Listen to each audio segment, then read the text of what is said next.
Hey everyone, welcome back to the alternate path. Today, we're diving into part 3 of our brand new What If story. What if Jasper stayed with Bella after Edward left? Here's a quick summary. When Edward leaves Forks, Jasper makes a different choice, he stays. As Bella begins to heal, an unexpected bond forms between them, but the past isn't ready to let go. But before we begin, if you enjoy stories like this, make sure to subscribe to the alternate path and share it with your friends, because it really helps the channel grow. Well then we'll just have to stay as long as it takes, Jasper replied. I sighed and shivered, this time from the chill as much as from what he said. Jasper noticed my discomfort. Should we get you back to the car? Yeah, I agreed. I'm getting a little cold. He stood up with me still clinging to him, my legs wrapped around his waist. I started to unhook them, but he stopped me. I don't want to let you go just yet and it'll be faster if I carry you, he explained. Indulge me. He didn't run, but he moved at a fast clip and got me back to the car much faster than I would have been able to walk. Before I knew it we were driving again, the heater at full blast.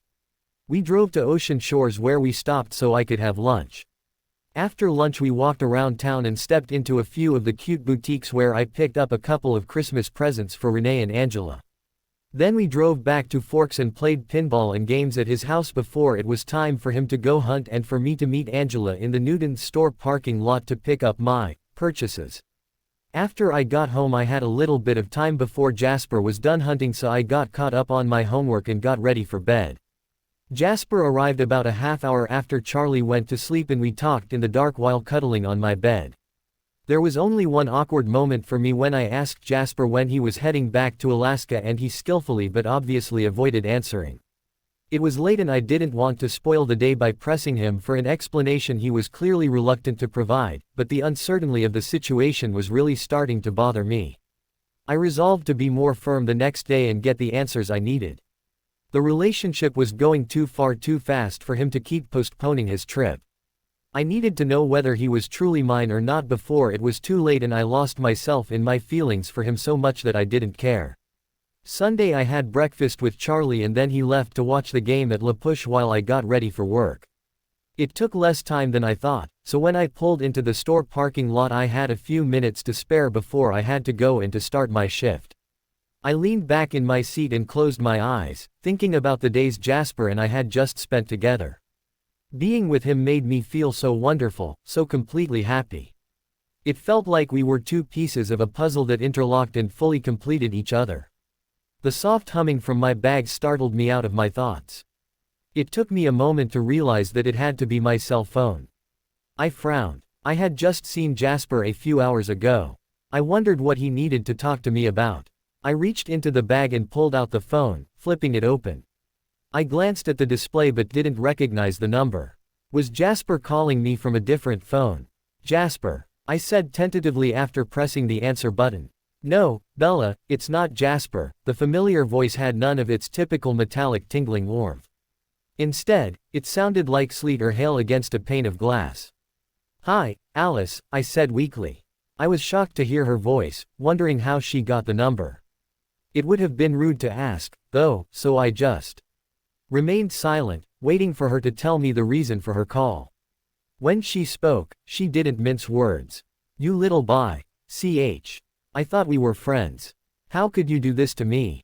I don't understand. How could you try to steal my mate, Bella? Wasn't making one member of our family miserable enough for you? Didn't ruining Edward's life satisfy you? Did you have to try to hurt me as well? Alice, I started to explain, but I couldn't get in any more than that one word. And it's not just Edward and I, Bella. You've made our whole family miserable. After everything we've done for you. You ungrateful little human. She spat the last word venomously, making humans sound like the lowest life forms on Earth. Your stupid weaknesses drove Edward so insane he actually thought he had to leave you for your own good, and he forced all of us to abandon our home too in the process. And then we were all so depressed that Jasper couldn't handle being with us and had to stay behind. How do you think that made us feel? He didn't even keep in touch. And it was all because of you. At first I felt sorry for you, seeing you at our house, so pathetic in your attempts to hang on to your memories of Edward. And I could tell that being around you was actually helping Jasper adjust to humans, it was good for him. But I never expected you to turn on me, Bella, to try to seduce someone that I love more than my own life. Even as I saw the visions, I thought I was going mad from missing him. I thought my mind was playing tricks on me. I was so sure of you. My friend. So sure you would never. But it was all true, wasn't it, Bella? All those visions. All the time you spent luring him into your sad little human life, she laughed bitterly. I didn't try to lure him, Alice, I managed to say, Jasper. Don't you dare put any of the blame for this on him. He's weak. He has always been weak. And he's needy. And without me there he turned to the only thing available for support. You're the one who took advantage of that need. You're the one who kept going over to the house and calling him. This is all your fault. I gulped. Her words stung because she was right. I was the one who went to the house first and kept going back. I was the one who called him every night. Even the first night he spent with me in my room I had been the one to ask him to come over. Silent tears flowed down my face. It had all been me. How could I have been so stupid? How did I not see? You may think you've won, Bella, but you haven't. Because in the end only I can give him the control he needs. Only I can tell him what to do so he doesn't slip. And he'll realize that and he'll come back to me. Mark my words, Bella. He will come back to me. I have had that vision too. You may be able to hang on to him for a while longer, but in the end he'll leave you and return to me. And he knows it, Bella. He knows it and now so do you. Did he tell you we spoke last Saturday? He actually called to tell me it was over, that we were over, she sounded incredulous. He told me he wanted to spend forever with you, her laugh was like nails on a chalkboard. Over. Not by a long shot. I told him then and I'm telling you now, it will never be over between Jasper and me. He's mine. Mine. Do you hear? You have him now but he will come back to me and he will be mine for eternity. She was screeching now. My ear was starting to hurt. Why do you think he's still there now, in Forks, instead of coming to Alaska to break it off with me in person like you keep asking him to? Because he knows what will happen, Bella. He knows once he actually sees me again he won't be able to leave me. He thinks by staying there he can change the future, but he's only postponing the inevitable. I've had the vision, Bella, and you know what that means. On some level he's already decided, already made up his mind to return to me. He may not be able to acknowledge that yet, but in time he will leave you. Maybe not now, maybe not for a while, but he'll leave you the same way Edward left you. Because you're nothing but a plaything, a novelty, you have nothing of consequence to offer him permanently. You may be interesting and new now, but that will fade and Jasper will remember who has really been there for him over the decades. So enjoy him while you can, you Jezebel. Soon enough you will be old news and he will be with me, where he's always belonged. Then there was silence. I looked at the display and saw that she had terminated the connection. Slowly I flipped the phone closed and placed it back in my bag. Then I buried my face in my hands and began to sob. Alice's words kept replaying in my mind, novelty, plaything, Jezebel. He will leave you. Each word was like a knife slicing up my insides. I had been so stupid, so thoughtless. I felt it all slipping away. It didn't matter how he felt about me, it didn't matter how right we were for each other. In the end, Alice had what he needed and he would abandon me for her. I relived those moments on the path with Edward. All that pain. Was I destined to be miserable all my life? Was this my punishment for reaching too high, for thinking I could find love beyond the realm of my human reality? My body was wrecked by wave after relentless wave of sobs. I was gulping for breath, having a hard time finding enough oxygen. All the happiness, hopes and dreams that I had just hours before drained from me amid the floor of tears. I had nothing left inside but grief and disgust. Grief for the foolish girl who let herself believe that she could ever be good enough for an immortal and disgust for the temptress who tried to take what she knew very well didn't belong to her. I don't know how long I sat in my truck sobbing. After some time I became vaguely aware of the door to the truck opening and Mike asking what was wrong. I couldn't respond. I didn't have enough energy and I didn't deserve to take up anyone's time with my sorrow. But Mike, persistent as always, kept asking. And when I still didn't say anything, I felt him unbuckle my seatbelt, lift me out of the truck and carry me to the grassy area on the side of the parking lot, where he sat and cradled me to him tightly. I tried to struggle out of his grasp, but I was too dazed and weak. I barely even heard him as he tried to question me. My God, Bella, what happened? What's wrong? Bella, honey, talk to me, say something.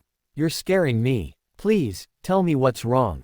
Are you hurt? Did someone hurt you, Bella? I said nothing, just continued to weep. I felt his hold on me loosen for a second, then heard him speak again. Ben, where's Angela? I would have called her but I don't have her number. I'm at the store parking lot with Bella.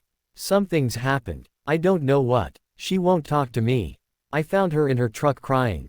I told you, she isn't talking, at least not to me. I need Angela. Okay. Get her and meet me at my house. My parents are both at the store today so the coast is clear. All right. I'm leaving now. I'll see you soon. I felt myself being picked up and carried to a vehicle, not my truck. I soon realized it was Mike's Suburban. He put me in the passenger seat and buckled me up, then ran to the driver's side. He was on the road before he made another call. Mom, something's wrong with Bella. I don't know. She's really upset. She definitely won't be able to work today. Actually, I'm taking her to our house and Ben and Angela are meeting us there. I think Bella will talk to Angela. Thanks, Mom. I'll let you know as soon as I know anything. I felt his warm, large hand pick up mine and squeeze. Bella, I know you don't want to talk, but please listen, okay? We're going to my house and Angela is coming. She'll meet us there. She's going to help, okay? But you need to tell her what's wrong. Ben and I will leave. We don't have to know. Just, whatever it is, please tell her. Please let her help you. Let us help you. I wasn't really listening to Mike carefully, but the tone of his voice and the reassuring way he was holding my hand helped calm me a bit. Then we were at his house and Ben and Angela were there too. Mike left the car and opened the passenger door to lift me out. Jesus Christ, what happened to her? I heard Ben say. Shut up, Ben. Angela's voice was harsh. In my haze I still registered surprise at her tone. I'd never heard her speak that way to anyone, much less Ben.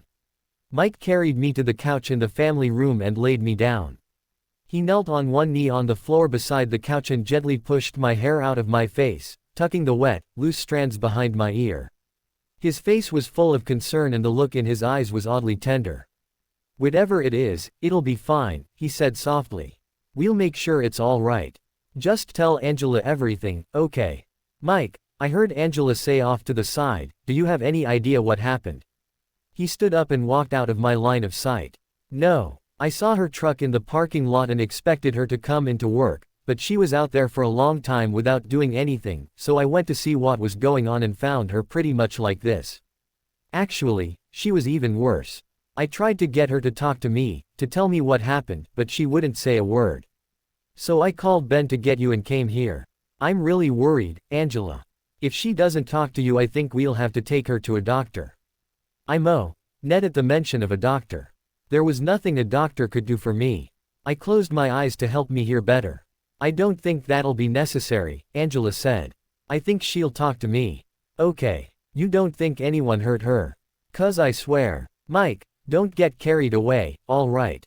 Look at her. Other than the crying she looks fine. Let me find out what happened. Just get me some tissues and a trash can and some water, alright. And then you guys need to go outside or upstairs, I don't really care where, but she and I need to be alone. I heard footsteps moving back and forth through other parts of the house. Then there was silence. I felt a small hand smoothing down my hair. Hey, Bella. It's me, Angela. The boys are gone. They can't hear. Can you tell me what's wrong? I shook my head, but opened my tear-filled eyes to look at her. Her kind face contorted in pain. Oh Bella, she said. I know this must be hard but you have to tell me what happened. If you don't, Mike will insist on taking you to a doctor. Come on, can't you talk to me? You know you can tell me anything. No, doctor, I choked out, can't help with this. All right, but then you have to talk to me. You're really scaring us. Mike is terrified and ready to rip people to pieces. Can you sit up? I nodded, and pushed myself up into a sitting position. Angela handed me a few tissues. I used a couple to dry my eyes and blow my nose.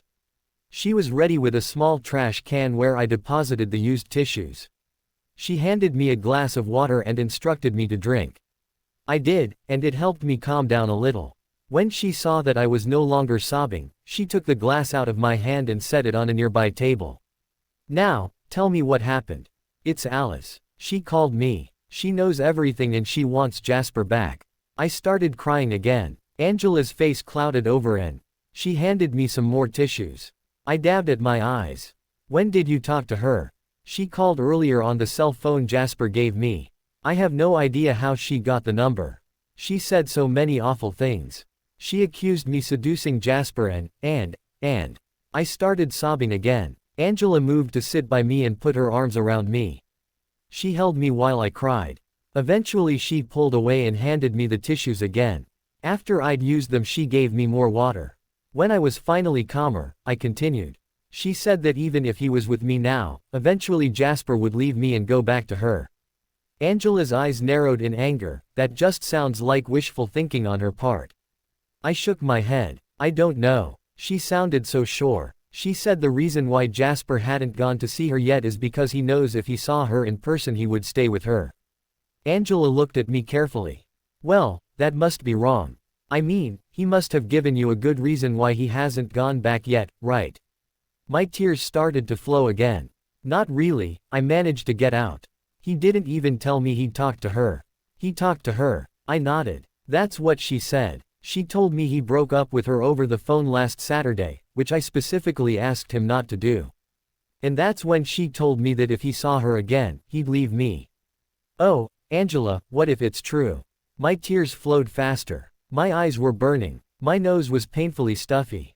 It felt like everything around me was caving in and I was getting buried under the debris. Angela handed me still more tissues and I accepted them gratefully. Okay, she said calmly. Let's just think about this instead of assuming the worst. I sniffled. She said he broke up with her, right? So that is some good news. It means that he wants to be with you, not her. What if he just thinks he wants to be with me? And besides, why didn't he tell me he broke up with her? It's been over a week. Well, you said you asked him not to do it by phone. Maybe he didn't want to make you mad or make you feel like he was disregarding your request. Yes, but if he had done it anyway I would have wanted to know. What if he was still planning on seeing her in person but when he told her on the phone she got really mad and he was giving her a little time to cool off before going back to LA? I thought about this. Alice certainly sounded mad on the phone with me. Could it be that she had been just as angry when she spoke with him and that's why he wanted a delay? I guess that's possible. I stammered. And what she's saying about him wanting to get back together with her if he even sees her in person, well, that doesn't sound right either. I mean, that would be really fickle of him. One look and he'd forget all about you. I can't see that. Not if he really feels strongly about you, and he must if he broke up with her. I looked down at the floor. This argument was not as convincing. Angela didn't know the history between Jasper and Alice. After all their years together and all they've been through, the way he felt about me sure felt pretty fickle. Look, Bella, Angela broke the silence, it's pointless for us to sit here and speculate. There is only one person that can give you the answers you need, and that's Jasper. You need to go and speak with him. I looked at her, terrified. I knew she was right, but what if he confirmed everything Alice had said? How would I be able to deal with that? Angela reached over and took my hand, grabbing the box of tissues with her other hand. I know it's going to be really hard, but I'll go with you and I'll be there if you need me, all right? You can do this. You must do this. You have to know, either way. All right. She looked at me questioningly. I nodded slowly. Okay, come on then. She got up and pulled me up off the couch too. Still holding my hand she pulled me to the front door and out onto the porch where we found Ben and Mike, sitting on the front stairs. They looked up when they heard us coming out. Mike got up quickly. Is everything okay? He asked, looking directly into my eyes. I looked away, tears threatening to spill again. Everything's fine, Mike, Angela answered for me. Bella just got some bad news, that's all. And we need to go for a drive. Ben, can I borrow your car? We shouldn't be long. Sure, Ben said, though he sounded reluctant. He got up and fished out the keys from the front pocket of his jeans. I could drive you wherever you need to go, Mike offered quickly. Thanks, but no, Angela said firmly. We're just going to drive around and talk a bit. Just us girls. We'll be back soon. She reached for Ben's keys and we walked out to his car. We both got in and Angela started driving. You'll have to tell me where to go, Bella. I don't know exactly where the Cullens live. I directed her to Jasper's house. We didn't talk much on the way there. I was filled with dread, knowing that Angela was right and that I needed to know the truth, but fearing that I would be unable to handle yet another blow if Jasper acknowledged Alice's statements. I started crying again quietly. Angela sighed and passed me the box of tissues which she had dropped between our seats. Think positive, Bella. Focus on how you feel about him and how he feels about you. This isn't the first time a jealous ex-girlfriend tried to come between a new couple. If the two of you really love each other, you'll get through this. We were pulling up in front of the Cullen house now. I swallowed hard. Angela parked the car and looked over at me. Do you want me to go with you? She asked. I nodded. All right, let's go then. We opened our respective car doors and closed them again after we got out. We started walking towards the front door, meeting up once we cleared the car. Angela put her arm around my shoulder. It'll be okay, she said soothingly. It'll all work out, you'll see. We walked up the porch steps together. It felt like the longest walk ever. With each step I felt a stronger and stronger compulsion to turn around and run away. As if she knew what I was thinking, Angela tightened her hold on my shoulder, bracing me and forcing me to move forward until we were finally at the door. She reached over to ring the bell. We stood there for a second and it occurred to me that Jasper may not be home. He could be out hunting or in Port Angeles. I relaxed slightly in relief, and then I saw the knob turn and the door opened. Hello, Ang. Jasper's voice was perfectly pleasant until he saw my face. He was instantly frantic. Bella, what happened? What's wrong? He stepped forward and pulled me into his arms. Angela let go of my shoulder and stepped back just in time to avoid being pushed out of the way. Instead of answering, I just started crying again. It's all right, darling. It's all right, he murmured, his hands brushing across my back. You're here now. It's all right. What's going on? I heard him ask Angela. I think Bella needs to tell you herself, Angela said. For the first time she sounded uncertain. I'm going to wait out here while you talk. Wordlessly Jasper scooped me up in his arms and carried me into the living room, depositing me on the sofa and kneeling before me. I had the strangest sense of déjà vu. He held my face in his hands and kissed my lips and then my tear-streaked cheeks and swollen eyes. When he finished he pulled away and tipped my chin to look into my eyes. Talk to me, he said. I need to know everything. I took a deep breath. I was not ready to do this, but I didn't have a choice. I had to know the truth. Did you speak with Alice last Saturday? I saw shock on his face, followed by recognition, pain and regret. She called you? He asked quietly. I nodded. What did she tell you? I shook my head. I want to hear your side of it first. He sighed. All right, he said, resigned. But please understand that I did what I did for us, because I really felt I needed to. I didn't do it to hurt you and I never thought Alice would. He ran his fingers through his hair. Damn it, he said forcefully. It wasn't supposed to be this way.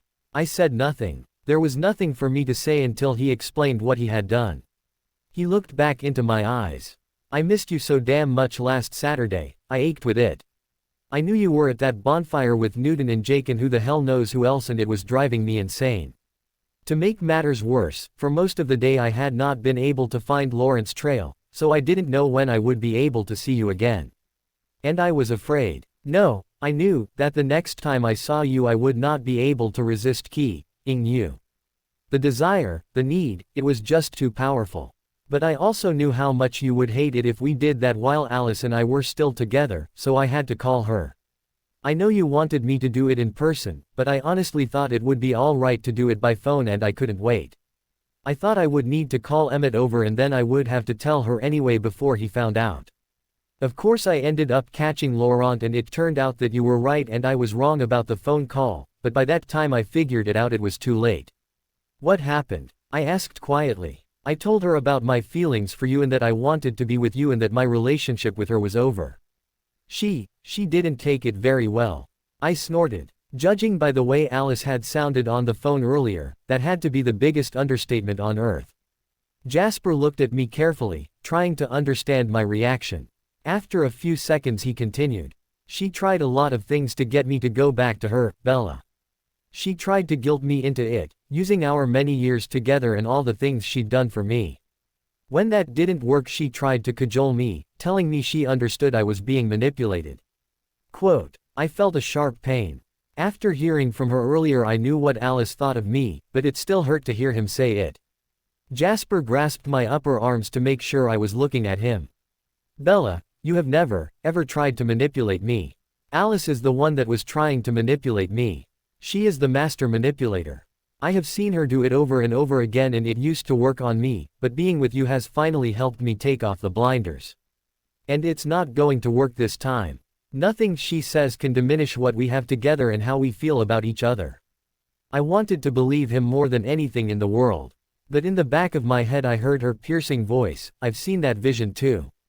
He's going to leave you and come back to me. I felt the tears start to flow again. So the night we key, Ed, you had already told her. She already knew it was over. You weren't cheating. I wasn't seducing someone committed to a mate. I felt horrible about that, Jasper. Why didn't you tell me? He covered his eyes with his hand and took a deep breath before looking back at me. I don't know. I was going to tell you when we got here, but then we key, Ed, in the clearing and needed to get you warm, and then you needed to hear about Laurent, and when we finally started talking about her you kept bringing up Alaska. I tried to get you to accept the phone call option, but you wouldn't. And by then, of course, I already knew you were right about calling, so I couldn't exactly push it. But knowing how you felt about it, I couldn't bring myself to confess. So I just took the coward's way out and didn't tell you. I didn't want that night spoiled first by her poison. And the next night. And the night after that. When exactly were you going to tell me, Jasper? I don't know. I don't know, Bella. Soon. I knew I couldn't put you off forever. I knew I would have to tell you soon. Of course he would have had to tell me eventually. But what if by then I was too far gone? Was that what he was counting on? That by the time he told me I would be so completely and totally in love with him that I wouldn't be able to live without him no matter what the future held.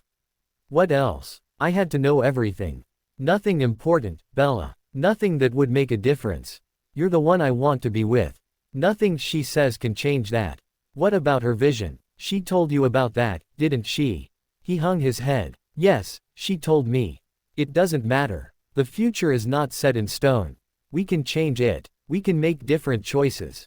Is that why you didn't want to go see her? Because you're afraid if you did you would choose to stay with her. He looked back at me. No, I didn't go back because after all the things she said I never want to see her again.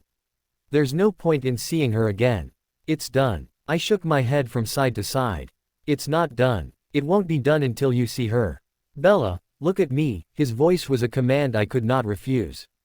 Alice and I are over. It doesn't matter whether I see her or not, she and I are through. You are the only woman in my life now. She is my past and you are my future. I don't want to look back anymore. I want to look ahead to an eternity with you. I know I messed this up, but it's done and it can't be undone. Please forgive me for that, but don't ask me to go back. Just trust me. Have faith in me. Have faith in us. We are strong enough to forge our future together along any path we want. He leaned forward and brushed his lips against mine. For the first time, I couldn't bring myself to respond. His lips felt as icy as the barrier growing around my heart. I turned my head away. Darlin', the word was a plea, one I could not accept. I remembered more of what Alice said. If she was having a vision of Jasper's return, it meant that on some level he had already made his choice. It didn't matter how much he said or felt he didn't want to return to her. On some level he had already made up his mind to do it. Now he was asking me to trust him with my future, when he didn't even realize himself that a part of him still needed Alice. If he was unwilling to admit this to himself, how could he ever change it? Could our bond grow over time and his need for Alice disappear? Or, as Alice predicted, was it only a matter of time before his need for her overwhelmed him and he left me the same way Edward did? I knew I couldn't figure this out here, with him right in front of me. I needed to get away, to be by myself. Jasper, my voice was hoarse, barely above a whisper, I don't know if I can do this. I need to think. Bella, please. I need to go. Let me go. I tried to get up, but he still held my upper arms in his hands. No, please don't so this, he begged. Please stay and let's talk about this. It was just one mistake. Just one stupid mistake. We can get through this. I felt the all too familiar numbness start to spread throughout my body. I knew I had to leave and I had to leave soon. Jasper, Angela is waiting for me outside. I have to go. You must let me go. Somehow I managed to make the last sentence come out forcefully. Jasper dropped his hands and I stood up and walked to the door. I felt, or rather didn't feel, like a zombie. I was moving, but there was no emotion, just the spreading numbness. I found Angela sitting on the porch steps, just as Mike and Ben had been in front of Mike's house. She stood up quickly. My face must have spoken volumes because one look at me caused her mouth to set in a straight, angry line and she shot a poisonous look at Jasper behind me. She said nothing, just put her arm around me and led me back to Ben's car. We got in and she drove away as quickly as the road conditions allowed. I couldn't bring myself to look back. So I take it things didn't go well? Angela asked after we pulled back onto the main road. I shook my head. Everything she told me was true. He spoke with her and broke up with her, and he doesn't want to go see her. He says it's over and there's no point in seeing her anymore and that he wants to focus on a future with me instead of the past with her. What? Angela looked at me, surprise all over her face. That sounds like a great thing to me. I mean, they both know it's over and he clearly wants to be with you. The way you looked when you came out, I thought he'd said the exact opposite. I don't understand why you're so unhappy. I looked at her morosely. If he doesn't see her now, how will I know how he'll react when he does see her again? Angela sighed. Bella, she sounded like she was talking to a 5-year-old. The longer you two are together, the stronger your bond and the less likely she is to have any impact if he eventually sees her. I think you need to cut him some slack and relax a little. You're letting her get into your head. She can't possibly know what's going to happen in the future. If I didn't feel like my world was ending, I would have laughed.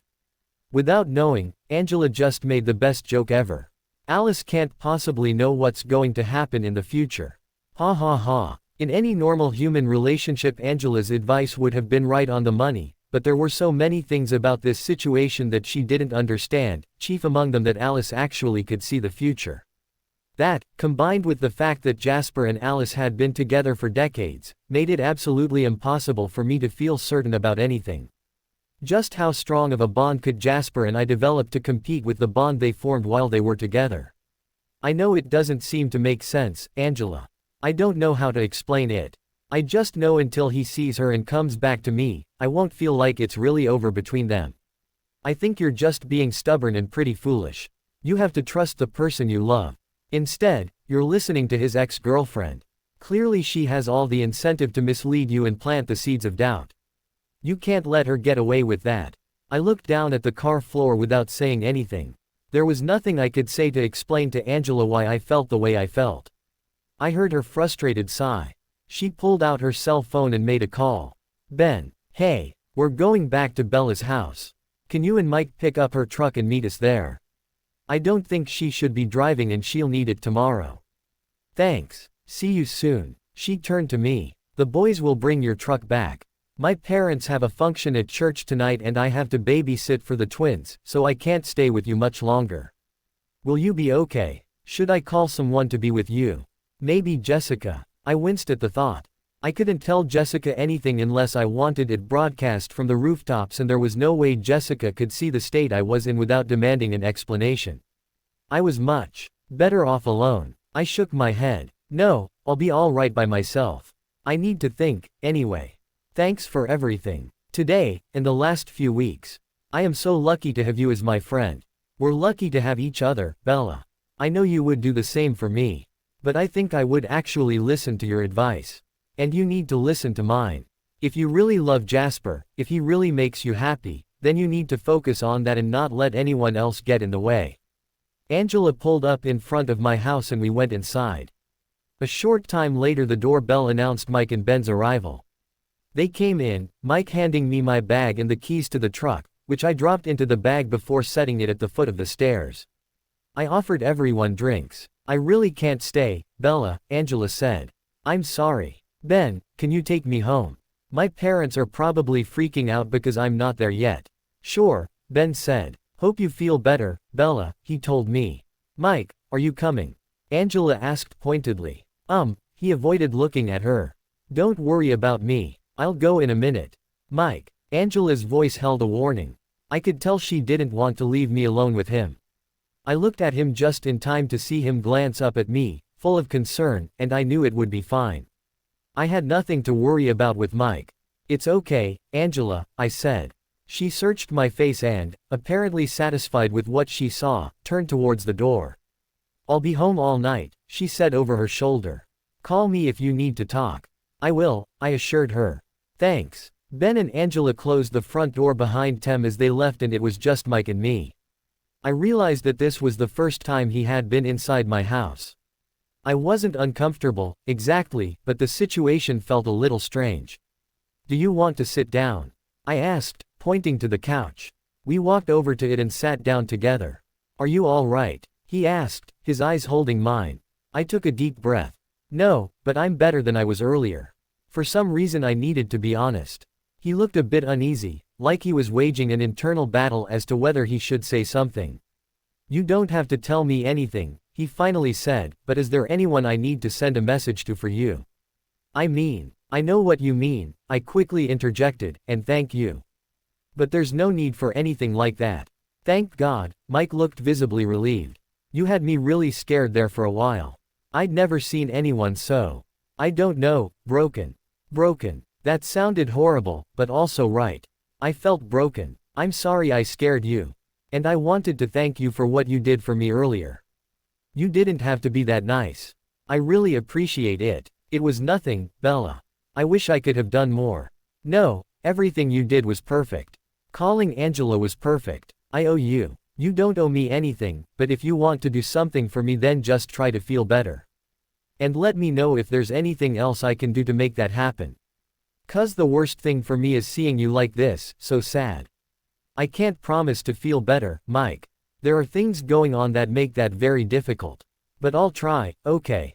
He looked at me skeptically, like he didn't believe I was capable of trying, but instead of commenting he said, my parents know you couldn't work today. I know you were on the schedule for tomorrow. Should I tell them that you're still not feeling well? I could take your shift. I hated taking this easy way out, but I didn't want to have to work tomorrow night. I needed to get together with Jasper and come to some sort of a resolution, and the sooner I did it the better. Thanks, Mike. I'd really appreciate that. I could take your shift Wednesday, I offered. Sure, whenever you're ready, he stood up. Well, I guess I'd better go. I don't want Angela on my back tomorrow for overstaying my welcome. But you can call me if you need anything. I will, I said, standing up as well. And thanks again for being there for me today, for everything you did and the way you did it. I stepped in closer to him and put my forehead on his shoulder. It felt like the kind of personal contact that couldn't be misinterpreted as anything other than friendly. It really means a lot. He wrapped his arms around me in a loose hold. You're welcome, he said in a low, soothing voice. Get better. I'll see you tomorrow at school, right? I nodded against his shoulder and we stood in the semi-hug for a few more seconds. Then he stepped back and headed for the door. Bye, Bella, he said as he stepped out. Bye, Mike. When the door closed behind him I sighed and went upstairs, throwing my bag into my room. I went to the bathroom and examined my reflection. I looked awful. My eyes were red and puffy, and the skin on my face was splotchy. I swallowed a couple of Advil and wet a washcloth to put over my eyes and hopefully reduce some of the swelling. I could only imagine what Charlie would think when he came home and saw me like this. As I lay on my bed with the washcloth over my eyes, I tried to make sense of everything that happened this afternoon. Alice, of course, had every right to be angry with me and Jasper. I still couldn't believe he had broken off their relationship over the phone. I wouldn't have believed Jasper was capable of such a cruel and thoughtless act, especially after we had already discussed it on the way back from Seattle. Then again, I knew his state of mind last weekend had not been normal. He was trying to deal with his jealousy of Mike, however unreasonable, and his frustration with Laurent, and with not being able to see me. Faced with the prospect of possible failure of catching Laurent by himself and having to call in Emmett for help, it made a little more sense that he wanted Alice to know about the change in his feelings before she heard it from Emmett. Still, if he had only waited a day it all would have turned out differently, maybe just differently enough for Alice's visions to change. Or maybe it would have turned out worse. What if he hadn't called her and everything that night happened as it had anyway? What if we had key, and while he and Alice were still together? Would she have been even angrier? Would the guilt of that be enough to someday drive us apart? The sheer intensity of Alice's anger hit me hard this afternoon. I suppose I should have expected it, but her reaction was so completely different from anything I've ever felt from her before that it came as a complete shock. I didn't blame her, of course. I could only imagine how I would have felt in her place. And, at least with respect to my actions, she hadn't said anything I haven't thought of myself. Even her vision of Jasper leaving me and returning to her was an existing fear of mine. My only resentment came from her calling Jasper weak and needy, because I knew that couldn't be further from the truth. But I also knew those were the words of a woman desperate to believe her mate had been led astray instead of intentionally betraying her. It hurt to think of Alice and the rest of the Cullens hating me for driving them away from their home and for stealing Jasper. It was all justified, but hard to take. At one time I had imagined myself as part of their family, paired up with Edward for an eternity. I still couldn't believe how much things had changed. I no longer found it possible to see myself with anyone other than Jasper. And I knew what he meant that night on the yacht. It was horrible to know how much I was hurting the entire Cullen coven by being in a relationship with Jasper, but their feelings weren't enough to stop me. I loved Jasper too much to give him up just to assuage someone else's pain. The real question, of course, was could I live with the pain I would suffer if Alice's vision came true and Jasper left me for her? I thought about the conversation he and I had about my becoming a vampire. Though it was not his preferred option, he had been willing to be with me if I remained human. He had been willing to wonder every day if that was the last day we had together. But in his case, if I was ever gone, it would be due to an accident or other natural causes. I would have never left him by choice. And I would have never asked him to suffer so much for me. Now I had a similar choice to make. Could I live every day knowing that it might be our last, that this might be the day Jasper decides to leave me for another? I just wasn't sure. As my thoughts kept spinning in the same circles I must have dozed off, because suddenly I was startled awake by the sound of a car door closing.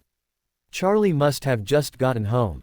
I hastily pulled off the washcloth and turned to my side so that most of my face was hidden from anyone entering the room. As I expected, a few minutes after he walked into the house Charlie came upstairs to check on me. "Everything all right, Bells?"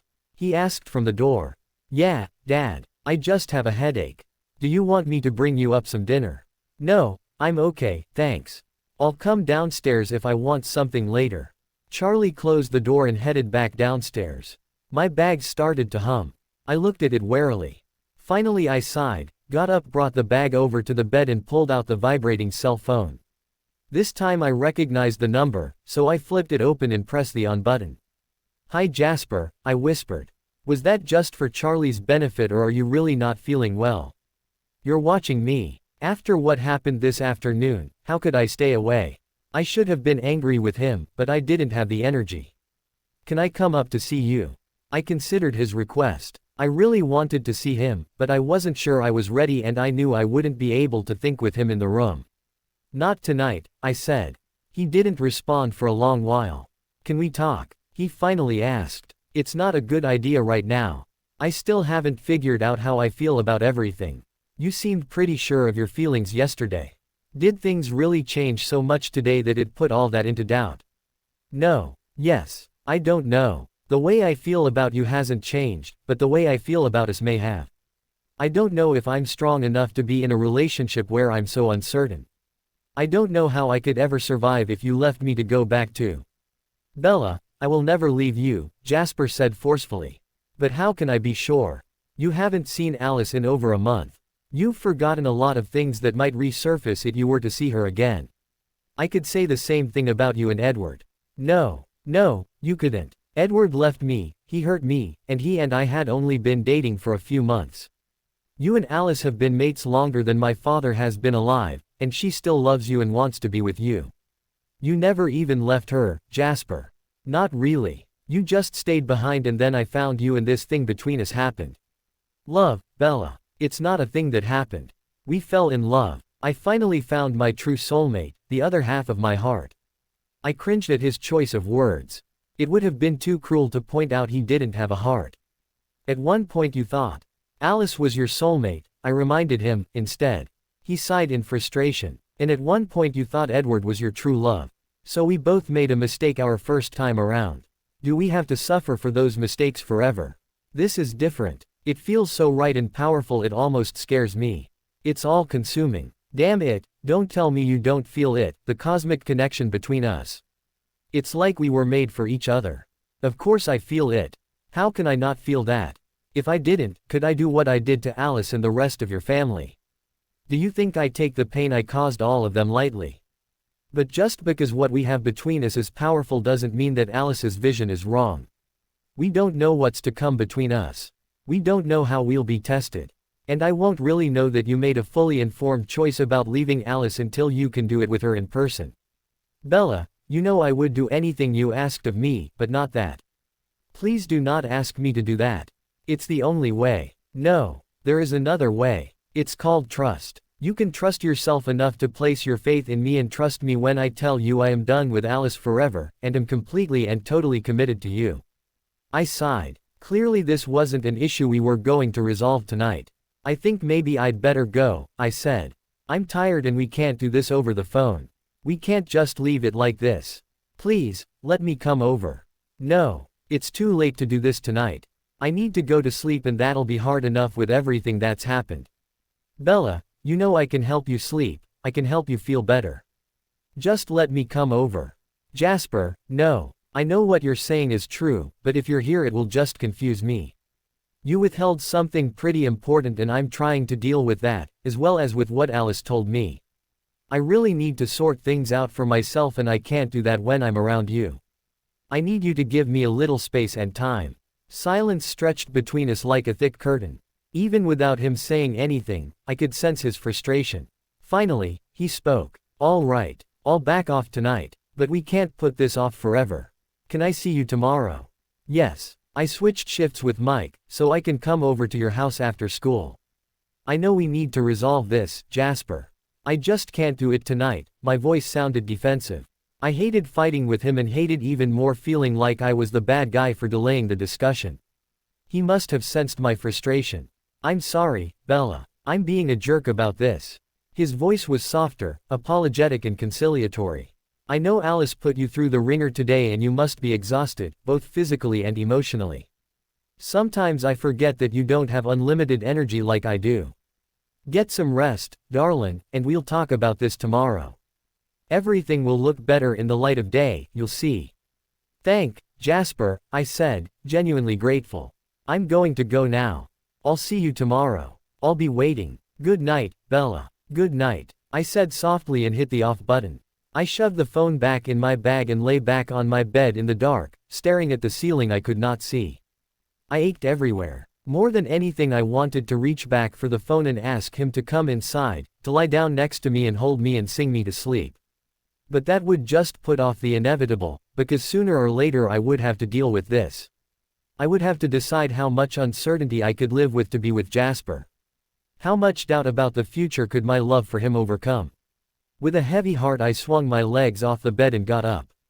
Walking carefully in the dark I moved to my dresser and got out my toiletries. I went to the bathroom to get ready for bed.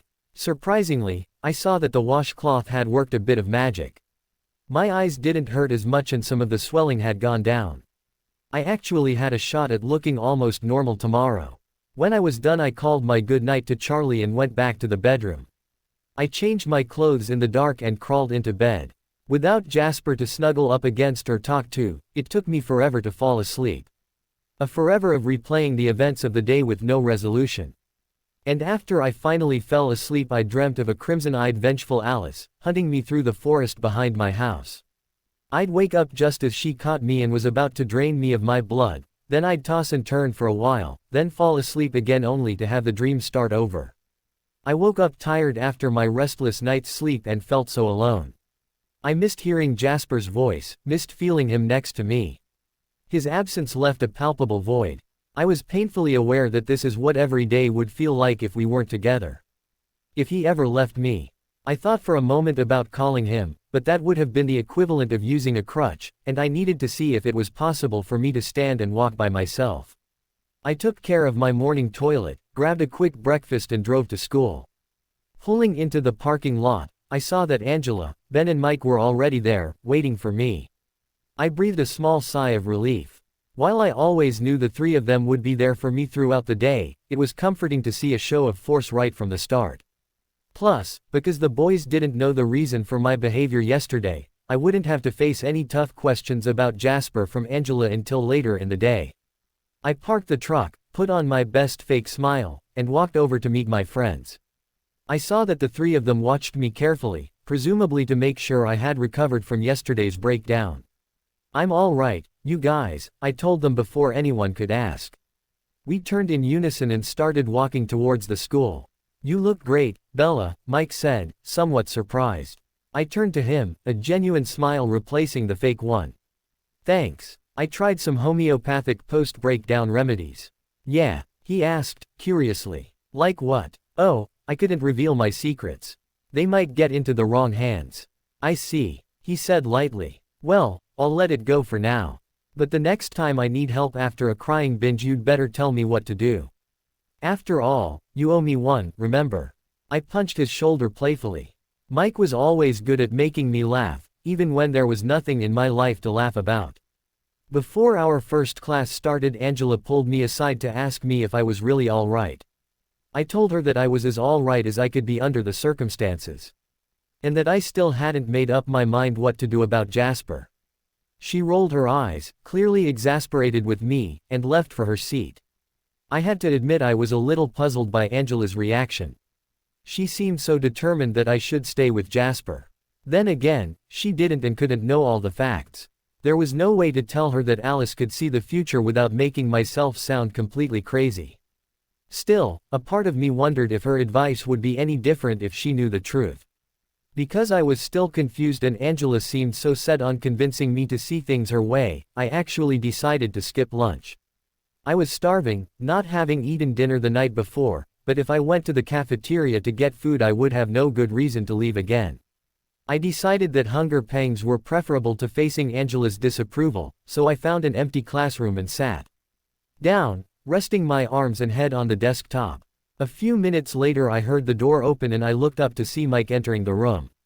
"Hiding out from us?" he asked cautiously. I gave him a half smile, but I knew he could see the guilt on my face. "I thought you might be hungry," he said, placing a sandwich, banana, cookie and a milk carton in front of me, "so I got you a nice nutritionally balanced meal." He cracked a goofy grin, which disappeared almost immediately as he asked, "Do you want me to leave you alone?" I looked at the food in front of me gratefully, then tore open the sandwich wrapper and started eating. "No," I said between bites. "Please stay. Just don't ask about yesterday, okay?" "Sure." He sat down in the row next to me, took out his own food and started eating as well. For a while we ate in silence. "So," he asked eventually, "should we just do our homework or something, or is there any subject that's safe to talk about? Like, have you applied to any colleges yet?" I looked over at him, startled. The truth was I hadn't even thought about college applications. I'd been so wrapped up in my life with vampires, college hadn't even made it onto the radar screen. And, of course, if I was going to become a vampire, college would not be part of my future plans, at least not for a while. But what if I stayed human? What if Jasper left and I actually had to live my life as nature intended? Shouldn't I at least think about what I would do in that instance? Hadn't I better plan for that possibility? "No," I said, feeling self-conscious about my lack of initiative. "Have you?" "Yeah. My parents wanted me to get an early start. They're hoping I can get early acceptance into one of my top choices so we don't have to stress out about it all year." "Oh," I said. "What are your top choices?" He told me where he hoped to go to school and his plans to major in business. I hadn't known that Mike wanted to go to business school and eventually get an MBA. He confessed that his parents wanted him to take over the store someday, but that he wanted to leave Forks and work for one of the Fortune 500 companies, making his way up the corporate ladder. Given my relative lack of future plans, I was completely impressed by the way he had his life path completely mapped out. "Maybe by the time your parents are ready to hand the store over to you, you could be a tycoon of industry and turn it into a successful chain," I suggested. He smiled, a guilty sort of smile. "That may have been part of the plan, too." He paused for a moment. You don't seem freaked out by all this. You don't think I'm weird to have thought that far ahead? Weird? No. I think it's smart to think ahead, very mature. I'm actually really impressed. He looked a little embarrassed, but also pleased. Thanks. I haven't really told anyone about this. I think most other kids don't really think too far ahead and wouldn't understand. I'm glad you're not like that.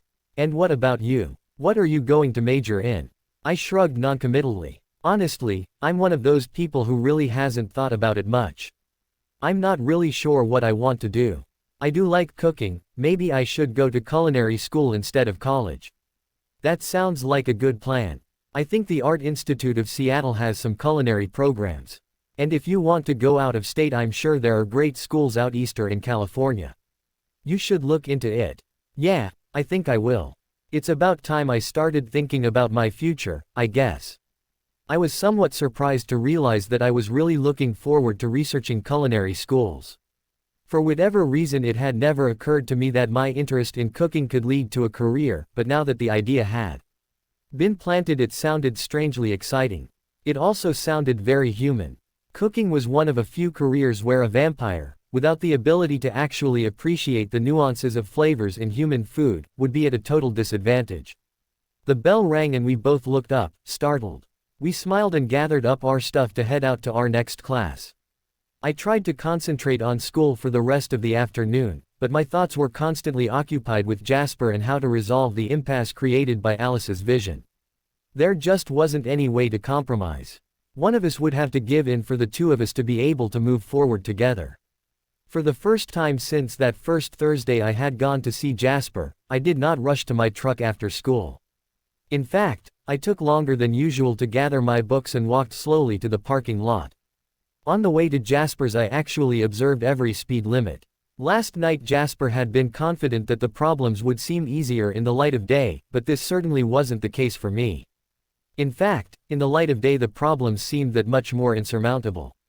I had a clear view now of all the sacrifices I would have to make in order to be with Jasper, and I wasn't sure that I was selfless enough to make these sacrifices with the shadow of uncertainty looming before us.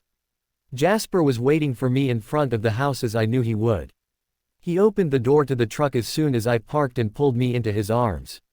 We embraced for the longest time, neither one of us moving or saying anything. "How are you?" he asked eventually. "I've been better," I admitted. "I missed you last night and this morning." He kissed my forehead. "I missed you too, darling, so much. It took a lot of restraint to give you the space you needed yesterday. It felt like you had a rough night." I looked up at him. I suppose I should have known he wouldn't really leave me. He had been somewhere close the entire time. "I had nightmares," I admitted. "About Alice." He must have overheard me talking in my sleep. Sometimes I really hated that trait. Even if no one could read my mind while I was awake, my body betrayed me by revealing my thoughts as I slept. Yes, there was no point denying it. She was hunting me. Hearing it said out loud, it almost sounded comical, but it sure hadn't felt that way last night. He hugged me closer. "You should have called me. I could have helped you sleep." I lowered my head and pressed my face into his chest. "It's not good for me to be so dependent on you. I need to handle things by myself, just like any other human. Why put yourself through pain unnecessarily, Bella? Next fall, when you're a vampire, you won't need these coping skills you're trying to hone. Why not just let me make things easier for now?" I didn't answer. I knew I had to tell him, but I was so afraid. How could I make him understand that I was no longer sure about anything? I couldn't be sure we would be together next week, much less next fall. And I definitely couldn't be sure of my decision to become a vampire. Alice's vision made long-term planning impossible.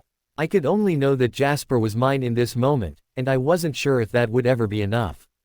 The future stretched before me, hazy, unfocused and painfully uncertain, without any insight if I would be facing it together with him or alone. I looked up and saw him watching me carefully. "Let's go inside," he said. "We need to talk." We turned and walked into the house together. In the living room we both sat on the sofa. Neither of us knew how to start, what to say. I stared down at my hands folded in my lap. Finally, I couldn't stand the tension anymore. "Jasper, I want you to know that I do believe that you love me and that you want to be with me.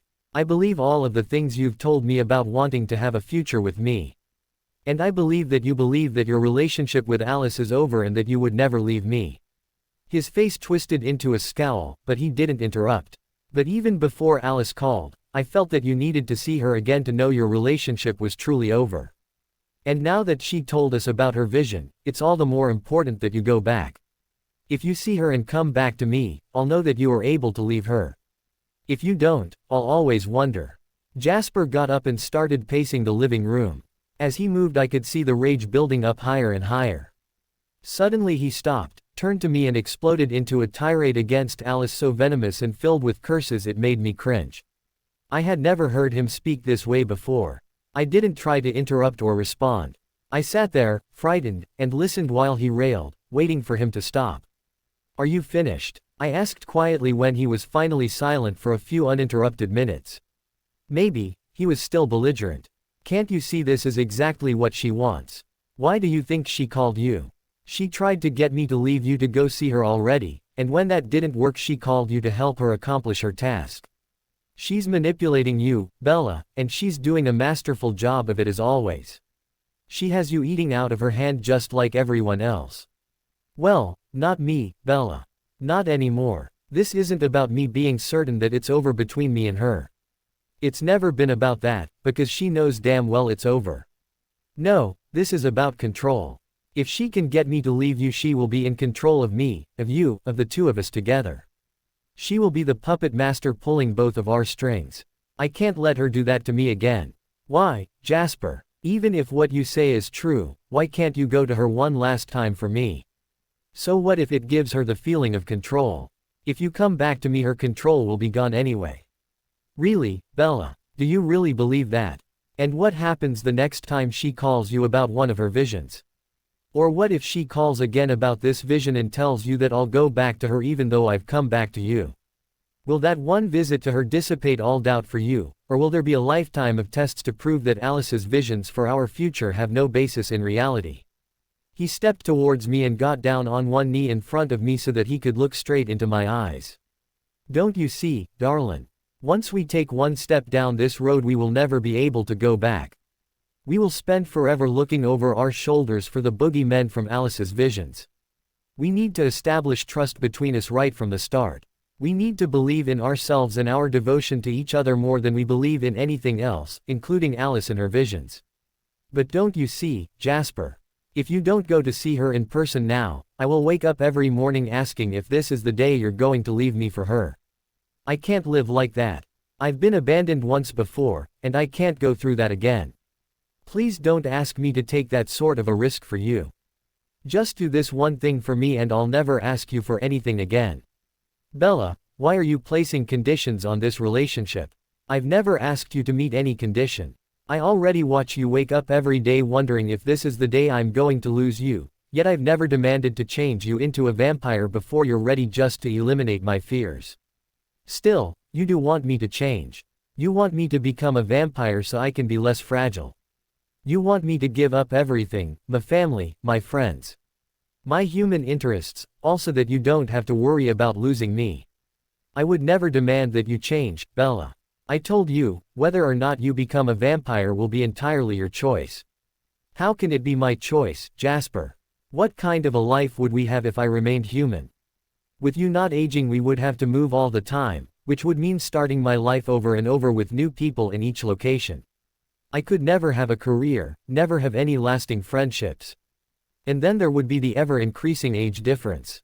At some point people would start wondering why a 50 or 60-some-year-old woman was living with someone 30 or 40 years younger, and you might start wondering what you ever saw in me when I turn old and ugly. And then there would be the constant stress and anxiety.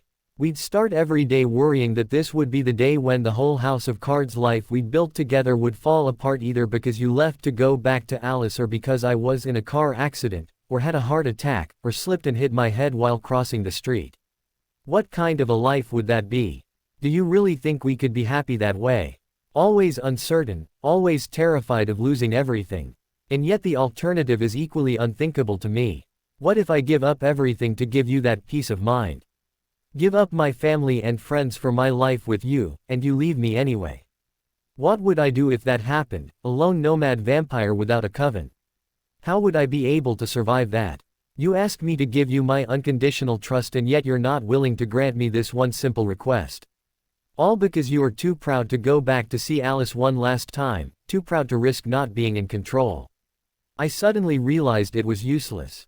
Neither one of us was going to give in. We would never find a compromise and we would never be able to meet each other's conditions. A sob broke from my throat. At least I found out now, while I was still human, before it was too late. I got up and started running for the door. Jasper caught me almost immediately and forced me to turn to face him. If I went back I would make Alice's vision come true, and you would never trust me again. I will not do that. I will not leave you. I can't make you stay and fight for this relationship, but I will never leave you. I am going to stay right here and hope like hell that you'll see reason and come back to me. And when you do, I'll be waiting and I'll be ready to be with you and love you just as much as I do right now. I'll be here for as long as it takes. I felt the tears streaming down my face. Unless you go back to see her, Jasper, it will never be long enough. And then I wriggled out of his grasp and made my way back to the truck. Nearly blinded by my tears, I drove onto the road that led from the clearing to the main highway. As much as I wanted to, I couldn't turn around or look in the rearview mirror. I was leaving the vampire world and the man I loved, this time by my own choice, to save myself, and there was no turning back.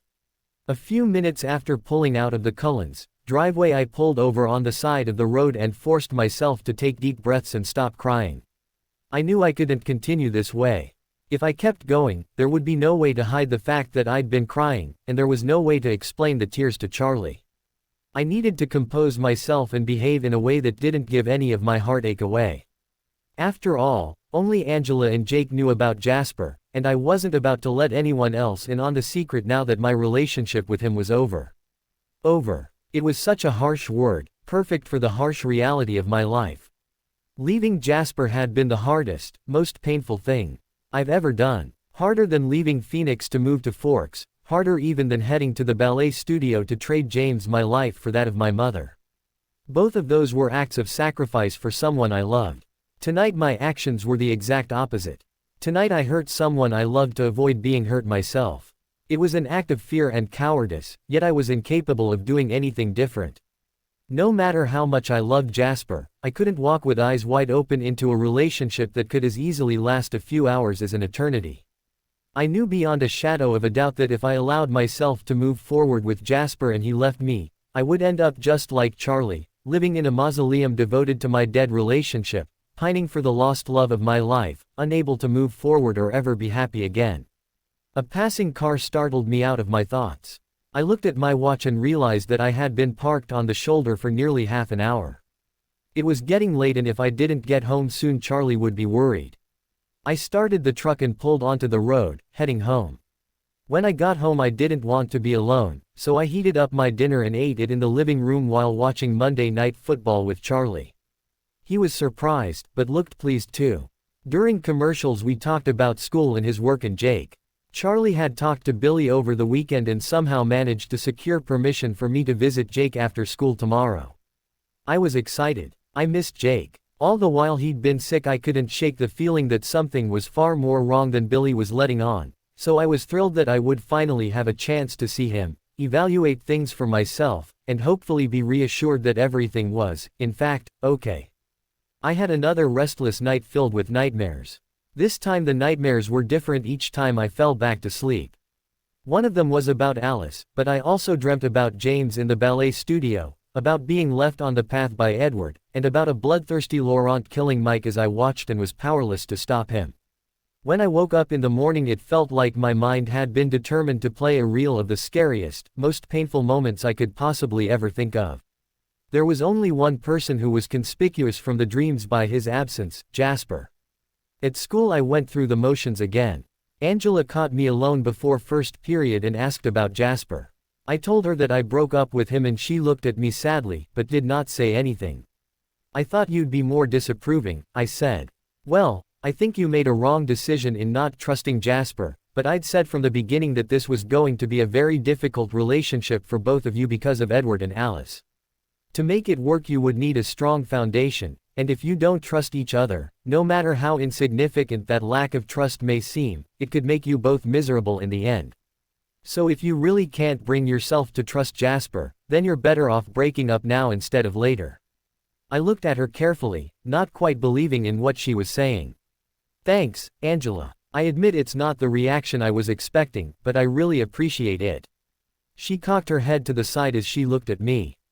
I don't really care about Jasper, you know. I don't really even know him.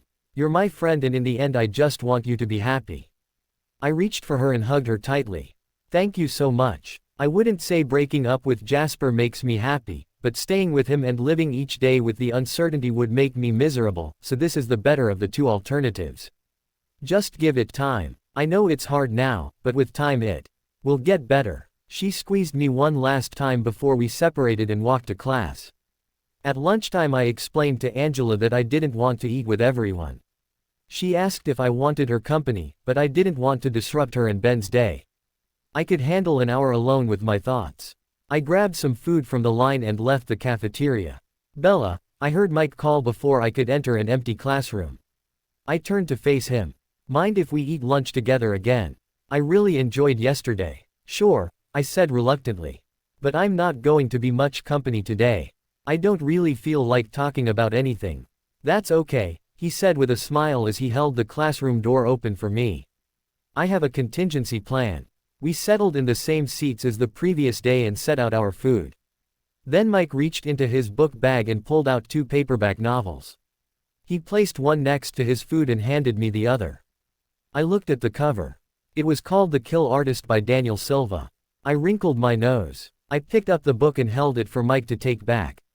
Thanks, Mike, but I don't usually read these types of thrillers. Mike didn't take the book back. Look, we've got 40 minutes of lunch left and you don't feel like talking, so why not give it a try? I'll take it back if you don't like it. I shrugged. He was right. There was no harm in reading a little to see if I liked it. I glanced at the book again, then back at him, but he was already devouring his sandwich and reading his book. I turned to my desk, unwrapped my sandwich and followed his example. Soon I was caught up in a story of an art restorer who just happened to also be a trained assassin, and when the bell rang announcing the end of lunch I was genuinely surprised. I looked up to find a smiling Mike watching me. I had a feeling you might like it, he said. I do, I said, not quite able to keep the surprise out of my voice. Thanks. This was really thoughtful of you. Same time, same place tomorrow. I grinned. Okay. Sounds good. We gathered up our stuff, throwing the food wrappers into the trash on our way out of the room and to our next class. With a jolt, I realized that instead of spending the entire lunch hour brooding about Jasper, I was able to completely lose myself in the novel. I grabbed Mike's upper arm and stopped him in the middle of the hall. He looked back at me with confusion. How did you know? I asked. He didn't seem at all surprised by my question. A little distraction can go a long way, he said. I'm glad it worked. Now let's go. We don't want to be late. I let go of his arm and followed him to class, feeling strangely peaceful inside.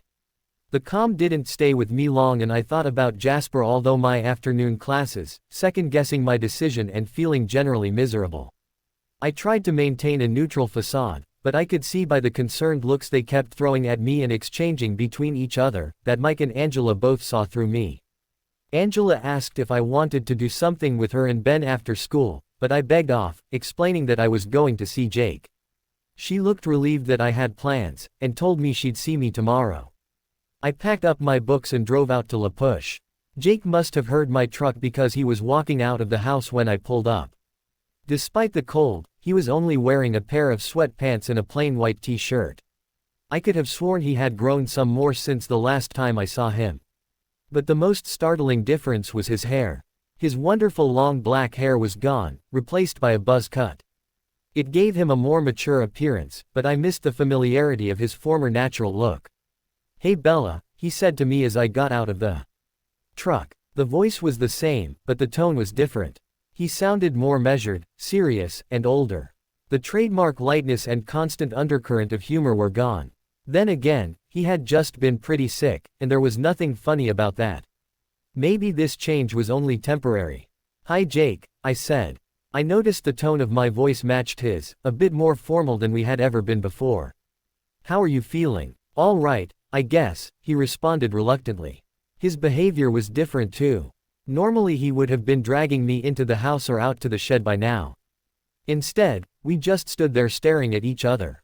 "You look pretty healthy," I pointed out. "And you got a new haircut." His hand moved up to his hair unconsciously and I could see he was still surprised by its absence. He covered by running his hand over the top of his head. "Yeah," he said, "it's easier to take care of this way." "Sure," I said, and I guessed I understood. Jake always had been a no-muss, no-fuss kind of guy. I just didn't think he ever thought of his long hair as high maintenance before. "So," I said after a brief and somewhat awkward silence, "I was really worried about you after the bonfire. I tried to call you many times but Billy never let me talk to you. Are you all better now?" He rubbed the back of his neck with his right hand as he thought about his answer. I was really starting to feel uncomfortable. Our interactions had never been this stilted before. I wouldn't say that, exactly. Turns out it's sort of a chronic condition. My eyes widened at the word chronic. It sounded so serious. "Oh my God, Jake, what is it?" "It's nothing for you to worry about, Bella. I pretty much have it under control. I just need to try to avoid stress, keep calm, that sort of thing." "Is it like an ulcer?" I dimly recalled stress causing ulcers, but I would have thought Jake was much too young to get one of those. "No," he was looking away from me. "It's more like if I get too stressed out or too angry I could get this kind of, like a seizure. Like epilepsy." I frowned. I knew very little about seizures, but I knew enough to know they were serious. "No, nothing like that. It's kind of a rare condition, genetic to our tribe. Really, it's nothing for you to worry about." His words were reassuring, but he was still standing so far away from me and looking so uncomfortable that I could not shake the unease I felt about his announcement, and the suspicion I had that his condition was far more serious than he was letting on. "If it's a genetic thing, how come Billy wouldn't let me come over to see you last week? He told everyone that what you had was contagious." "Yeah, well, this thing that I have, at first it's hard to control and Billy just didn't want you to see me if I seized. It can be kind of scary if you're not expecting it. And dangerous." "Dangerous? For you, you mean?" "Well, more like for people around me who might be too close." "Oh, I get it. You might hit someone accidentally as you're falling or something." Jake was so huge that I could see how an accidental blow from him could inflict some serious damage on an unsuspecting bystander. "Something like that." He still sounded so cagey. "But you have more of a control of it now. It's okay for me to see you." "I think so," he said. "But it might be best if you stayed at a distance for a while, just to be sure." A distance. I was reminded of the beginning of my friendship with Jasper and the distance he felt he had to maintain for my safety. I couldn't believe this was happening again. Especially now, when what I needed more than anything was to get lost in one of Jake's friendly hugs. I suddenly realized that I didn't care about danger. I could handle a bruise or two if Jake started seizing while I was nearby. It would be a small price to pay to have that feeling of comfort that only he could provide. "Jake," I asked tentatively, "I don't want to keep a distance from you. Right now I could really use a hug." He looked at me carefully, as though seeing me for the first time today. He frowned. "You don't look right, Bells. What's going on? Hug first, and then I'll tell you everything." He hesitated. I could tell this would be hard for him. I cursed the genetic defect that stole the absolute ease Jake and I had with each other before, when he wouldn't have thought twice about grabbing my hand, or hugging me, or picking me up. Finally, he stepped closer to me and opened his arms. I stepped into them gratefully and circled my arms around his waist, then pulled back before he could wrap his arms around me. "Holy crow, Jake, you're burning up still. We have to get you to a doctor." He looked down at me, just a little glint of the more familiar, amused Jake flashing in his eyes. "Nah, Bella, it's just another symptom. I guess this thing increases my natural temperature." I blanched, my face scrunched in confusion. "You mean you're constantly running a fever? Isn't that a sign of infection or something? That's dangerous." He laughed. At first it was a small laugh but then it turned into the deep rumbling laugh I remembered and I saw that the old Jake was back. "Trust me, Bella, I'm fine.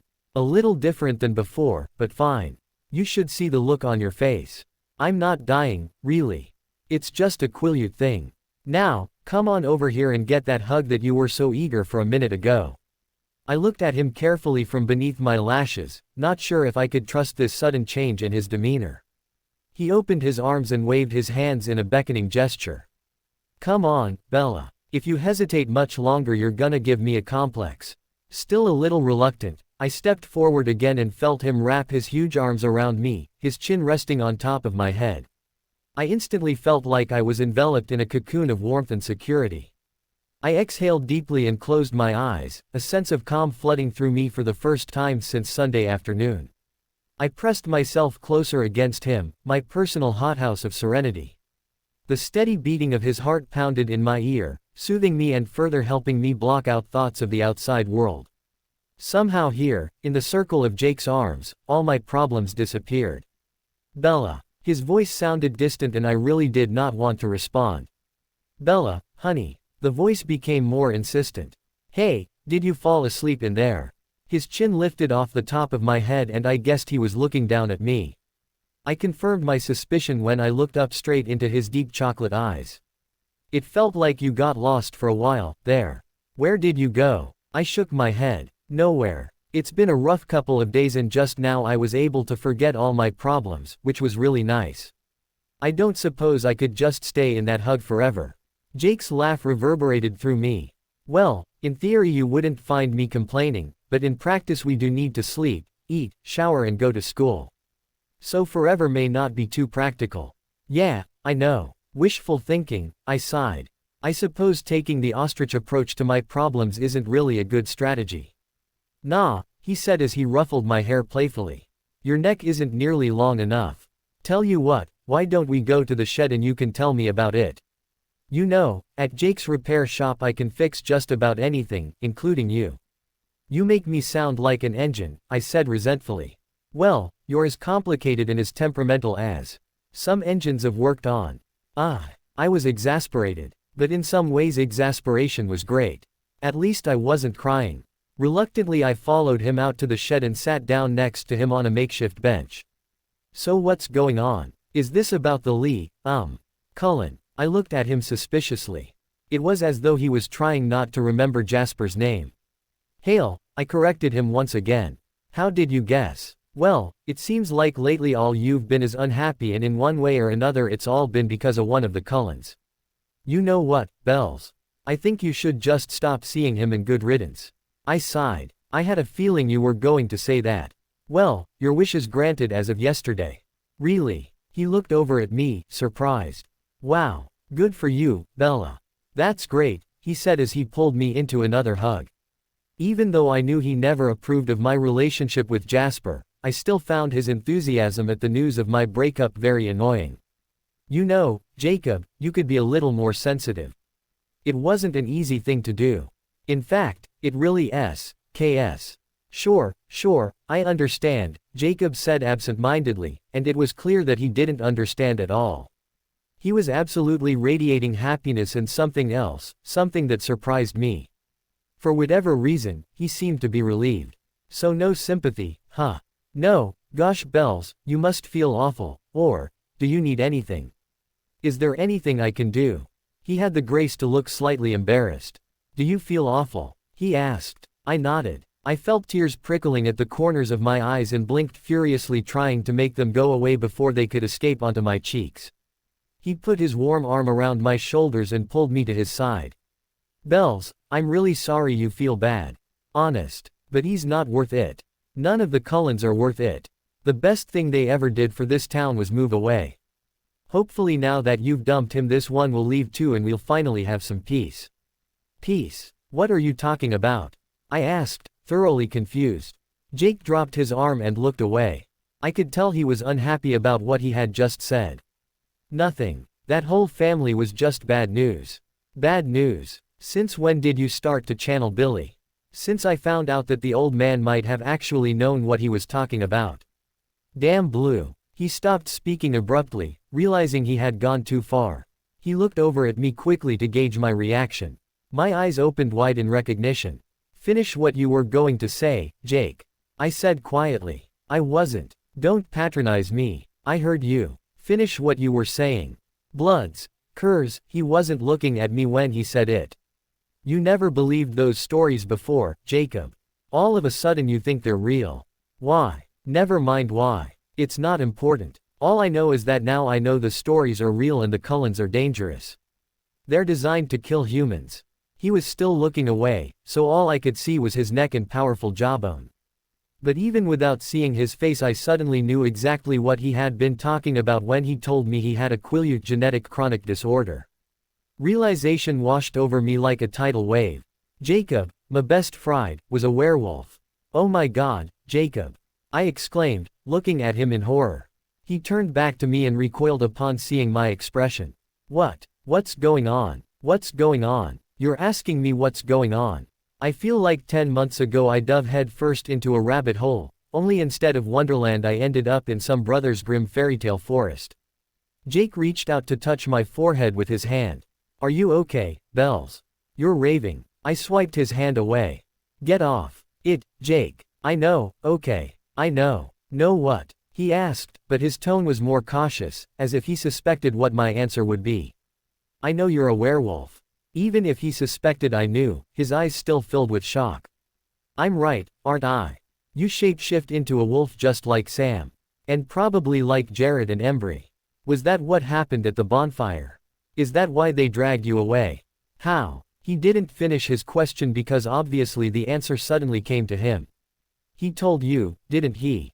So you know what they are.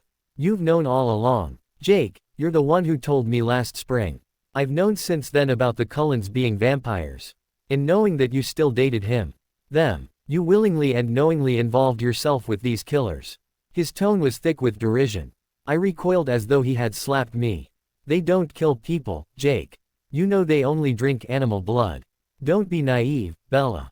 They may be good at suppressing their urges, but at the core they're natural-born killers. They're not born, they're made. They had no choice in the matter and they have trained themselves to resist their base urges. It hasn't been easy for them, but they do it because at the core they are good. You can't just ignore that. The hell I can't. He was full of hostility. If it wasn't for them being here none of us would be wolves. There was a reason why although those old stories were myths, because for years there were no vampires in the area and so there was no need for my dad or any of his friends to phase. Then the Cullens decided to return and my friends and I have to suffer with this mutation to protect the tribe. So don't tell me what I can and can't ignore or think about them. I have the right to think whatever I damn well please. He turned away from me in apparent disgust. Listening to him I suddenly understood exactly how he felt and why he would never see the Cullens in the same way I did. His life was no longer his own because of them. No wonder he resented them so much and couldn't notice any of their redeeming values. Oh, Jake, I said sadly and put my arms around him. I'm so sorry. They didn't know. They still don't know. I'm sure if they did they would have never come back. They would never intentionally hurt anyone. Even as I was saying this I cringed internally. I knew, of course, how hard Edward had to work to resist hurting me upon my arrival in Forks, and then Jasper nearly killed me at my birthday party. But in the end the Cullens worked together to make sure no harm came to a human, and that was all that mattered. Jacob didn't answer but he didn't move away, either, so I continued to hold him, pressing myself into his back, marveling at our role reversal. Usually he was the one comforting me. Tonight, for once, we both needed each other, and I would be there for him as he had been there for me so many times before. We didn't speak for a long time and slowly I felt the tension leave his body, his muscles relaxing. Finally he turned around and reached to pull me into a proper hug. I caught a glimpse of his face and was surprised to see not the serious, more mature Jake, but the boy, looking confused and slightly lost. It'll be okay, Jake, you'll see. We'll figure it out somehow. I'll help in any way I can. He pulled away to look at me. The boy was gone. There's nothing you can do to help, Bella. All right, I nodded, maybe there's nothing I can do. But I can listen. I can be here for you if you need me. Would you like to tell me about it? What is it like, becoming the wolf? He looked like he was struggling with whether he should tell me anything or not. Finally he started speaking. I can pretty much phase when I want to, but it can also come on suddenly if I feel angry or if I sense danger. Sam and the others have been working on controlling their emotions so that they don't phase unintentionally. Sam's the oldest, so he has the most experience and control. Jared's pretty good too. Paul, well, I'm not sure Paul will ever have total control. He's a hothead. I smiled. I was happy to hear a little bit of the Jake I knew seeping out through his words. What about you? I asked. Apparently I have the most control Sam's ever seen from someone so new to phasing. That first night, I was able to phase back to human form fairly quickly and easily. The others, well, they were trapped as wolves longer before they figured out how to phase back. That's good, Jake. I placed my hand on his huge bicep. Congratulations. He shrugged. It's nothing I did. I guess I was just born with more control. But I'm still dangerous to those around me. If I ever lost control and phased near anyone, I could hurt them. I could hurt you, he said softly as he looked down at me. I think my control is good enough, but still, you probably shouldn't be here alone with me. I could never live with myself if I harmed you. You won't. I have total faith in you. That's always been your problem, he said, his tone slightly lighter. You have too much faith in everyone. No sense of self-preservation.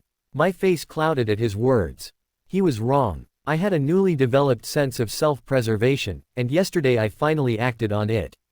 And what I found was that avoiding pain was sometimes as hurtful as enduring it. He saw the change in my demeanor and his eyes filled with concern. Your turn, he said.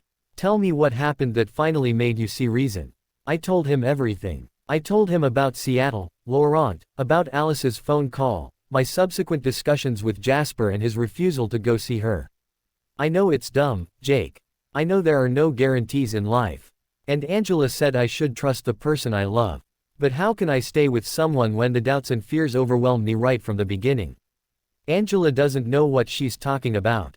Jake snarled. I looked over at him, surprised. I know she means well, I said. Maybe, but she doesn't have a clue. Let me get this straight. This Bloods. Kerr. Jake. Oh, all right, he said, annoyed. Whatever his name is has been mated to the other one for decades, and then, when he decides he's tired of her and ready to move on, he phones it in like he's trying to cancel a pizza delivery. Who does that? That's messed up. Especially after he promised you that he would do it in person. Then he doesn't even tell you about it until she calls you and he has no choice. And he thinks you should just trust him to stay with you and not do the same thing to you down the road that he did to her. Right. Hell, he even made sure you had the phone he can call you on when he decides he's tired of you. I gasped. No, Jake, you don't understand. He would never leave me like that. I know he wouldn't. Sure. If you're so certain, how come you didn't stay with him, then? How come this bothers you so much? I shrank in my seat. Was he right? Somewhere deep inside was I afraid that Jasper would tire of me and leave me the same way Edward left me, the same way Renee left Charlie. Was there more to this than just my fear of Alice's vision of Jasper returning to her? I shook my head. No, Jake, that's not it. If that was it, then I'd never have a hope of having a relationship with anyone, because anyone can leave me someday. And I really don't believe that Jasper would leave me out of boredom. I know he loves me too much for that. He didn't make the decision to leave Alice lightly. It's not the way you made it sound. It wasn't because he was bored with her. Really. I mean, clearly he should have done it in person instead of calling. I always said she deserved more than that. But there were good reasons for him leaving her. It wasn't just me, and it definitely wasn't because he was bored. And for me, it's not that I'm afraid he'll just leave me someday for someone else. What I'm really afraid of is that this thing with Alice was never properly resolved. Neither of them ever had closure. And I'm afraid that without that last meeting he might change his mind and go back to her. I mean, she has seen it. She thinks he will go back to her for good, and maybe he will, and if that's what's meant to happen, then I would rather it happened now. But maybe he won't stay with her even if he does go back. Maybe he'll come back to me. If he really loves me, if he's really so convinced that he's going to be with me forever, why isn't he willing to do that?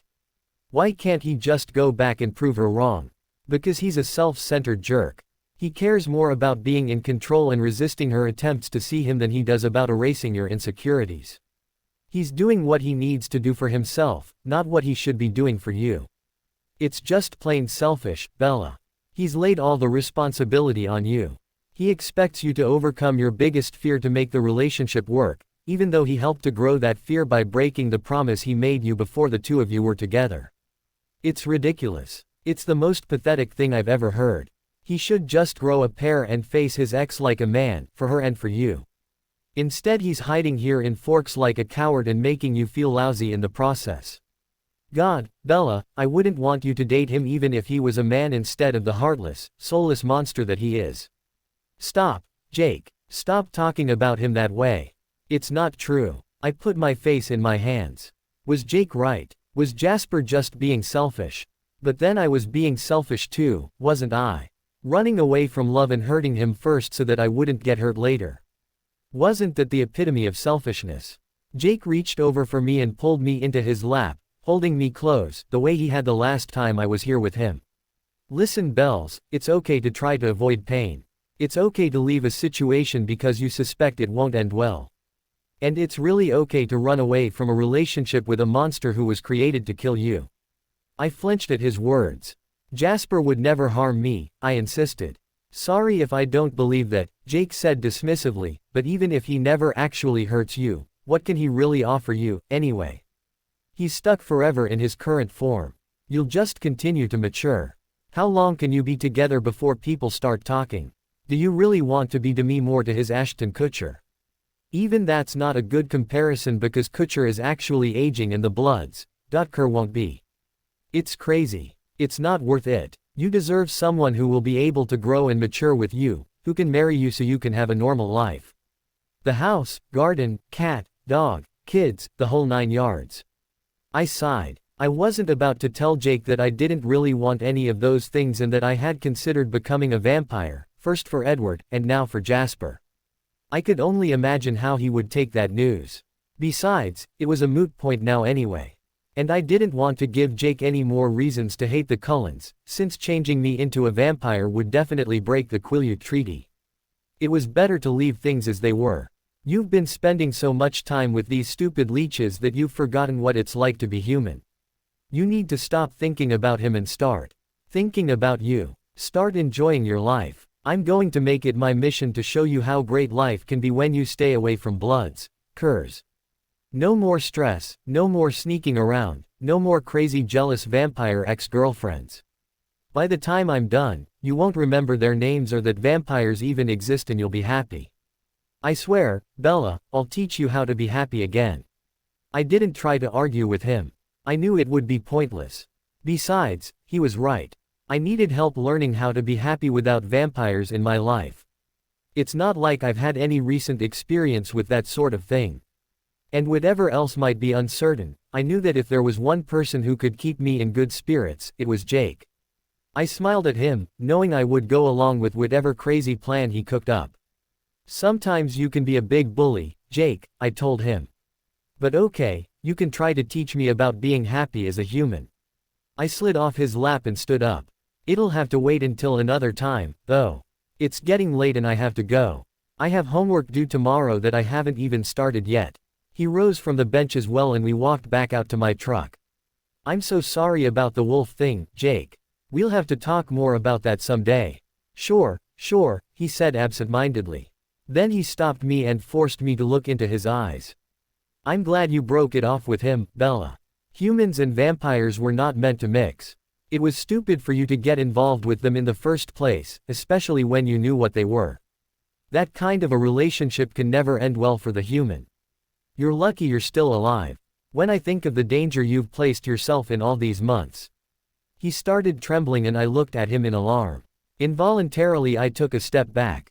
Jake, calm down. Please don't get upset. It's over now. Seeing the fear in my face must have snapped him out of the mood he was in. He calmed instantly, his face returning to the mature and impassive expression I saw when I first arrived. I'll be in touch soon, he told me. In the meantime, take care of yourself, Bells. And no more hanging out with vampires, all right? I smiled weakly. Okay, I promised as I got into the truck, and you take care of yourself as well. I will, he said, closing the door. See you soon. See ya, I replied as I pulled away and drove back to Forks. I didn't expect it. Perhaps I should have, but I really didn't, so when it happened it took me completely by surprise. Driving home, as I got closer to the reservation border, I saw him standing and waiting by the side of the road. My heart stuttered. I didn't know what to do. I took my foot off the gas pedal and allowed the truck to decelerate, giving me a few precious seconds to think. I couldn't just pass him by and continue driving home as though I hadn't seen him. I had to stop. I moved my foot to the brake pedal and pulled over onto the shoulder. I threw the truck into park and turned off the engine. Taking a deep breath, I opened the door and got out. "Jasper, what are you doing here?" "I needed to see you," he replied simply. "I knew you were coming to visit Jake, so I thought I'd wait for you here." He sniffed the air. "He's a wolf now too, isn't he?" Yes, I would not have volunteered that information, but Jasper seemed pretty certain even without my confirmation. I suspected that's what his illness was all about. "The pack is growing. They're growing because of you. Jake said they only start shape-shifting when there are vampires in the vicinity and the tribe needs protection. No one shifted in Billy's generation." "Interesting," Jasper said. "I bet Carlisle would like to know that.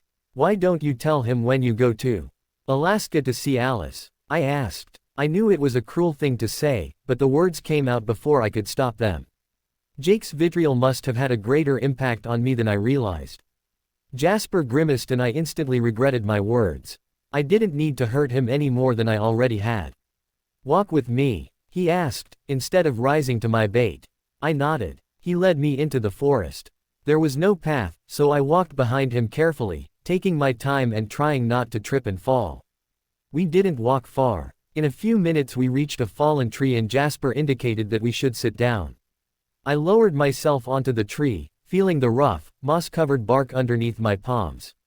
He sat down next to me, his pinky finger positioned perfectly alongside mine so that they were barely touching. I considered moving my hand, but didn't. Instead, I studied him from the corner of my eye. He looked disheveled. His hair needed to be combed out and I noticed he was wearing the same clothes as the previous day. We sat for a long while without speaking. "What are we doing, Bella?" he finally asked. "And why?" I busied myself studying the moss and fern-covered ground as I thought about my answer. "I think we're each drawing a line in the sand." I could tell by the sudden movement of his head towards me that he hadn't expected such a direct answer. "As for why, I already answered that yesterday, and I can't speak for you." "Tell me again." "There's no point. We've been through this so many times already." "I know, but the last couple of times we were fighting. I wish we could just talk. Maybe if we're not so emotional we'll be able to find some middle ground. Would you please tell me again?"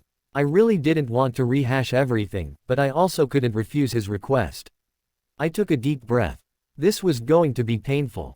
I'm not gonna pretend I'm being rational about this, and I know most of what I'm afraid of has nothing to do with you.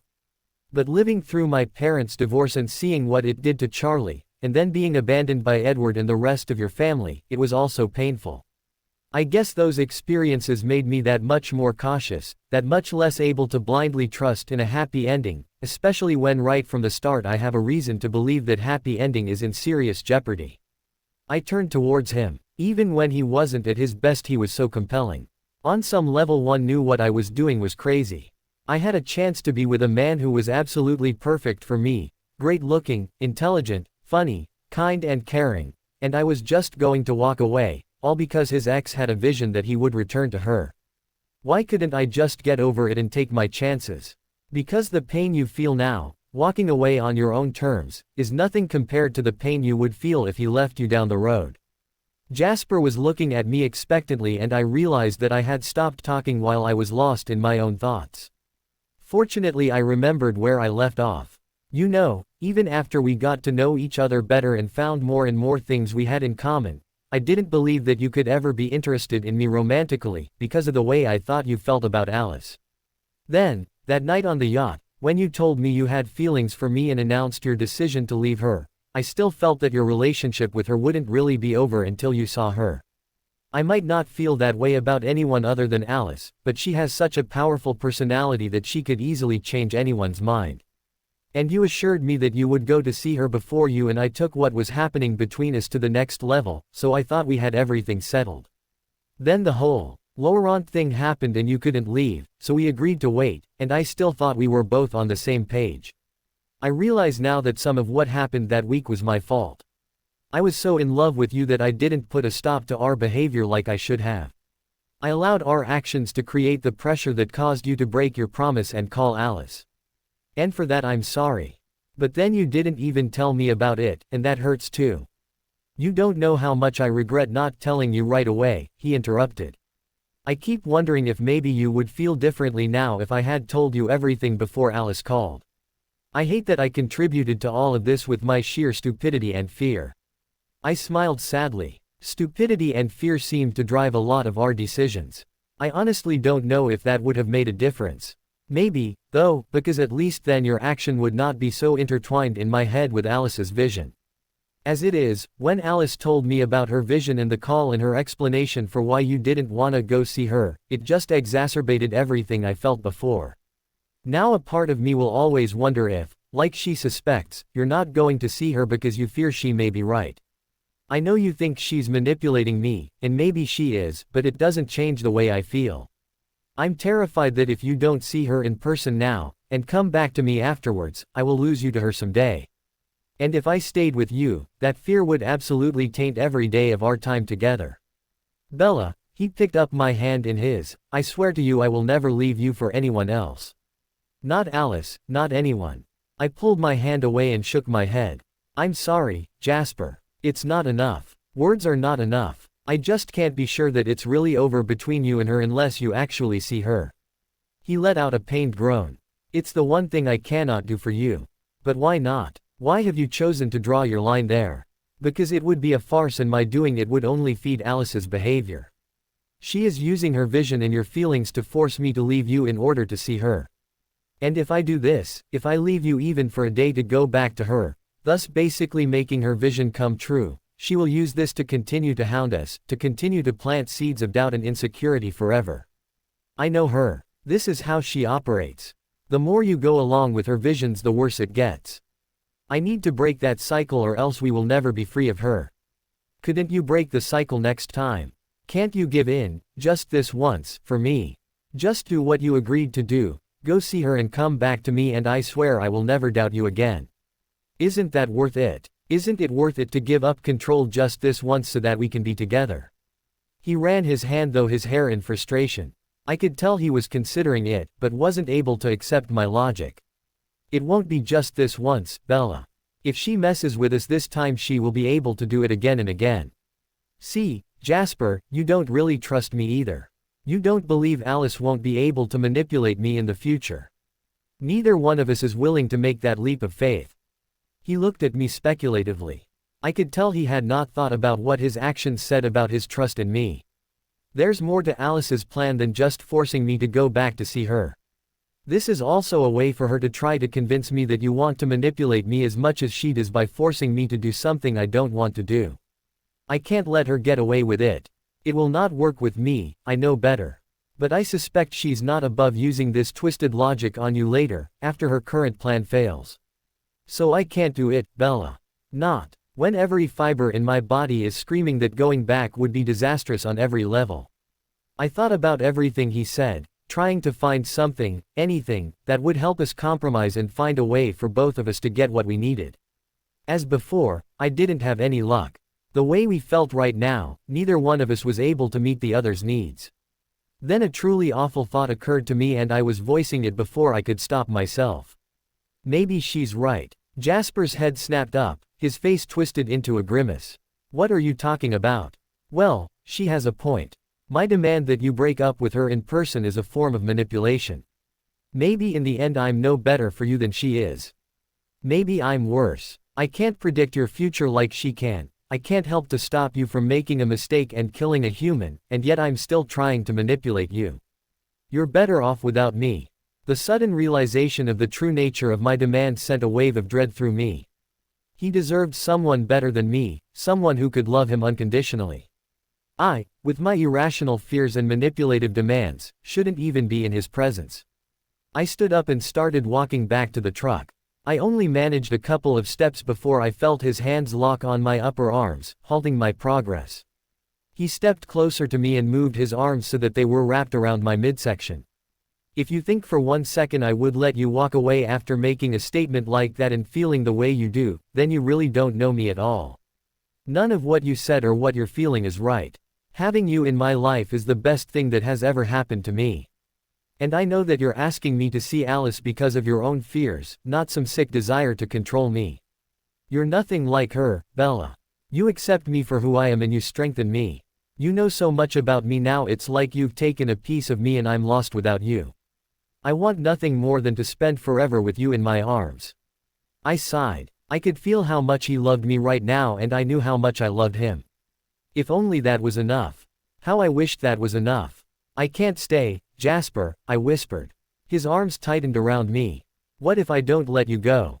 My body instinctively stiffened at hearing his threat and he immediately relaxed his hold. I'm sorry, darling. Of course, I would never. No, I said. I know you never would. He lowered his arms so there was nothing to stop me from leaving, but instead of walking away I turned around and placed a hand against his cheek. I'm so sorry, I can't get over this phobia and believe in the future and in you the way you need me to. I wish I could think of something else, anything other than you seeing Alice, that would help me overcome this fear. But no matter how hard I try, I just can't. But Bella, walking away from us is also a gamble too. You could be trading an eternity of happiness for a lifetime of disappointment. There's no way to guarantee any relationship will last forever. You always have to take a chance.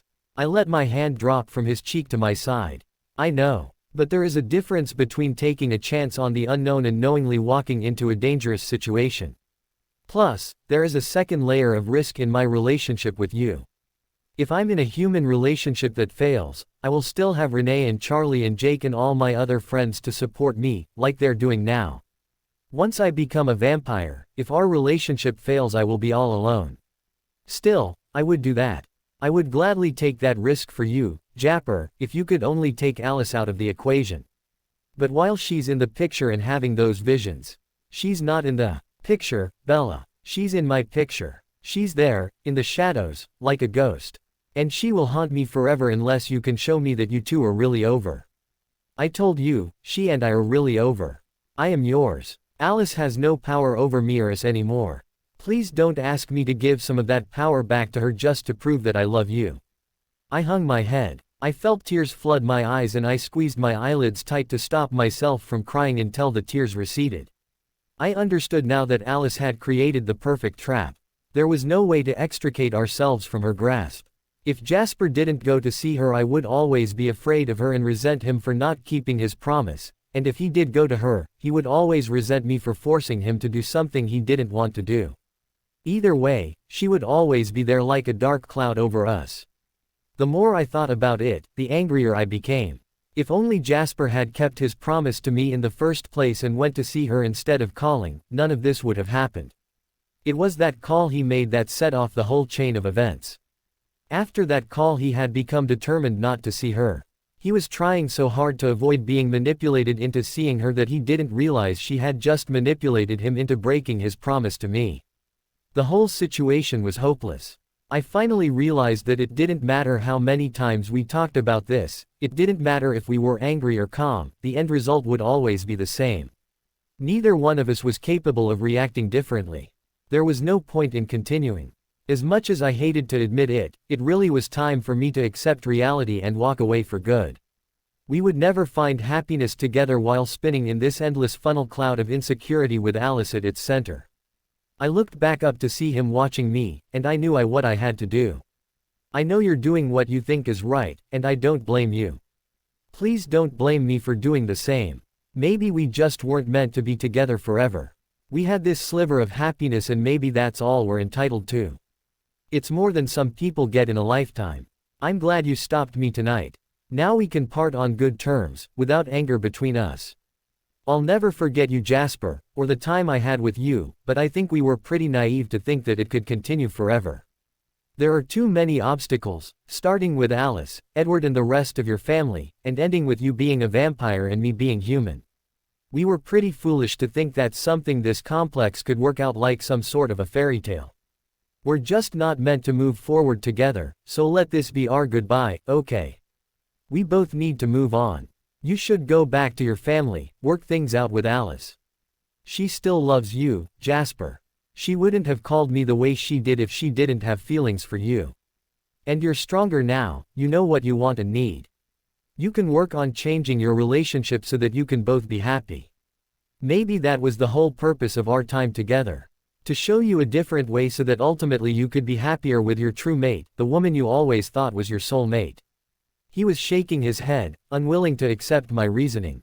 I don't believe that, Bella. The way I feel about you is too powerful to be temporary. We are meant to be together. I can't explain how I know this, but I am certain it's true. I have this sense, and it goes down to my core, that everything I've experienced before, my relationships with Maria, Peter and Charlotte, and Alice, were just placeholders. Just events to occupy my time while I waited for you. With you in my life I finally feel complete. I've never felt that way before. He reached and took both of my hands in his before he spoke, looking deeply into my eyes. Love tells us who we are. When I asked the answer, who? No love answered. So I knew I had to wait for love. For we are no one before love. A missing clue looking for a person. A star looking for a sky. And I am waiting for an eye. Music tells us what we feel, but cannot say. Love reveals what we know, but cannot see. Before you I was nothing but. When you gave me your hand, I took my hand. For love tells us who we are. So when I asked the answer, who? Love answered, you. As always, he mesmerized me. I wanted to simply fall into his arms, merge our bodies and minds completely and never separate, never have an independent thought or feeling again. If we could only be one seamless whole instead of two halves, no one could interfere or find any cracks or fissures to try to divide us. But that was impossible. Somehow I found the strength to pull back and tear my eyes away from Jasper. I refocused on the harsh reality of our situation. In the real world the wedge had already been driven between us. A third person had inserted herself into our relationship and stood on the periphery, waiting for a chance to strike again and again and divide us further. And neither one of us had the strength we needed to force her out. Jasper, you're only making this harder and more painful for both of us. I know we both love each other. We just don't seem to love each other enough. I won't change my mind and I can't afford to wait for you to change yours. I don't have the luxury of infinity, the way you do, and even if I wanted to sit around and wait, I don't think my friends would let me. I wish things could be different, but they're not. So you need to go. Move on and be happy. Dwelling on something that can never be isn't healthy. It's not good for you. He shook his head again in denial. I meant what I told you yesterday. I won't try to make you stay in this relationship if it's making you unhappy, because your happiness is the most important thing to me. But I'm not going anywhere. There's nowhere for me to go if you're not there with me, so I'm staying right here. If I have to be alone forever so be it, but if you change your mind you will always find me nearby. All you'll have to do is let me know that you want me back in your life and I'll be there. The stubborn set of his jaw clearly told me that there was nothing more I could do or say to change his mind. I inhaled deeply, intending to repeat my goodbye, but found myself unable to say anything. I could see my own misery reflected in his eyes as we both realized that this could be our final moment together. I wanted to hug him, to key him, to have that last reminder of the love we felt for each other, but I knew giving into this desire would only make our parting that much more unbearable. So instead I just turned around and walked back through the forest in the direction of my truck. I could hear him following behind me, but he didn't try to stop me and didn't exit the forest when we got to the last of the trees. I walked the final few steps to the truck alone. I turned and whispered, "I'm so sorry," before climbing into the driver's seat and pulling back onto the road home. Surprisingly, there were no tears, only a deep regret and disappointment spreading inside. I didn't know how or why, but this goodbye felt so much more final than when I left his house the previous day. I now felt like we had done everything we could, and accepted that a compromise was impossible. There was another difference as well. This time I wasn't just walking away from Jasper, but walking towards something else. My life is Bella Marie Swan, human. I thought about everything Jake had said to me tonight and about the great effort he, Mike, Angela and Ben went through to help me cope with everything life threw at me in the last few weeks. I realized that, for their sake and mine, somehow I had to make this sacrifice worth something. I needed to let my friends remind me what it was like to live contentedly in the human world. I might never again be as happy as I had been with Jasper, but I would force myself to do whatever was necessary to be happier than I was right now. An old song I had heard countless times during poignant moments on TV started playing in my head. Another turning point, a fork stuck in the road. Time grabs you by the wrist, directs you where to go. So make the best of this test, and don't ask why. It's not a question, but a lesson learned in time. It's something unpredictable, but in the end it's right. I hope you had the time of your life. Back at home I told Charlie about some of my visit with Jake. Actually, since I had to omit all references to werewolves, vampires and my love life, there really wasn't much to tell. I just explained that Jake had a chronic genetic disorder that was specific to the Quileute tribe, but that the condition was under control and shouldn't impact his daily activities. Charlie was somewhat upset that Billy hadn't given him the details previously, but not enough to make too big of a deal out of it. After dinner I did homework and got ready for bed. It took me a long time to fall asleep, as I kept thinking about my conversations with Jake and Jasper. Finally, however, my exhaustion took its toll and I fell into a deep slumber. If I had dreams or nightmares, I remembered none of them when I woke up. In the morning I was eating cereal in the kitchen when the doorbell rang. I frowned. I couldn't think of anyone who would come over this early in the morning. I wondered if the person would just go away if no one came to the door, but then the bell rang again. I sighed. It was probably one of the neighbors needing to borrow sugar or something, and they knew I was home since my truck was in the driveway. I got up and headed for the door, opening it just a crack at first, and then wide when I saw Jake. Once again, despite the cool weather, he was wearing only cargo pants and a t-shirt, no jacket in sight. "Hey Bells," he said with a smile, "took you long enough." Was I supposed to be expecting you?" I asked as I stepped aside to let him into the house. He kept walking right into the kitchen. I closed the door and followed. "Well, I would have called," he said over his shoulder, "but I figured you would be sleeping or in the shower or something, so why bother? It was easier just to show up. You got any food? I'm starving." "Help yourself to the cereal," I said, pointing to the box still sitting on the counter. "The bowls are in the cabinet next to the fridge." Jake poured himself a generous bowl of cereal and topped it with milk before settling down opposite me at the kitchen table. "So what's so important to merit this early morning treat?" I grumbled. Jake shook his head in disappointment. "Really, Bells, you ought to work on your hospitality skills. You're not exactly making me feel welcome." "Whatever, Jake. It's not exactly polite to show up on my doorstep unannounced at some ungodly hour, so I don't know why you're expecting any hospitality at all." I knew I was being rude, but after everything that happened last night I wasn't exactly in the mood to be teased. Jake held up his hands in a defensive gesture. All right, he said, "I can see you're not a morning person, so I'll cut you some slack.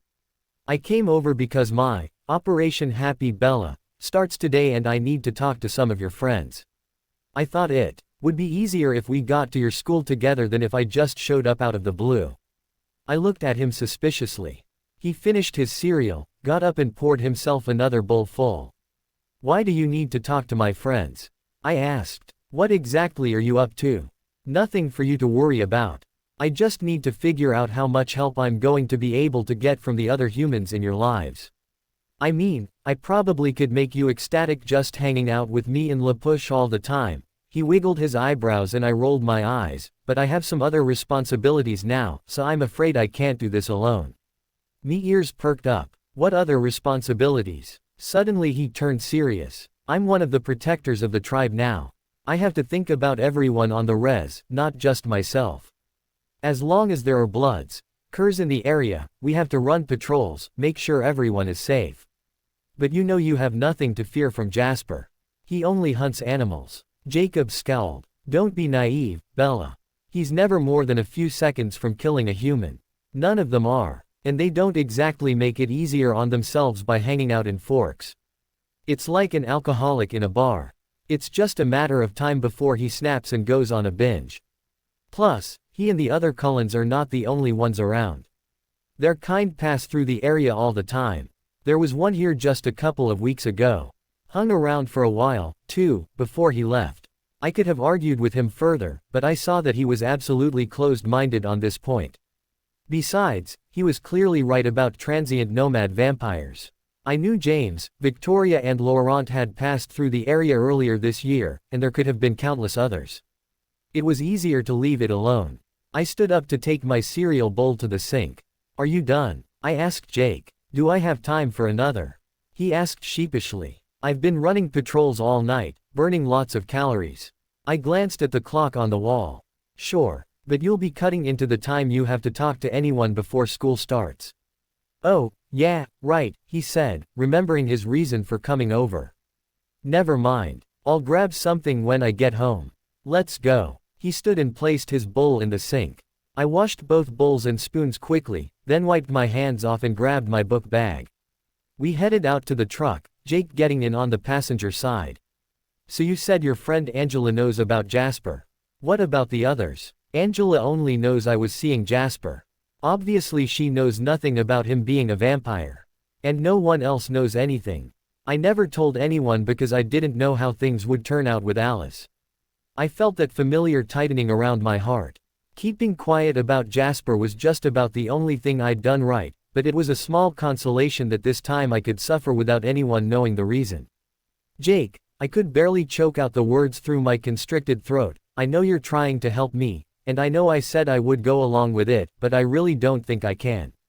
I'm just not ready. I need some time to process everything that's happened." He nearly turned sideways in his seat to study me. I snuck a quick look at him from the corner of my eye. He looked very serious, frowning slightly, but didn't say anything. Shifting my eyes back to the road, I saw that we were nearly at the school and pulled into the student lot, parking the truck in the first available spot, far away from the buildings.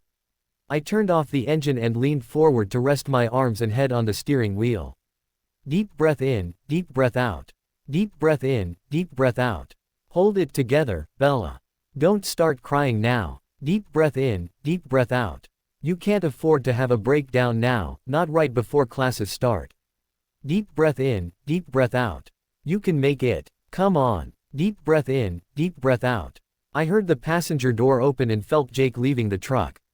Then I heard the door on my side opening and felt his hand rubbing circles across my back. "Bella, let's get you out of this truck. We can talk better out here." He grabbed my shoulders and pulled me back against the seat, leaning over to unbuckle my seat belt. "Come here," he said, reaching across me to wrap his left hand around my back as he pulled me out of the cab and into a bear hug. My feet dangled off the ground as I circled my arms around his neck and buried my face in his shoulder, still silently repeating my breathing mantra and willing myself not to cry. "Listen to me." His quiet, low, rumbling voice had a calming quality, but also demanded attention. "I know how much you're hurting, but shutting yourself off from everyone and wallowing is not the answer. I can show you that you did the right thing, but you have to let me. No sabotaging my efforts by isolating yourself into a depression as you process stuff." "Okay. I just don't think I have it in me right now to be happy," I said. He lowered me to the ground and unwrapped his arms. I let go of his neck. He tilted my face up to look at him. "All right. Fair enough, Bells. I won't expect you to do cartwheels right away. But I'm not gonna stand by and let you go all emo on me either. Just s.k. it up and go along with the plan, and I swear, I'll have you feeling great in no time." I couldn't help but smile a little. This was vintage Jake. Compassion in small doses. I was about to respond when I heard Mike shout, "Hey, Bella," from the direction of the school. "Don't look now," Jake said in a conspiratorial whisper, "but your boy Newton is heading over here and he has that battle stations look. What's the deal with him now, anyway?" I cringed. I hoped seeing me with Jake wasn't giving Mike any wrong ideas. "We're just friends," I said quietly, "and he's been really great at keeping it that way." Jake said thoughtfully. I could almost see the wheels spinning in his head. "No, Jake," I hissed.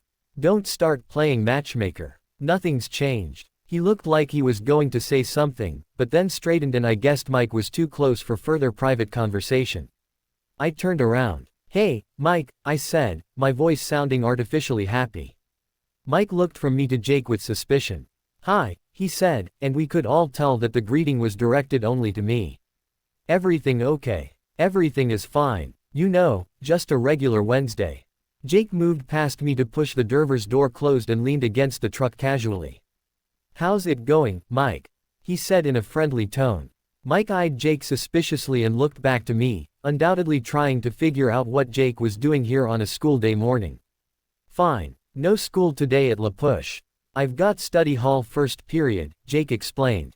I had a feeling that was a lie, but there was no point in challenging him based solely on suspicion. Besides, it was a reasonable explanation to offer Mike. "Say," Jake continued, "I'm actually glad you came over. I was just talking with Bells, here, how boring it is this time of year in Forks and La Push. There's just nothing going on. So I was thinking how we should do something to spice it up, you know what I mean." Mike raised his eyebrow and pulled himself up ramrod straight to his full height. I could tell he was less than thrilled with the idea of doing anything that involved Jake. "Not a clue," he said, his voice tinged with hostility. "Well, I thought maybe we could set up some sort of a contest or competition. You know, give people something to watch, get excited about." Mike's face thawed out a little. Typical guy, he loved competitions. "What did you have in mind?" "I dunno. What about an exhibition basketball game? Your varsity team against a team from La Push.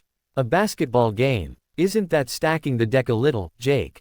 It was my turn to raise an eyebrow in his direction.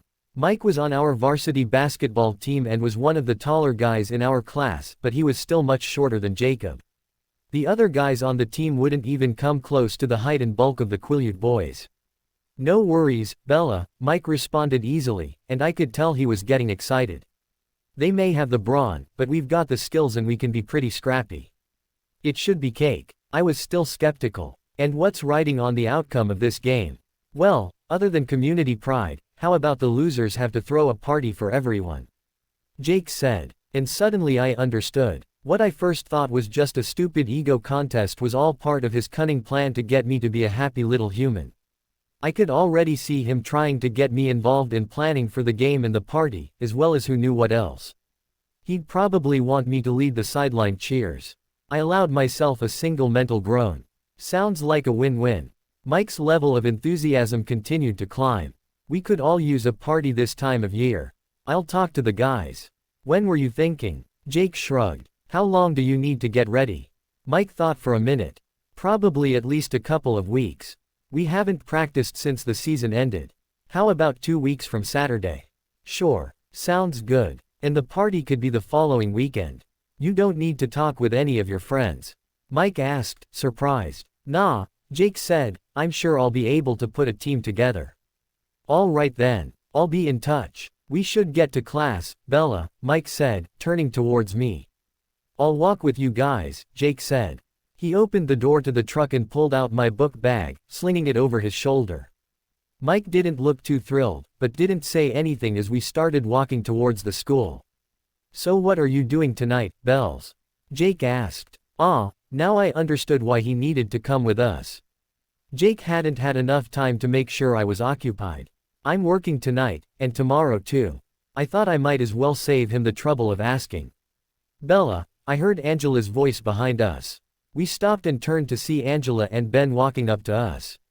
"Hey, Jake," Angela said, "it looks like you're feeling better. Nice haircut." I knew Angela was just being nice and I smiled a little at the slight narrowing in Ben's eyes as he looked at Jake. "Yeah," Jake replied. "Thanks. It was just a bug, I guess." "So what brings you to Forks on a Wednesday morning?" Angela asked. Jake had a great idea, actually, Mike answered. "We're going to do an exhibition basketball game. Forks against La Push. Losers to throw a party for everyone."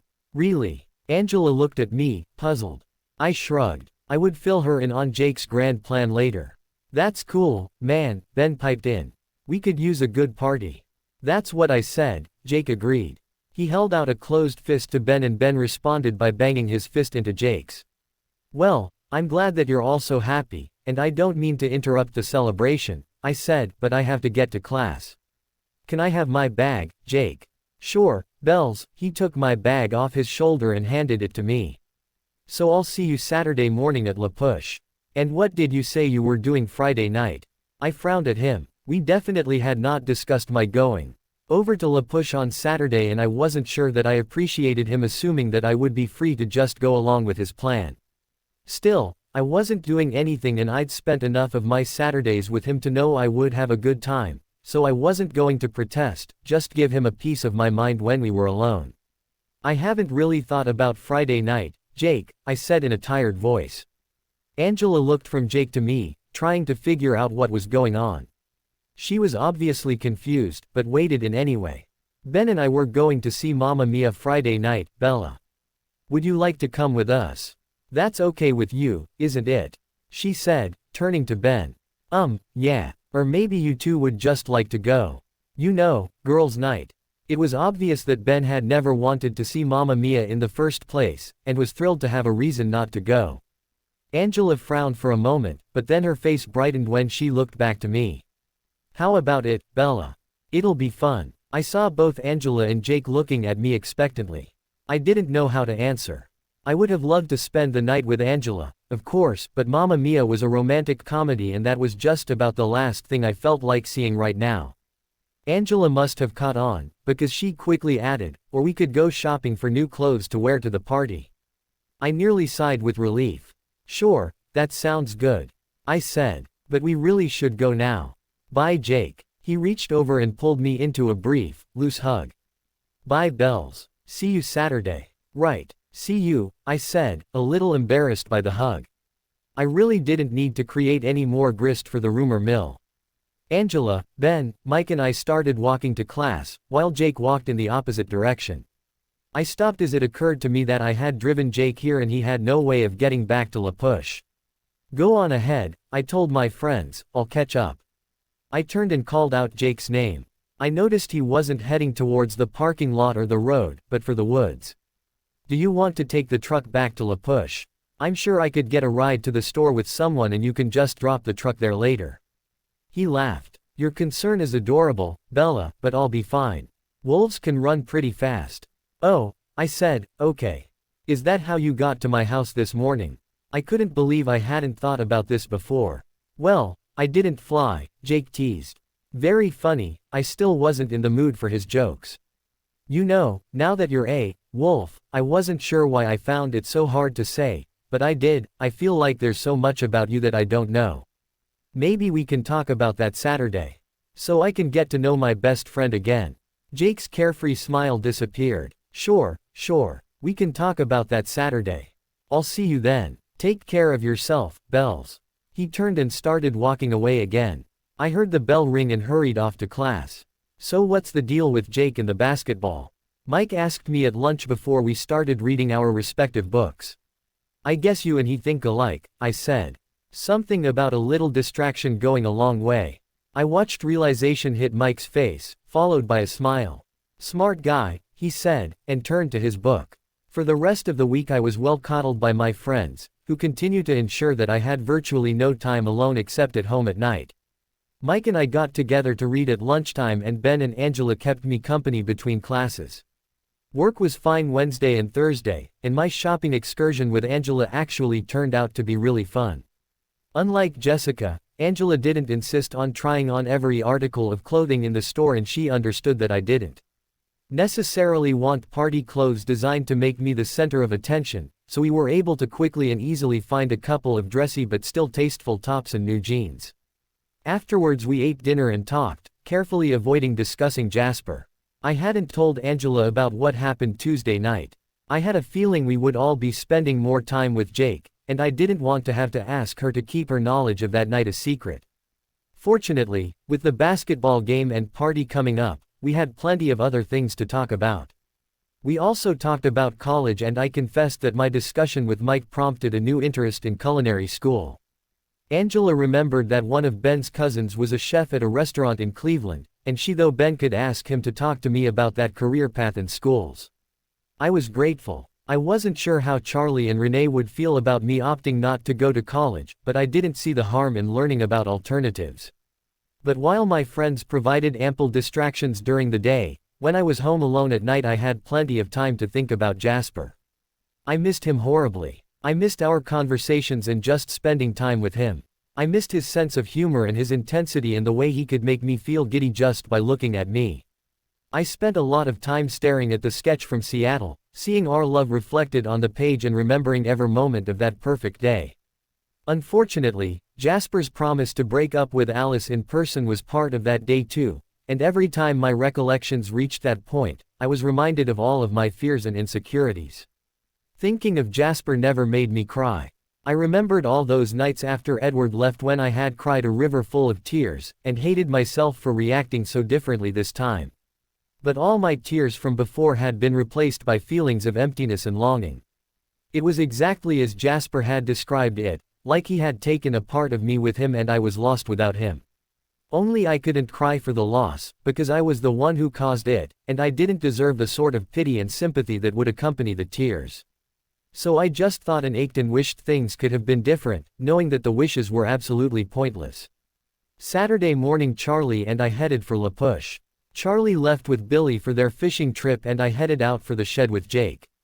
I wanted to learn more about the wolves, but I was a little scared. I wondered how much shape-shifting into wolf form had really changed my best friend. I had already seen some of the changes in him, and I knew there would be more. It felt like still more pieces of me were being taken away. I wondered how much more I would be able to take before I disappeared altogether. Jake worked on his car while we talked, explaining that he hadn't had as much time as he wanted to work on it lately, so he had to multitask if he ever wanted to get it finished. Fortunately, he felt like the end was in sight. I was glad for him. He deserved this reward after everything he had been through, even if he could now apparently run fast enough to no longer need a car. As he worked, Jake explained the workings of the wolf pack and the knowledge of vampires that had been passed down for generations so that the wolves had a better chance of protecting the tribe. He told me that we were going to have lunch with the pack so I could meet everyone, which made me nervous. Won't they mind my being there? Won't I be just an outsider interfering? No, Bella, you won't be an outsider. You'll be with me, and that will make you one of us. Besides, as close as Billy and Charlie have been over the years, the two of you might as well be honorary Quileutes anyway. It did take them a while to come to terms with your relationship with vampires, but they know it's over now, so it's okay. Wait, what? What do you mean? Why do they even know about my relationship with vampires and whether or not it's over? Jacob Black, you're as big of a gossip as your father. He looked at me, his eyes filled with sadness and guilt. It's not like that, Bella. I couldn't help telling them. But I should have, well, I should have warned you. Then again, I didn't know you knew, and by the time you let me know you knew it was too late and you needed to talk to me about him, and I didn't want you to shut down because I needed to know. You're not making any sense, Jake. I know. Look, I'm going to tell you because you deserve to know, but I hope it doesn't change things between us. I mean, I want you to remember that I'm always here to listen. Right. I don't mind the listening part, Jake. It's your need to share what you heard with your buddies that disturbs me. That's actually a good way to describe it. Need. It's not elective, Bella. When we're in wolf form we have a way of communicating without speaking. It's really weird, actually. It's like we can read the mind of every person in the pack. We can have conversations in our heads. I looked at him in shock.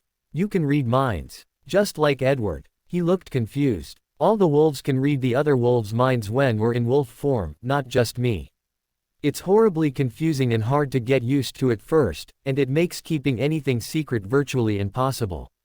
After you left Tuesday night and I had to phase to run patrol, I couldn't help but think about everything you told me, which meant that Jared and Paul knew everything I knew that night, since they were patrolling with me, and Sam and Embry learned everything the next time they phased. But what do you mean just like Edward? In a minute. Let's just get back to the wolves first.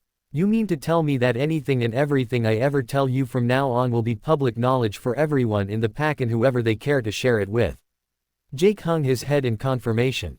I sat back, my mouth hanging open. This was such terrible news. I had always been able to talk to Jake about anything, to be completely honest with him. Now I wouldn't be able to speak with him about anything at all except the most public things that I would be willing to tell everyone anyway. So I had been right, the wolves stole my best friend. Another piece of me was disappearing. I was losing the only person I could confide in that knew the truth about everything. This time, when I buried my face in my hands, the tears fell readily. He came over and squatted in front of me. He forced me to look at him, holding my face between his large, scorching hands, brushing away my tears with his thumbs. Come on, Bella, don't be upset. The guys are trustworthy and they can be ordered not to talk about anything you tell me. I scoffed. I had a feeling how likely a bunch of teenage boys were going to be to obey that kind of an order. No, seriously. That's part of being a wolf.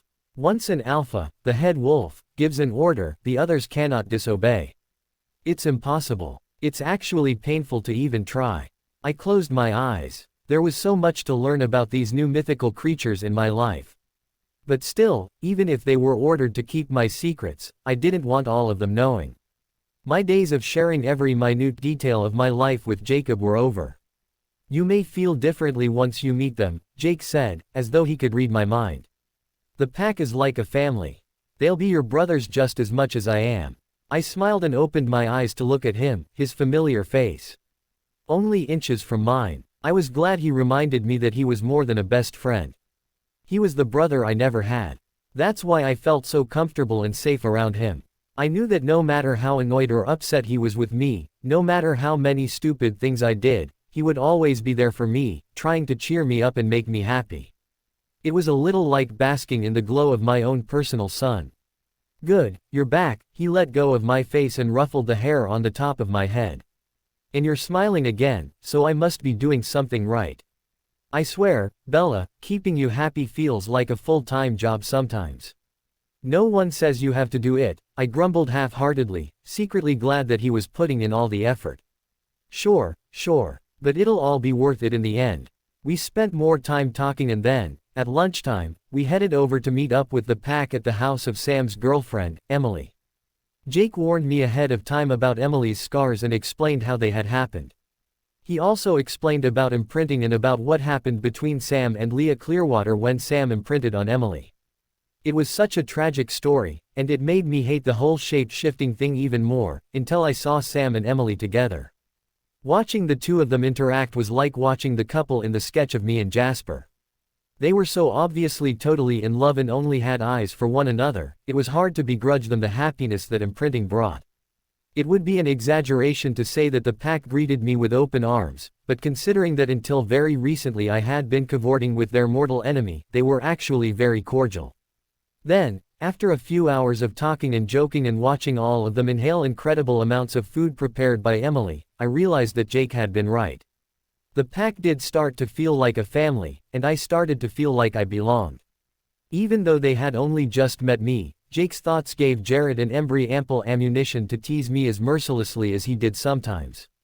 Paul ignored me, for the most part, but I somehow knew that was typical behavior for him. When Sam was around, he was too involved with Emily to pay much attention to me, and he intimidated me the most, but eventually I started to see that behind his stone-faced facade he was a kind and thoughtful man. The pack was never all there at once.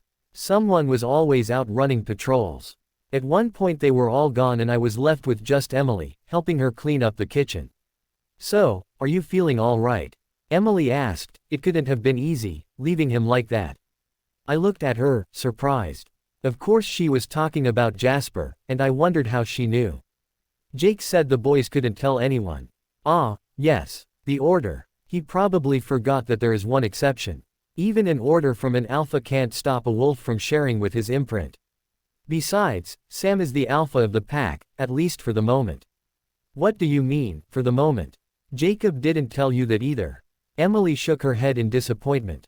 Boys. Well, before Jake phased, Sam was the wolf with the most experience and the best hereditary background to assume the role of alpha.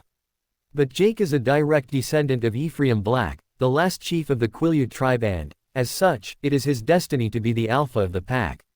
He's a bit conflicted about it still, not ready for all the responsibility, but Sam is grooming him and someday he will take charge of the pack. She smiled. He already issued the order to keep quiet all your secrets, so he's starting to realize there are advantages to the position. I couldn't believe it. My best friend, my big little brother, a leader of a wolf pack in his tribe. It was all too much to take. But he's just a boy, I whispered. He's more than that now, Bella. Emily said. Phasing matures them beyond their chronological years. He still needs some instruction so that he understands what he needs to do for the Quileute tribe, but he's hardly a boy anymore. And you should know, he's made a commitment to you. It may not be official in your world, but here on the reservation he has adopted you into his family and given you all the protection that entails. So you will always be safe here and with the pack. You may not feel it yet, but you're one of us now, and we will always be there for you." I was overwhelmed. As much as I loved Charlie, Renee, and even Phil, our family had always been small and fractured. As I thought about it, I wondered if their family unity was what attracted me so much to the Cullens, and why their abandonment of me had impacted me so strongly. Now Jake, without even telling me, completely filled up that void. No matter what else happened, I had a place where I belonged. Jake chose that moment to enter the house, and I saw him in a whole different light. He stared at me, sensing that something had just changed. He looked over at Emily, but she just smiled, offering no explanation. I walked over to him with a thankful smile and wrapped my arms around him tightly. He instantly reciprocated, wrapping me up again in that warm cocoon of security. "Thank you, Jake," I told him sincerely. I couldn't have asked for a better brother or a better surrogate family. "You're welcome, Bells," he said, and Key, at the top of my head. "See, I told you I could make you happy." The next 2 weeks were extremely busy. In addition to working my regular hours at Newton's, I covered for some of Mike's shifts while he and the other Forks players practiced for the big game. When I wasn't working, Angela and I helped with the preparations. We worked with a group of students to design and print up game programs and flyers to post in the windows of all the Forks and La Push businesses, make banners to support the teams and plan for items to be sold at the concession stand. Word about the game spread pretty quickly and the whole community was excited about the event. It looked like we were going to get quite a turnout. Since my loyalties were pretty evenly split between my school team and my new family, I volunteered to work at the concession stand during the game. I didn't know much about basketball anyway, so I wouldn't get a lot out of seeing the guys play, and I figured keeping myself busy selling sodas, chips and popcorn would be a good excuse not to bother cheering. As busy as I was every day after school, lunchtime became my favorite time of day. Mike and I no longer bothered to even go to the cafeteria to get food. Instead, I started brown bagging lunches for the both of us so that we could spend the entire time reading. Those 50 minutes each day were nice and relaxing, and we both appreciated the downtime from the excitement and stress generated by the game. This was especially true for Mike, who really seemed to appreciate the quiet. Our only interactions took place when I would finish a novel in Daniel Silva's Gabriel Alone series. Mike always had a sixth sense as to when I would finish, or else he always carried the next book in the series with him, but in any event I never had to wait. Whenever I finished a book we would briefly discuss what we each liked and disliked about it, and then I would move on to the next novel in the series and he would go back to whatever he happened to be reading. I would have never thought it possible, but we actually grew closer by not talking. There was just something about being able to sit in the same room together enjoying our joint separateness without the need to fill the time with gossip or meaningless small talk. I spent my weekends at La Push. Whether due to an overabundance of confidence or a lack of care about the outcome of the game, Jake and his friends didn't feel the need to practice much, so hanging out with them was actually fun. Saturday mornings I had alone time with Jake and we either talked or I did my homework while he worked on his car. We then got to Emily's for lunch and spent a good part of the afternoon there. In the evening we'd end up gathering at one of the boys' house to watch movies or play board games. Sundays would start with me making breakfast for Charlie, Billy and Jake before we all headed over to the Clearwaters to watch the game. Well, to be more specific, the guys would watch the game and I would help out Sue before going back to town to work or sneaking out to go for a walk. The one Sunday I left to go walking I was surprised to see Jake catch up with me before I could go too far. "Want some company?" he asked. "Sure, but don't you mind missing the game?" "Nah, I don't really follow the teams that are playing today. I'll watch the game tomorrow night, much more interesting." "Okay," I said, knowing that normally this hardly would have mattered, but glad to accept any excuse to have him come along on my walk. I enjoyed watching Jake work on his car and interacting with the pack, but I had missed our walks together. As we always seemed to, we gravitated towards the path that led to First Beach until we were on the beach itself and sitting on our favorite piece of driftwood. "So, am I doing a good job? Are you feeling better?" "You know I am. I hardly have time to myself anymore." "So you're feeling busier, but are you better?" he pressed. I looked down to the sand and shrugged. It's like you suspected. I'm fine when I don't have time to think. But when I'm alone and not doing anything else. In truth, I was still spending a lot of time each night missing Jasper, looking at the sketch. Periodically I would take out the cell phone, which, for no good reason, I kept charged, and imagined myself pressing the one button. I fantasized about hearing his voice before realizing that if I did call him, I would have absolutely nothing to say that would make our situation any better. Calling him would only make things harder for both of us, would make us miss each other that much more. So inevitably I would tuck away the phone into my book bag, put away the sketch and lie in bed staring at the ceiling, wondering if the emptiness inside me could ever be filled by someone other than him. I guess I still have my work cut out for me, then, Jake said. A cool breeze came in off the ocean and I shivered. Jake put a protective arm around me, drawing me closer and sharing his natural body heat. I don't know if I'm worth all the effort, Jake, I confessed. This may be as good as I'm ever going to get. That's nonsense, he countered. It hasn't been long enough yet, that's all. We just have to give it more time and maybe work on distracting you better. I groaned. I was already so tired from all the distractions he and my friends cooked up. I didn't think could handle any more. Besides, no matter what they did I would be alone with my thoughts sometimes, and that's when I would always return to Jasper. Really, Jake, just let it go. The one thing I learned in all this time is that I'm stronger than I thought. As much as it hurts and as tempting as it is to go back to him, I've been able to resist. That's worth something, right?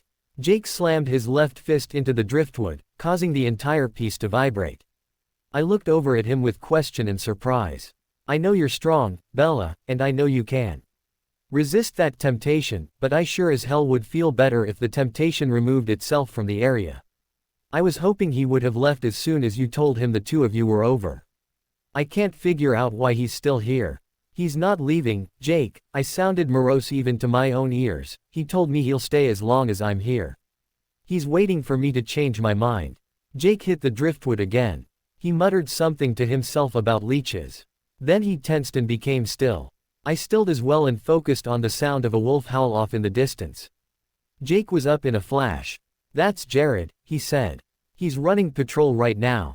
I'd better see what's going on. He started walking off into the trees.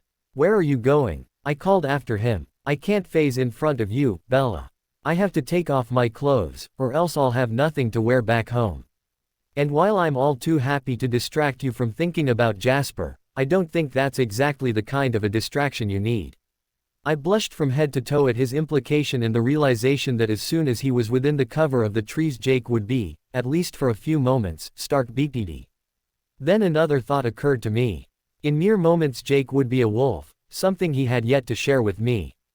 Jake, after you speak with Jared, will you come back for a while as a wolf? I'd like to see that side of you. He looked me for a few seconds, evaluating the pros and cons of showing me his other self. Apparently unable to come up with enough good reasons not to do it, he said, all right, but promise not to freak out. It's different. I nodded. He disappeared in the woods and I waited. In a few minutes I heard rustling and watched a huge wolf make his way from the trees to the driftwood. I was glad Jake had warned me, because even as prepared as I was, the sight of him startled and unsettled me. I hadn't exactly studied wolves, but I knew no animal in nature could compare to the sheer mass of Jacob. He stood as tall as a horse, his russet fur a perfect match for his beautiful skin. He loped over to me, stopping a few feet away, watching me cautiously. I stood up, even at full height not taller than him. I walked towards him, concentrating on his eyes which, though larger, were still so familiar. I held out my hand and entwined it in the fur behind his ear as I pressed my face to his. You're magnificent, Jake, I said, a bit awestruck. He let out a short bark that sounded like one of his trademark laughs. When I pulled away I saw that he flashed his teeth in a wolfy version of a grin. I swatted at him, knowing exactly what he was thinking. Egomaniac, I teased. I was rewarded with a slurp of his giant tongue on my cheek. Ew, I complained, wiping off my face, and was rewarded with another laughing bark. I hugged his neck, rubbing my face into his fur to take off the remainder of his wolf saliva. Finally, I let him go, and he ran back for the woods, coming out a few minutes later dressed in human form. So the wolf impressed you, huh? he teased. Of course, I said, keeping in theme with his light mood. I mean, you're an absolutely gorgeous beast. Aw, shucks, he said, pretending to wave off the compliment, I bet you say that to all the guys. He laughed and I joined in. I said noncommittally. Seriously, though, Jake, someday you're gonna make some girl extremely happy. Jake snorted. I sure hope that day's not anywhere near yet. I haven't even started to play the field. I see, so that's the kind of brother I have, a player. Do I need to warn the local female population? Jake laughed. Sure, that'll just make me that much more desirable. I rolled my eyes. So what did Jared want? I asked, suddenly remembering what prompted him to phase to wolf form. His face clouded over and I could see he was debating whether to share the news with me. The Bloods. Kerr is hanging around the res border, near the road to Forks. I'm guessing he knows you're here and he's trying to keep tabs on you without violating the treaty. Don't worry, we'll have a few wolves follow you and Charlie home, make sure he doesn't interfere. That's not necessary, Jake. He wouldn't. Whatever, Bella. It won't hurt to have us follow you home and the guys are always up for a run. Speaking of which, it's nearly dinner time. We don't want to keep everyone waiting. We walked back to the Clearwaters house and ate. After dinner Charlie and I got into my truck and headed for home. On the drive back I kept my eye on the forest on the side of the road. Every once in a while I saw glimpses of russet and gray fur. When we got home I took one look to the edge of the forest and saw the 3 wolves standing just within the cover of the first row of trees. Of course I recognized Jake in the center. He was flanked by a brown wolf and one with gray-black spotted fur. Knowing that I saw them, the wolves swished their tails as if in farewell and disappeared back into the forest. Game day finally arrived, and you could almost feel the crackling of excitement in the air. Billy and Charlie cut their fishing trip short so they could be back in plenty of time to watch the game. Billy, of course, was rooting for Jake and LaPush. Charlie was cheering Jake on too, but he was there primarily to make sure the crowd didn't get too boisterous. I stayed well within the bounds of the concession stand, making sure I would not have to choose sides. The game was to be played in the high school field house. The walls were draped with the banners supporting Forks and LaPush and the stands had been set up to allow fans of the teams to sit on opposite sides. The field house was packed with people of all ages. It seemed like every member of the local population had shown up to witness the friendly rivalry. A sound system was set up to play a variety of favorite sports-themed songs to keep everyone pumped up before the game started. I had little time to appreciate it all, since the concession stand was doing quite a brisk business as well. Finally it was time for the teams to come out to the court. I heard the first sounds of Sirius by the Alan Parsons Project and the Forks crowd erupted into cheers as the announcer began to introduce members of the high school varsity team. Each boy ran onto the court for his moment of glory and adulation. I had to laugh at the ceremony and pageantry of it all. So much fuss for a silly game. Once all the Forks players were introduced, another song started playing. They're playing basketball. We love that basketball. I had to laugh. If I remembered correctly the artist behind the song was Lil Bow Wow. I was sure that Jake was behind that pic, and that he was absolutely chortling inside. The players were introduced to the cheers of the LA Push crowd. Then, suddenly, I heard ear-splitting squeals and clapping. I looked to the court to see what was going on, and instantly understood. The Forks players were in uniform, but the LaPush guys were only wearing unmatched cut-off shorts and t-shirts. Apparently, to make themselves look more cohesive, and to the utter delight of every female in the crowd, they now decided to shed the t-shirts and play the game as the Skins team. Although these guys were now my surrogate family and I simply could not think of them romantically in any way, I had to admit it made for nice eye candy. For the first time I regretted my choice to work at the concession stand for the entire game. Predictably, with a crowd this large, business at the concession stand did not slow down throughout the game, so I had no time to watch. Every once in a while I would sneak a peek at the scoreboard, especially when there was a louder than normal reaction from the crowd, but the score alone told me only that the LaPush team continued to lead, but Forks was never so far out of it that the final seemed a foregone conclusion. At one point Angela made her way over and confirmed my suspicions that the LaPush guys were trying hard to keep the game somewhat even instead of completely running over the varsity team. I had suspected this would happen, No matter how skilled the Forks players were, there was just no getting around the bulk of the Quileute boys. I just hoped Mike and the other Forks guys wouldn't take the loss too hard. Don't worry, Bella, Angela told me. Ben is taping the whole game so you'll be able to watch it later. Cool, I told her before moving to help the next customer. I'll talk to you later. Traffic at the concession stand finally slowed down in the final few minutes of the game, as everyone wanted to watch the end. I took advantage of the downtime to start the cleanup and to get waters and sports drinks ready for the players. I looked up to watch the final 30 seconds, as Tyler shot and made a couple of free throws, then Forks got the rebound and Mike sunk the last 3-point basket of the game, pulling Forks within 7 points of La Push. I had a feeling that rebound was all La Push gimme, but the game ended on a nice note with Forks losing but still having the final score, so no one seemed to mind. The crowd exploded with cheers, the La Push side understandably louder than the Forks side. Still, in the spirit of friendly rivalry and play, there didn't seem to be any discipline problems for Charlie to have to take care of. The guys all shook hands and both teams came over to me to get cold drinks. I came out from behind the counter to congratulate the Quileutes and was swiftly swept up by Jake into a bear hug. No worries, he whispered in my ear as he held me, we didn't embarrass them too badly. I know, I whispered back, thanks. That's all we had time for, because as soon as Jake put me down I was immediately pulled into a hug by Jared, Embry and even Paul. Only Quill, the sole non-wolf on the La Push team, and the only one I haven't spent as much time bonding with, seemed to hesitate before sweeping me into his arms. I couldn't help but laugh, feeling like a rag doll being passed from boy to boy. Hey, I heard Mike joke, I don't recall hugs from the other team's girls being one of the perks of winning. Quill dropped his arms and looked over at Mike, his eyes narrowing angrily. Maybe not, but Bella's a La Push girl, Paul growled possessively. Mike's smile faded a bit. Last time I checked she still lived and went to school in Forks. All right, I said, holding out my arms, pretending to hold both boys back from attacking each other. Don't make a fuss. I'm Team Switzerland and you all know it. I was rooting for everyone today. To prove my point I walked over to Mike and gave him a hug, then proceeded to do the same with the other Forks players. Now, I have cold drinks waiting for all of you guys. Grab some and go clean up and change. Especially you, I spoke to the Quileutes, you've provided enough excitement for one day. I saw Sam standing off to the side, leaning against a supporting column, smiling indulgently at the scene. When he caught my eye he lifted his chin in greeting. Then he and Jake exchanged a look. Bella's right, you guys, Jake said to his teammates, let's go shower and change.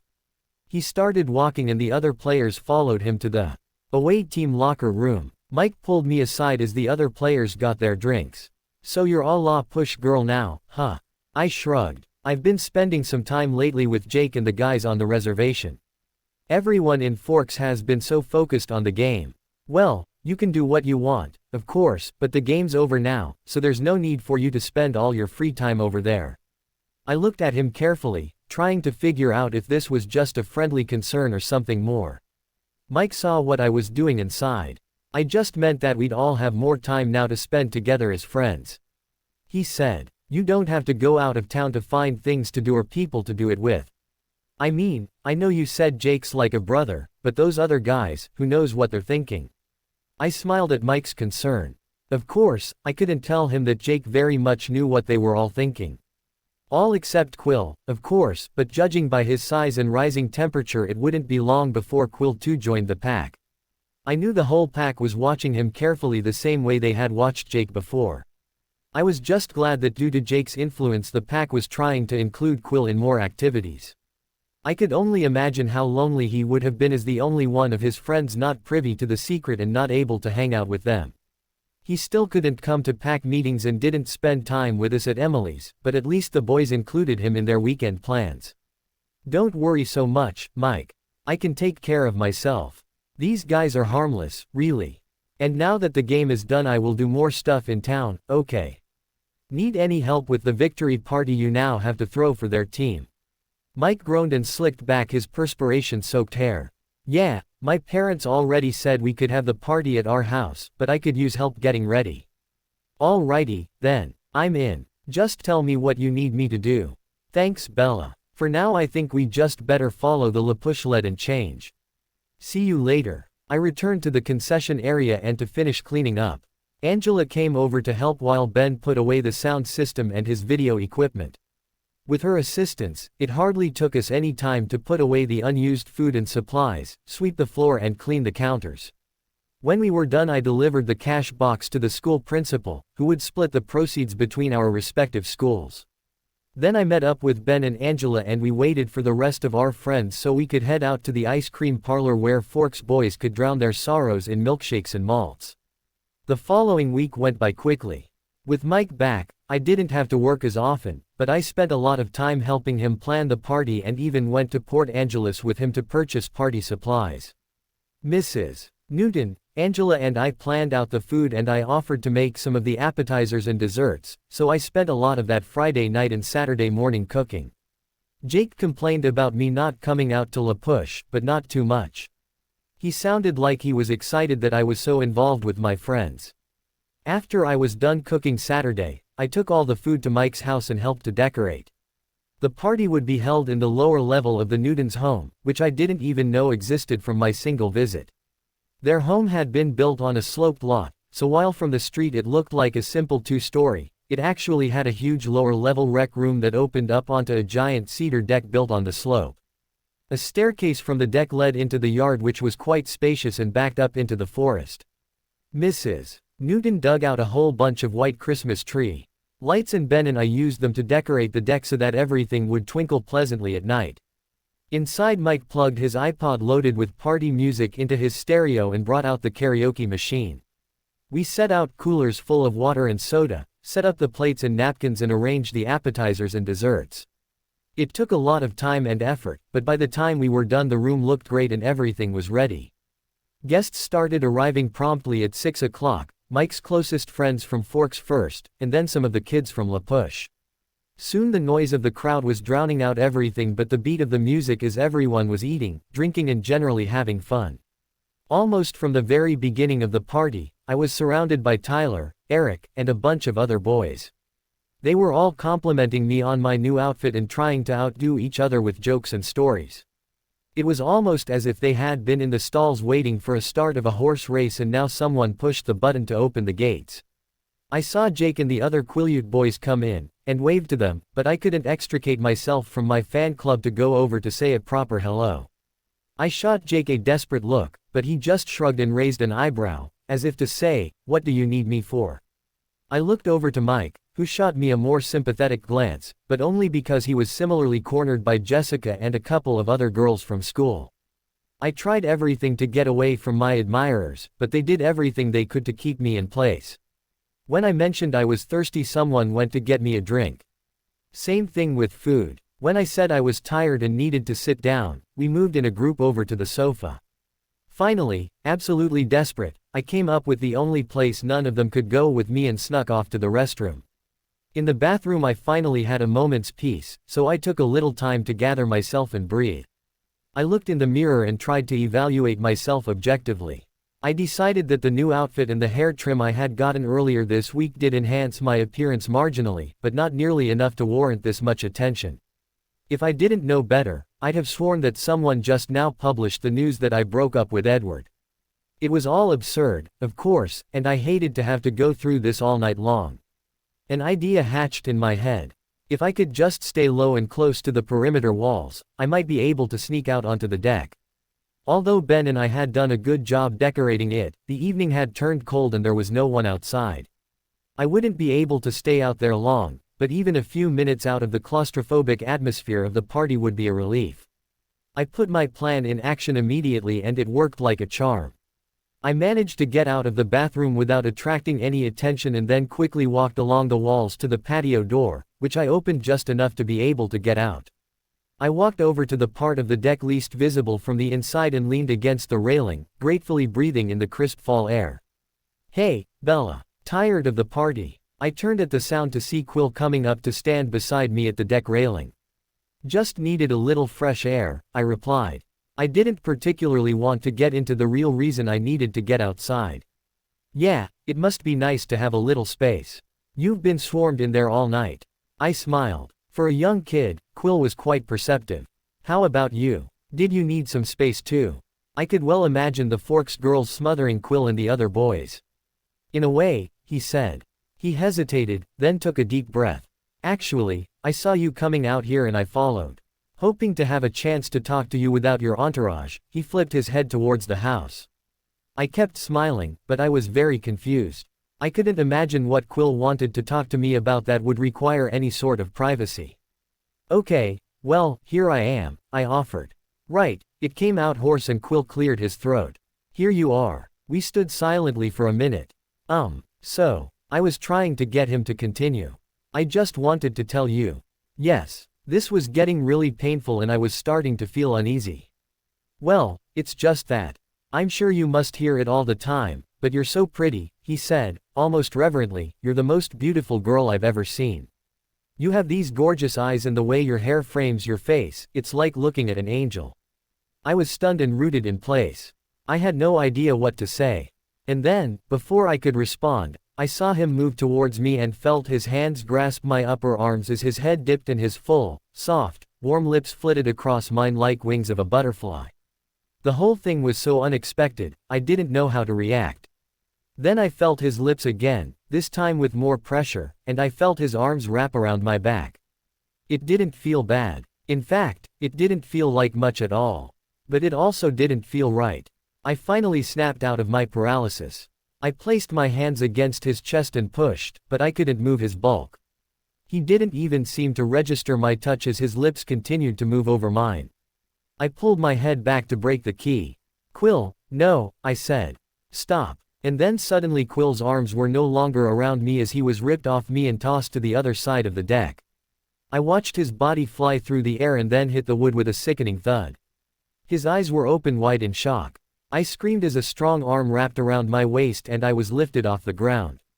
The person holding me catapulted himself over the deck railing and I screamed again as we descended several feet to the ground.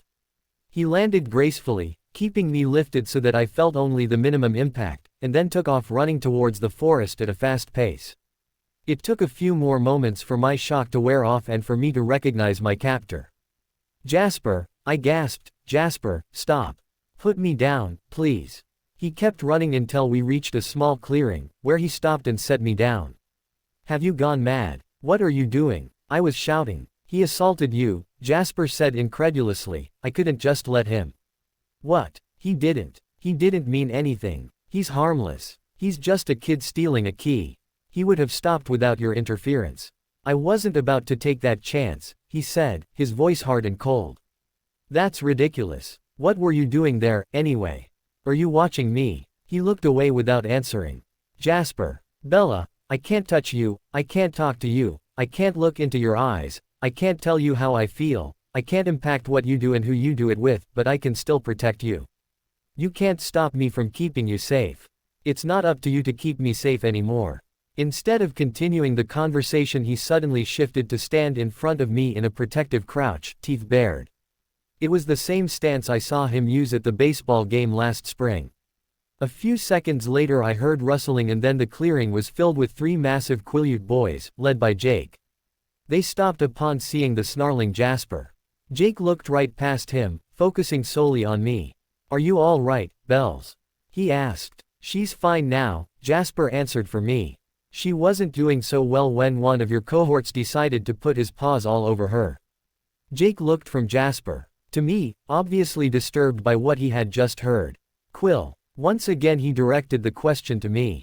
Did he? He made sure she was alone and vulnerable and attacked her against her will, Jasper interrupted. He didn't attack me, I said, frustrated.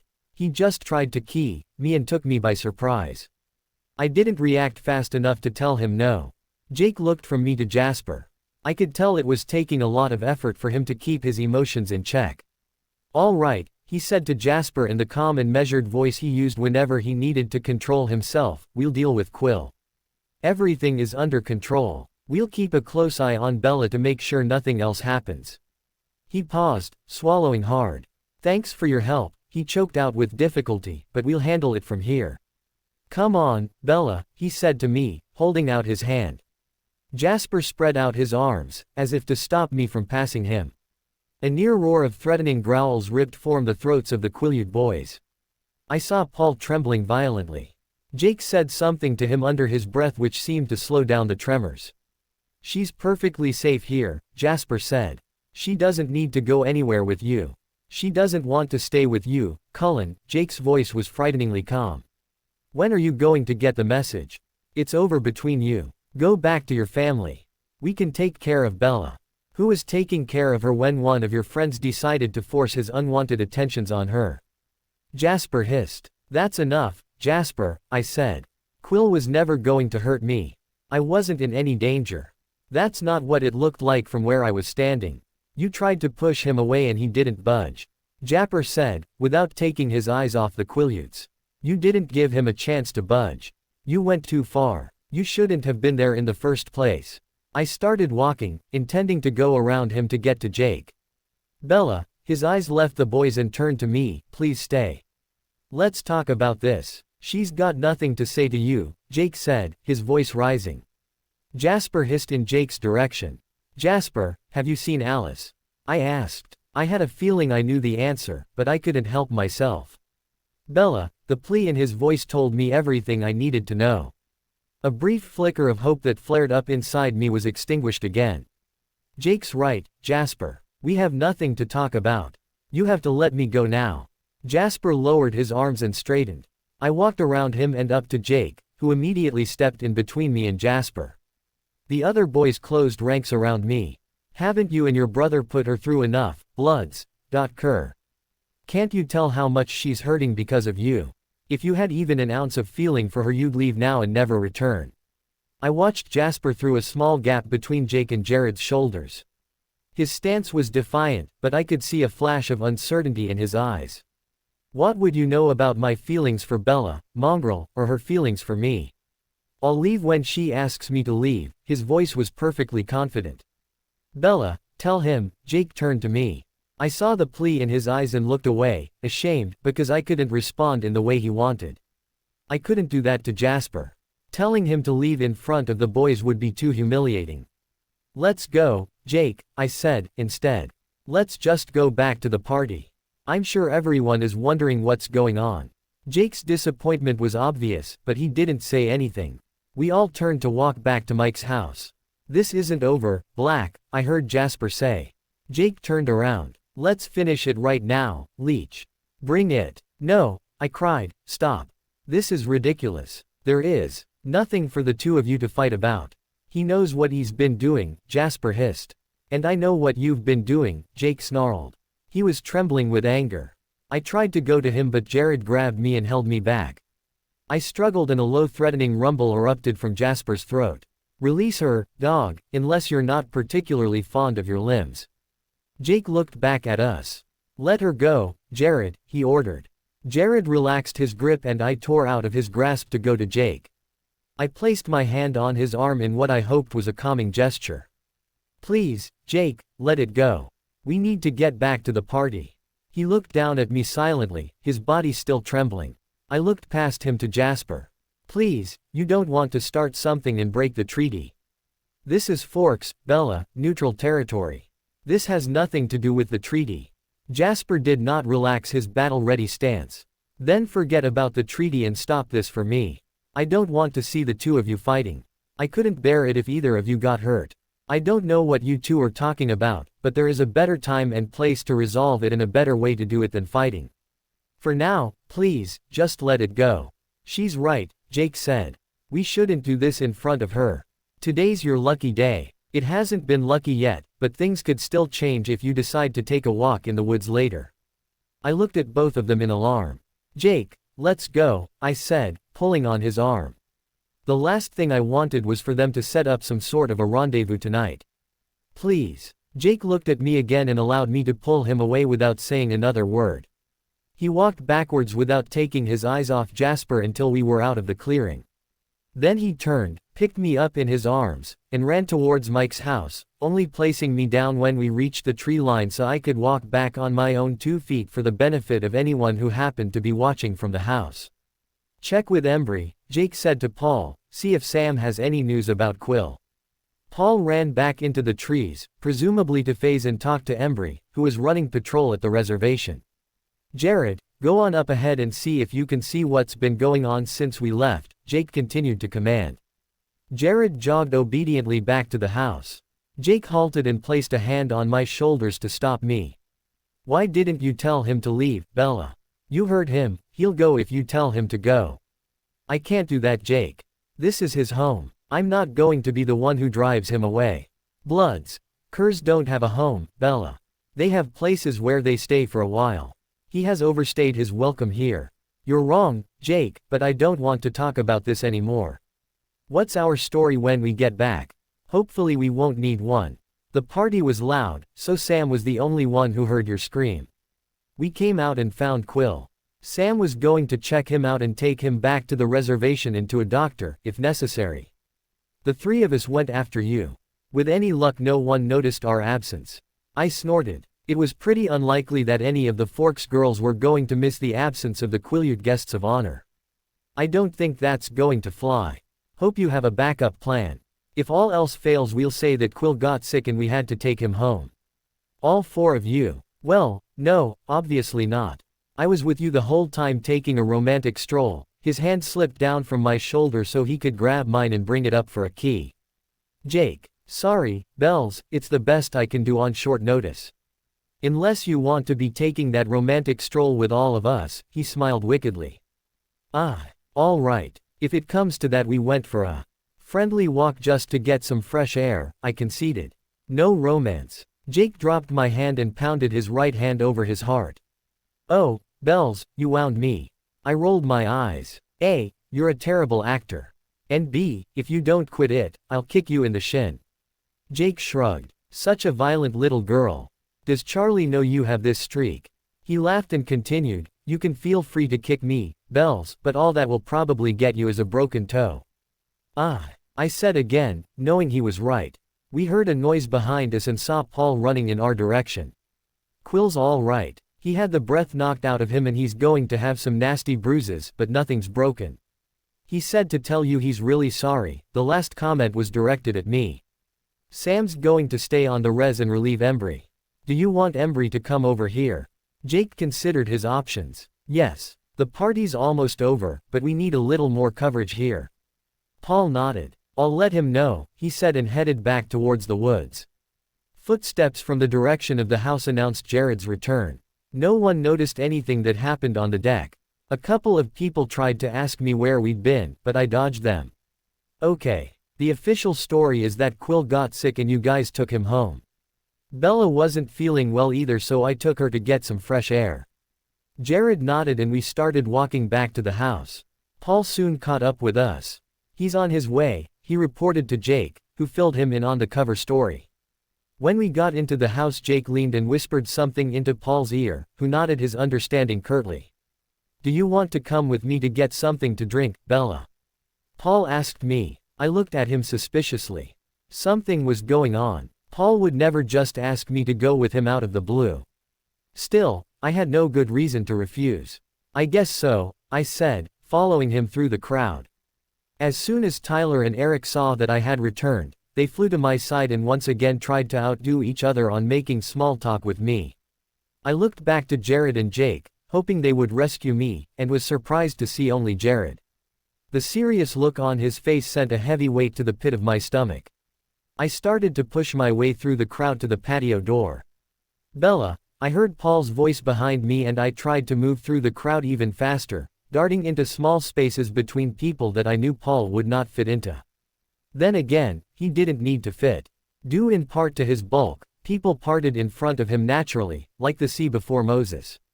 Out of the corner of my eye I saw Jared moving towards me from another direction. My movements through the crowd became frantic. Finally I was at the patio door, sliding it open and walking onto the deck. I searched the dark yard for what I was sure would be there, soon spotting Jake's familiar silhouette as he moved towards the forest. Jake, come back, I screamed. He paused to look back at me for a moment, then turned and kept walking.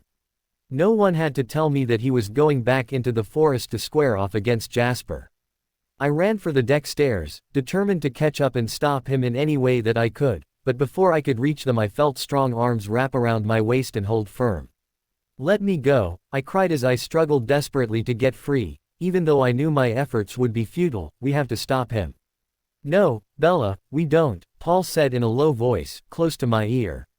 "This is something he has to do, and he left orders that were not to let you interfere.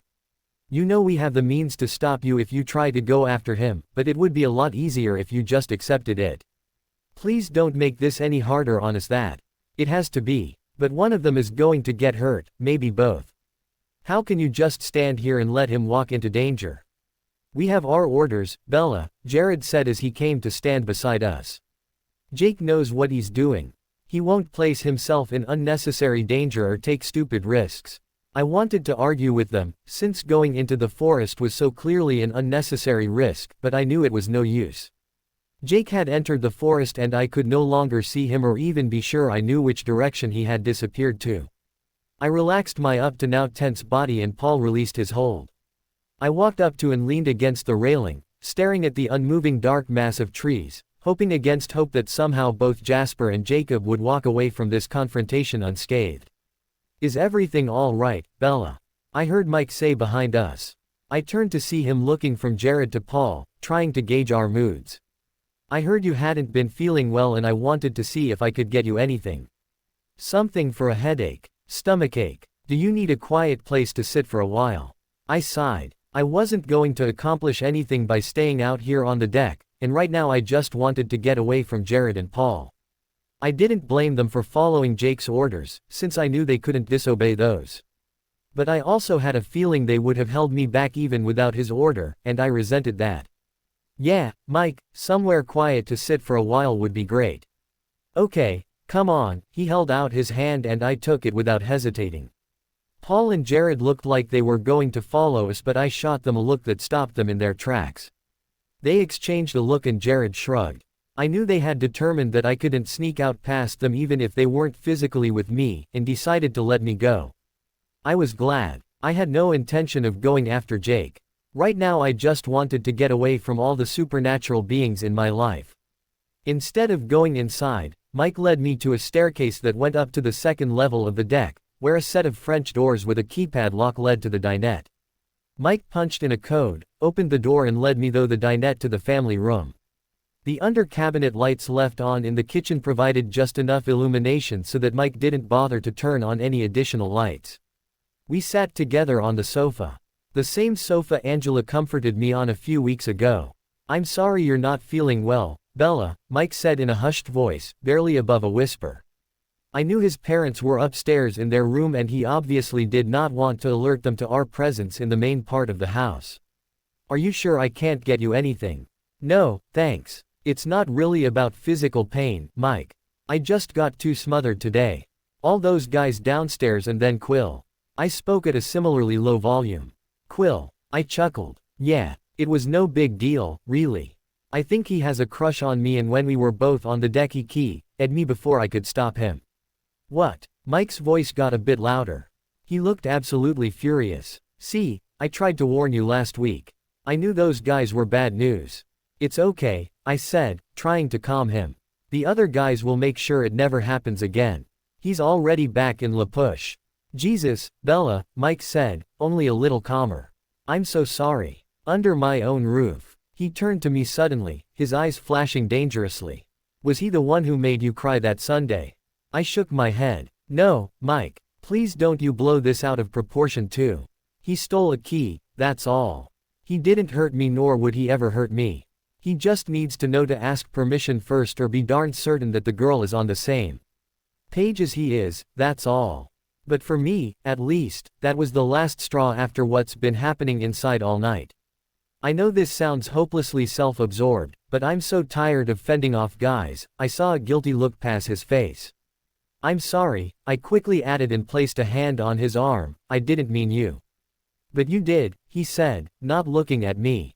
"I know my previous actions must have contributed to you feeling this way." "Okay," I conceded. I really didn't want to lie to him, especially when the truth was so obvious. "You didn't help. But even when you pushed too much you were still a good guy about it. Tonight it was different, these guys wouldn't take a hint." He looked down, embarrassed. I'm sorry, Bella. I saw that you were mobbed, but I didn't realize just how uncomfortable you were. I should have stepped in to help. I smiled. That's okay, Mike. As I recall, you were having a similar problem at the time. We sat silently for a time, lost in our own thoughts. You know, he said after a while, I've been thinking about a lot of stuff in the last few weeks, and I came to some conclusions. Oh, yeah, like what? Well, at one point I really thought I wanted you and me to be together, you know, as boyfriend and girlfriend. But then I realized that maybe we were better as friends. I'd never really had that before. A friend who is a girl. And I kind of like it, you know.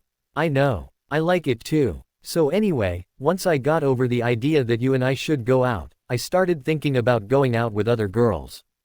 But you know what? None of them really appeal to me. If I went out with any of them, I would just be using them to pass the time, you know. And I don't really feel good about that. It just doesn't seem right. I nodded. So I figured that maybe I'm just not supposed to be with anyone right now. I mean, in less than a year I'll be in college and will meet a bunch of new girls, and maybe the right girl is somewhere out there, not here in Forks. I laughed. Yeah, you're right. When you get right down to it, we're fishing in a pretty small pond. Yeah, but I don't even feel like I'm fishing. I feel more like the fish, desperate not to get caught. And I think you feel the same way.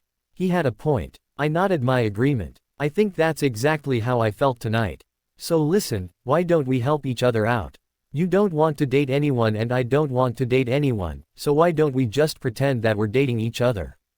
I'll give you my class ring, we let a few select people know we're together exclusively so that news can spread with maximum speed, and then we'll both be fine until it's time to leave Forks. And if either of us changes our minds, we can stage a breakup and it will be over. I considered his suggestion. I had to admit, it wasn't a horrible idea. I'm not sure about taking your ring, I mused out loud. It'll be a loan. I know you're good for it and would return it if I asked. What about PDAs? Won't we make it too obvious that we're not really together if we never do anything couple-like in public? His forehead creased. We can hold hands and hug at school, if you don't mind, maybe key, on the cheek. That's pretty innocent, but it should be enough. If anyone is stupid or rude enough to ask about anything else, we can just pretend to be private. I sighed. I don't know. My acting skills are not that great. Look, we already eat lunch together every day and work together many afternoons. All we'll need to do is spend some time together on the weekends. I swear we can keep it light and fun and friendly. But as long as we're doing stuff together, I don't think you'll have to act much. I still wasn't certain. Let me think about it, okay. I'll let you know. Soon. Sure, Bella, he agreed. I mean, I know I kind of sprung this on you, so take your time. Just don't take all year. It would defeat the purpose. I lightly punched him in the arm. You're such a comedian, I said, and a really good friend. We exchanged a look and a smile, and then, as if on cue, we both leaned back, our heads resting on the back of the sofa. We stayed that way for a while, not speaking. Shouldn't you be going back downstairs? I asked. People must be missing their host by now. He pressed the heels of his palms into his eyes and rubbed, then put his hands down on the sofa and looked at me. Yeah, I guess I'd better go. Do you want to stay up here? For a little while longer, if you don't mind. No, not at all. When you're ready to go down, just go out the same way we came in and press the lock button on the keypad. He got up and went to the door. See you soon, he asked as he looked back at me. Yeah, I replied, I won't be too long. As soon as I was alone, my thoughts jumped to Jake and Jasper. I walked up to the French doors and looked out towards the forest, wondering what was happening out there right now. The thought of my best friend and the man I loved locked in a battle for life and death churned my stomach. I looked around, spotted a door that looked like it led to a powder room, and ran. My guess had turned out to be right, and I barely had time to lift the toilet seat before emptying the contents of my stomach into the bowl. When I was done, I slid to my knees and leaned my head against the wall, wiping off my lips with some toilet paper. I felt a cool sheen of sweat over my forehead. I didn't know how I would be able to get through this. How could they expect me to just sit here and wait to hear about their injuries or, even worse, death? How could they expect me to ever talk to them again if they hurt someone I loved? I rose on shaky legs and flushed the toilet. I washed my face and rinsed the inside of my mouth with cold water. Then I cupped some water and drank it to cool my burning throat. I looked up, and the face staring at me from the mirror was completely different than the image I had seen hours earlier. My skin was paler than normal and drawn taut with stress. My eyes were sunken and dull. If I went downstairs looking like this, I certainly wouldn't have any problems with the boys. I rummaged under the sink and found some cleaning supplies.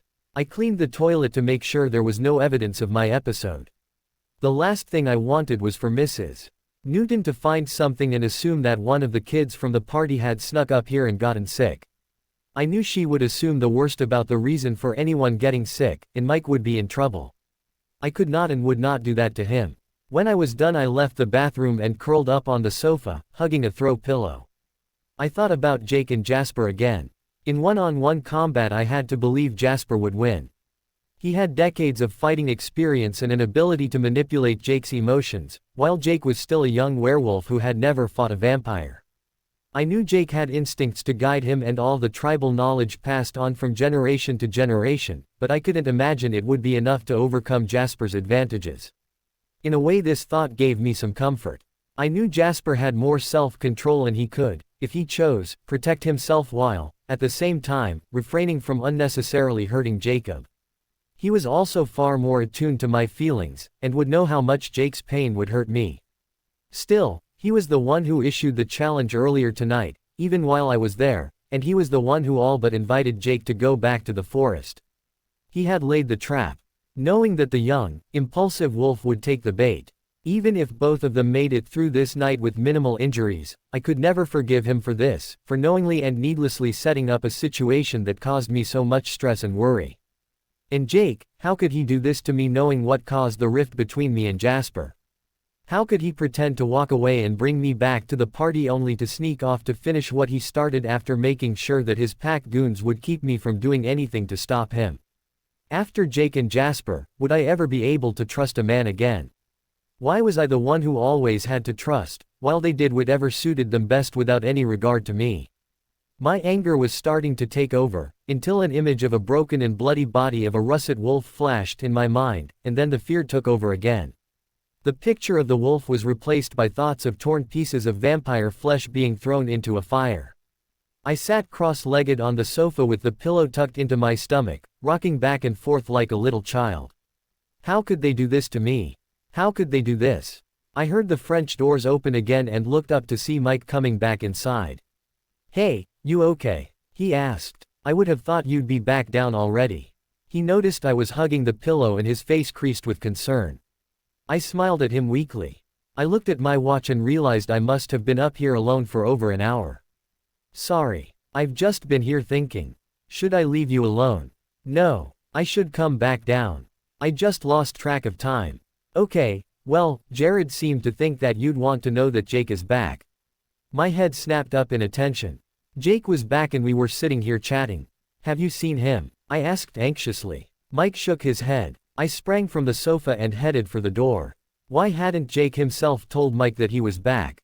Was he injured? My heart thundered in my chest as we headed downstairs. I spotted Jared on the deck and ran up to him. "Where is he? Is he all right?" "Relax, Bella. He's fine. He's just down there with Paul." He shifted his head down towards the backyard. I ran down the stairs, with Jared following. Upon hearing my approach, Jake interrupted his conversation and turned towards me. I examined him carefully. He seemed to be in one piece, his clothing undisturbed. Then again, he would have taken that off before he phased. He opened his arms. I hesitated, then stepped in and hugged him tightly. "Are you all right?" I asked anxiously. My hands roamed his back and arms to feel for any wounds or sore spots, but I found none and didn't get any painful reactions from Jake. "I'm fine," he said quietly, "so is he." "Nothing happened, Bella. We just talked." I leaned back to look at him. Was he kidding? They just talked. Relief swept through me, instantly followed by fury. I balled my hands into fists and started pummeling them against his chest. "Jacob Black, don't you ever do anything like that to me again. Can you imagine what I've been thinking this entire time? How worried I've been. How could you? How could you?" I was sobbing now, tears flowing freely, fists connecting repeatedly with his hard chest. He lifted his hand and grabbed both of my fists in it, holding tight. "Bella, honey, stop. I get it, okay. I get it. But you're hurting yourself more than you're hurting me. With him holding my hands immobile, I lost an outlet for my rage and frustration, and my sobbing became deeper and louder. Jake pulled me closer to his chest with his free arm, muffling the sound of my cries. Bella, come on. It's all right. Everything's fine. I struggled to get out of his grasp until he finally let me go. I took a few steps back. Away from him. No, Jake, everything is not fine. What you did tonight was not fine. What you had them do, I said pointing to Paul and Jared, who were looking at me in alarm, was not fine. You may be the leader of the pack and can order everyone around, but I'm not in the pack. You had no right to tell them to hold me back. And you may think you're my brother, but you're not. And you're not my father, either. And I'm sick of you telling me what I should and shouldn't do. Bella, calm down, please. You're overreacting. Something in me snapped completely. How dared he patronize me? How dare he tell me to calm down after what he had just subjected me to? Really, Jake, you think I'm overreacting? You have no idea. How is this for an overreaction? I don't want to see you anymore. I don't want to have anything to do with you or your pack. I'm sick of your distractions and I'm sick of you doing whatever you want without any regard for my wishes. You're no better than he is. You lead me to believe you're going to do one thing and then do whatever you want as soon as my back is turned. And I'm sick of it. I'm sick of everyone having all these expectations for me and not meeting any of mine. You told me not to hang around with selfish cowards and guess what? I'm taking your advice. It's over. Don't call me, don't visit me and don't expect to see me in La Push. I've had enough. You and I are done the same way he and I are done. I took a great deal of satisfaction from the look of shock on his face and on the faces of Paul and Jared. I turned on my heel and started towards the deck stairs. Mike was standing at the bottom of the stairs, watching the scene unfold. He looked as livid as I felt. Bells, wait, I heard Jake and felt him run up behind me and grab my wrist. Stop, you don't mean that. I meant every word, Jake, I said as I tried to free my wrist from his hand. I think you'd better let her go. Mike's voice was icy as he moved off the stairs towards us. I don't know what's going on here, but Bella's made her feelings clear. And she told me about the stunt your buddy Quill pulled earlier, too. I don't know what they teach you all at La Push, but here in Forks we treat women with respect. Now, this is your victory party, and I don't want to have to ask you to leave, so just let go of her and make sure that you and your friends stay away from Bella for the rest of the night. Mike, you really don't want to get involved here, Jake said. You don't know the situation.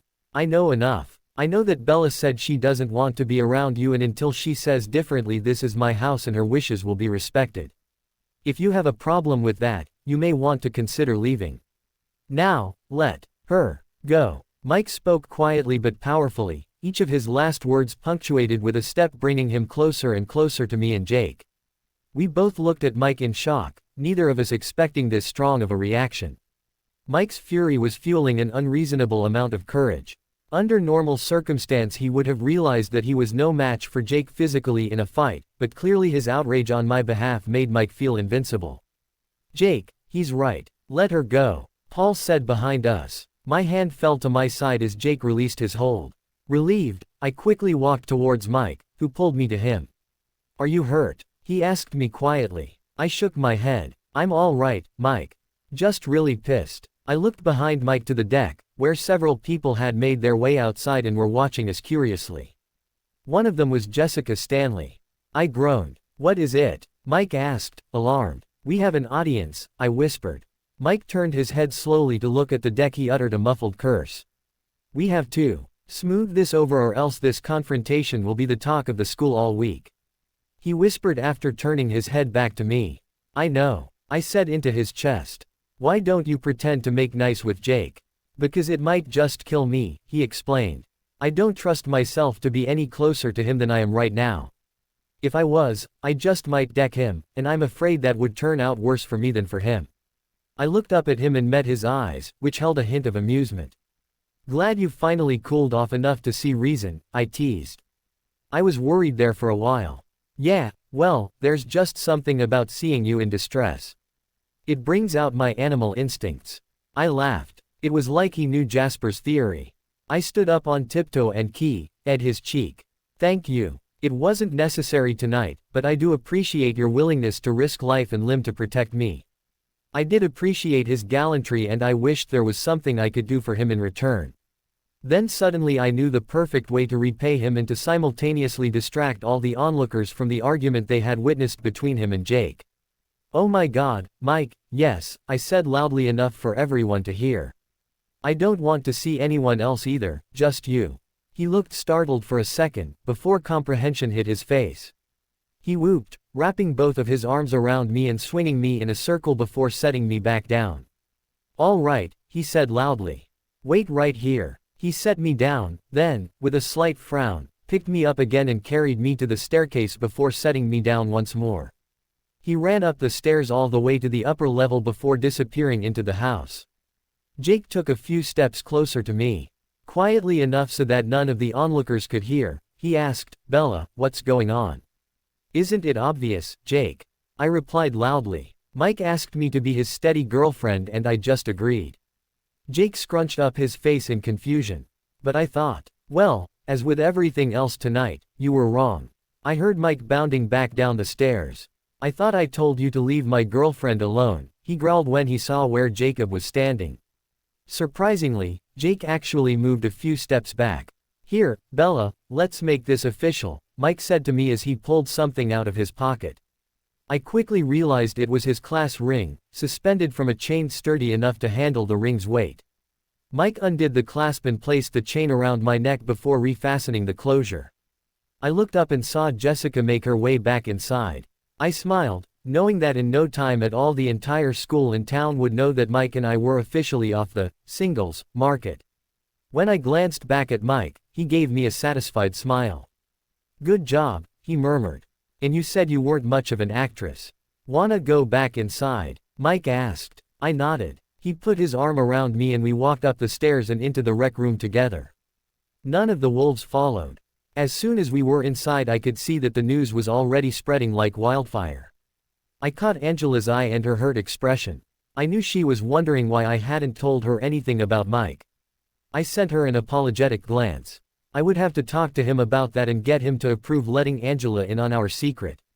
I couldn't live with the guilt otherwise.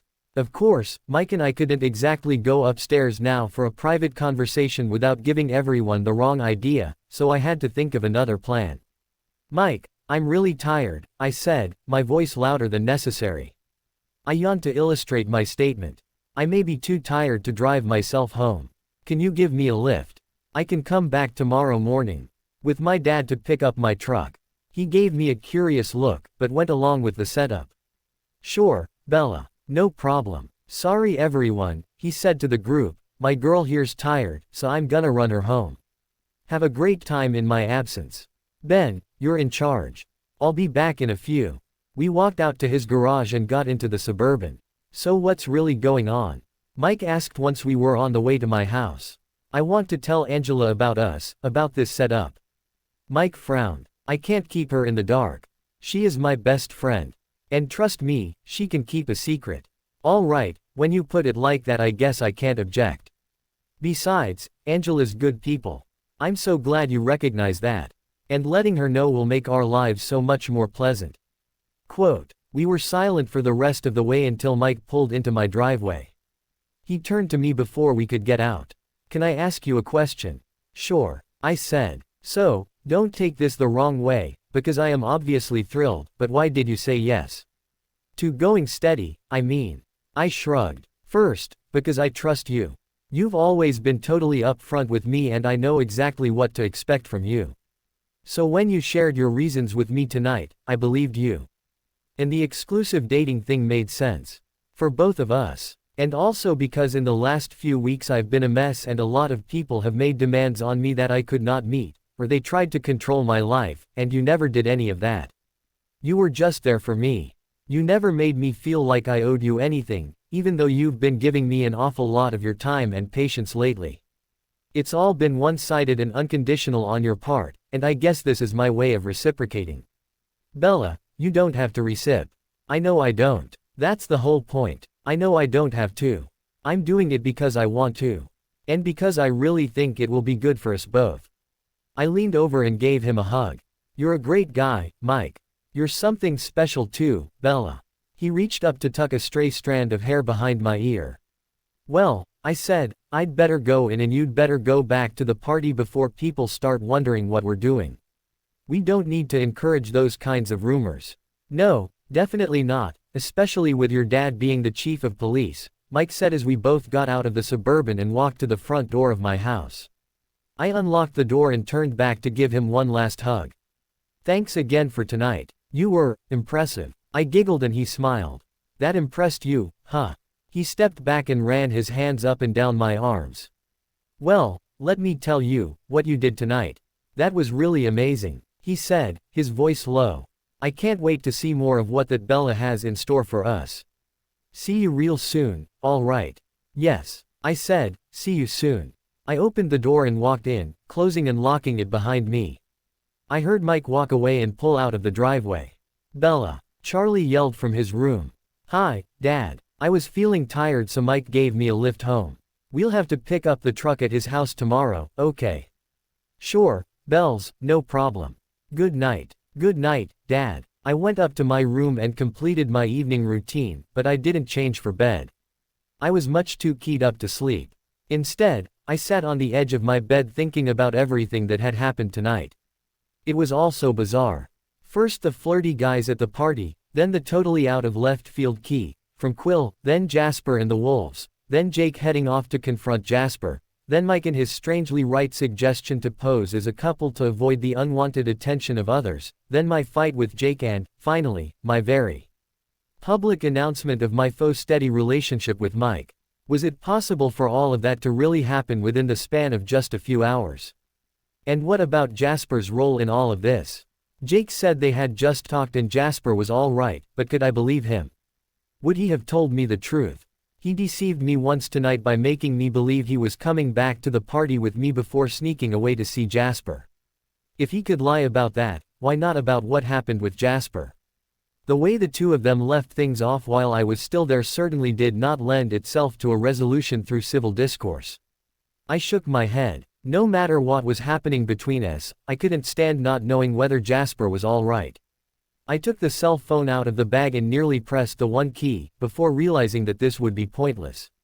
Jasper would know that I was calling out of worry for him, and even if he was hurt he would try to cover it up on the phone. The only way to find out for sure would be to see him in person. My decision made, I had to wait over half an hour before Charlie's snores got regular enough to assure me that I could sneak downstairs and out the back door. I didn't have my truck, but even if it had been here, it would have been too loud to use.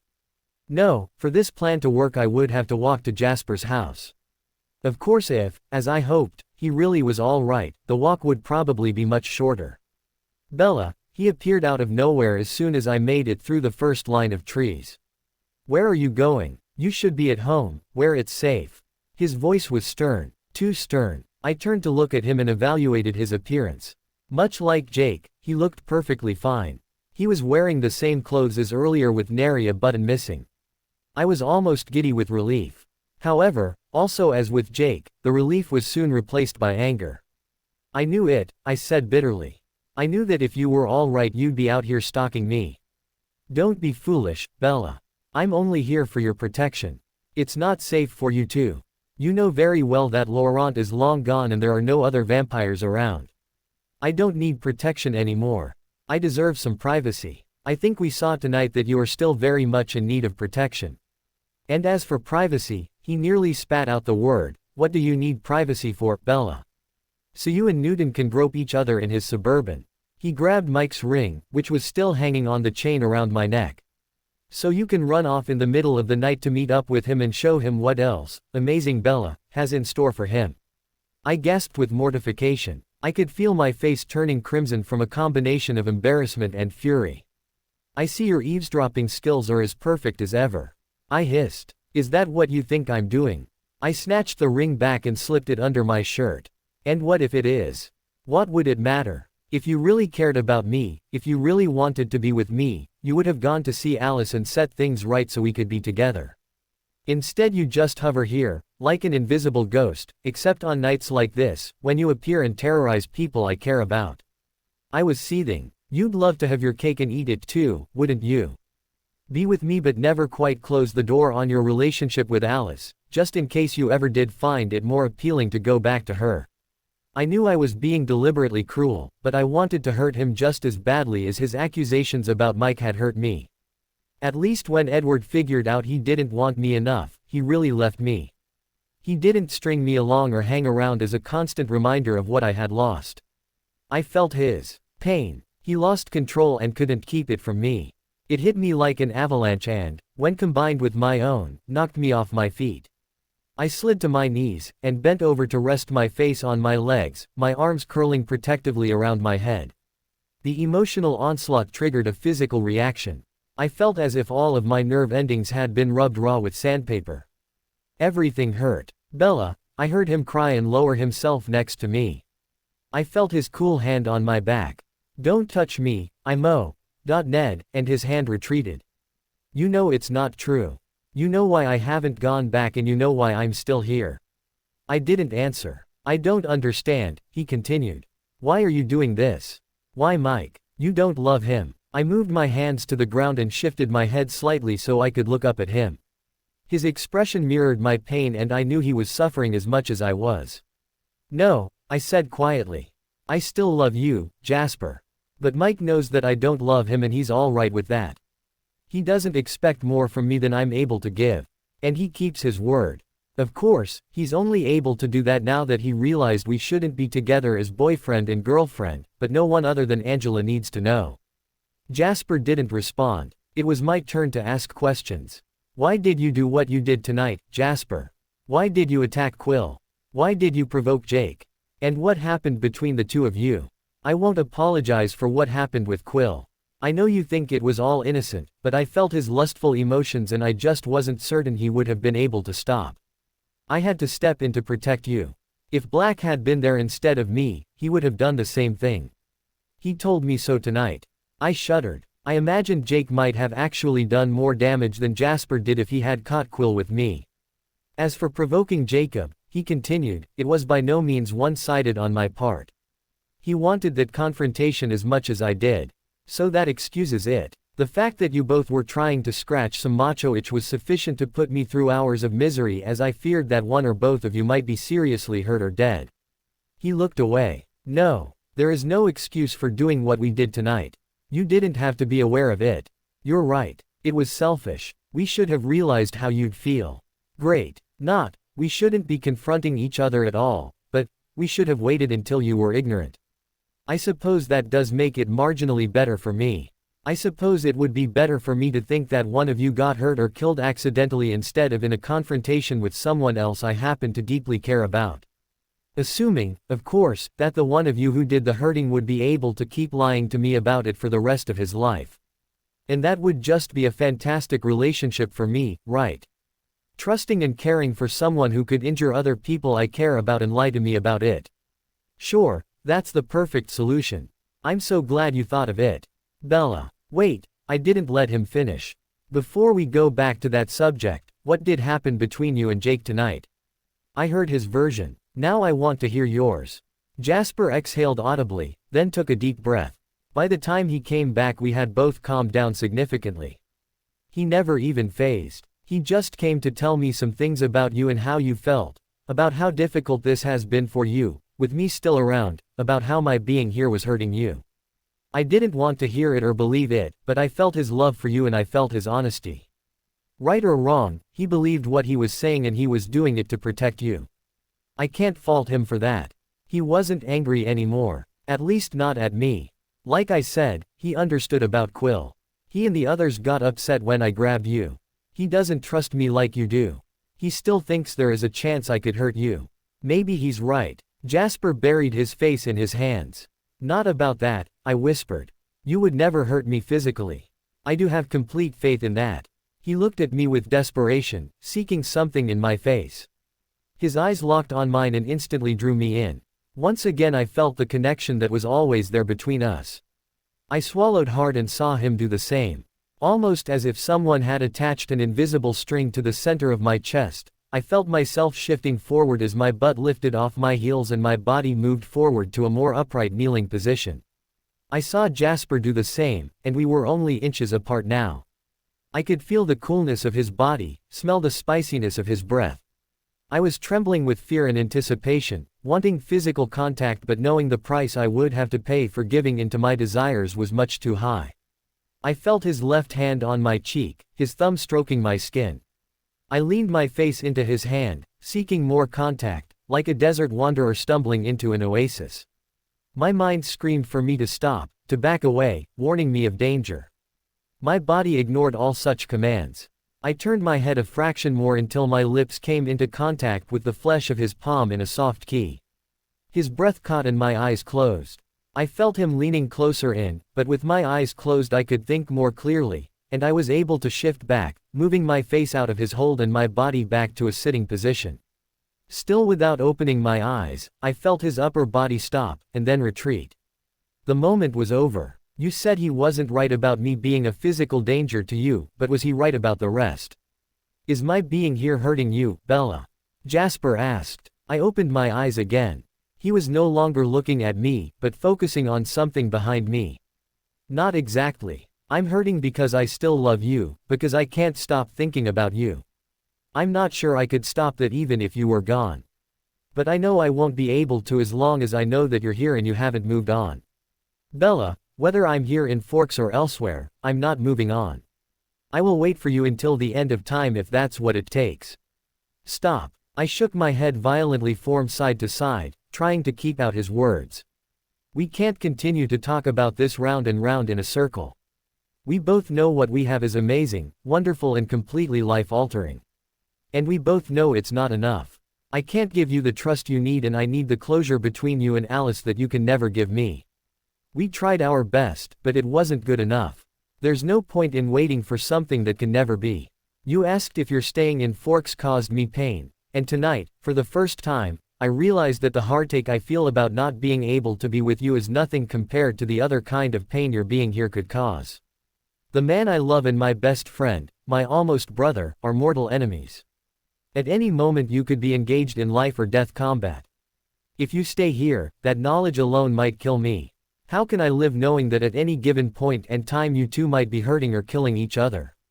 The horrible thoughts that went through my head tonight while Jake was gone will be there every day if you stay here. I will be worried about you and him, or you and one of the other wolves.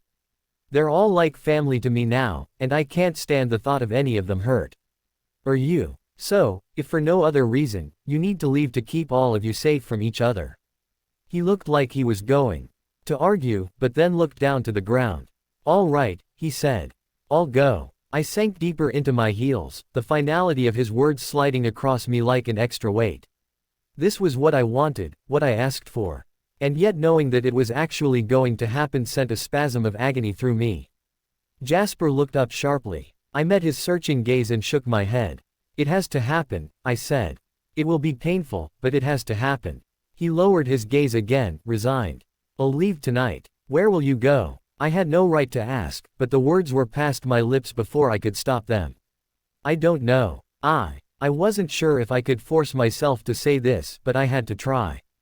I think you should consider meeting with the Cullens somewhere. Not with Alice, if you don't want, though you know I think you should do that too, but you should resolve things with the rest of them, let them know what happened. I'm sure they would like to hear your side of the story. He shook his head. I don't know, he said again. His voice lacked all emotion. You should see Alice too, I added quietly. If you did and came back. I allowed the tiny undying spark of hope to permeate my voice. He looked at me with empty eyes and I knew the hope would never be fulfilled. He stood and helped me stand as well. I shifted in place, my legs stiff from being locked for a prolonged period of time in the same position. You know how to reach me if you ever need me, he said. Please, Bella, if you're ever in any danger or if you need anything, promise me you'll call. I looked away. He grabbed my upper arms tightly and shook me a little, forcing me to look at him in surprise. Promise me, he demanded. I promise if I'm in danger or in need and am able to call you, I will. I whispered. He let me go, only to pull me into a tight embrace. I heard him take several deep breaths. I will always love you, Bella, and I will always be there for you, he said before releasing me. Where were you going to meet Mike? He asked me awkwardly. I was confused. Then I realized I never corrected his misconception that I snuck out of the house to see my new steady boyfriend. Had the situation not been as painful, I might have laughed. Jasper, I wasn't sneaking out to see Mike. I was coming to see you. I had to make sure that you were okay, to see for myself, and to tell you how angry I was about earlier. I already had it out earlier this evening with Jake, but I had to see you too.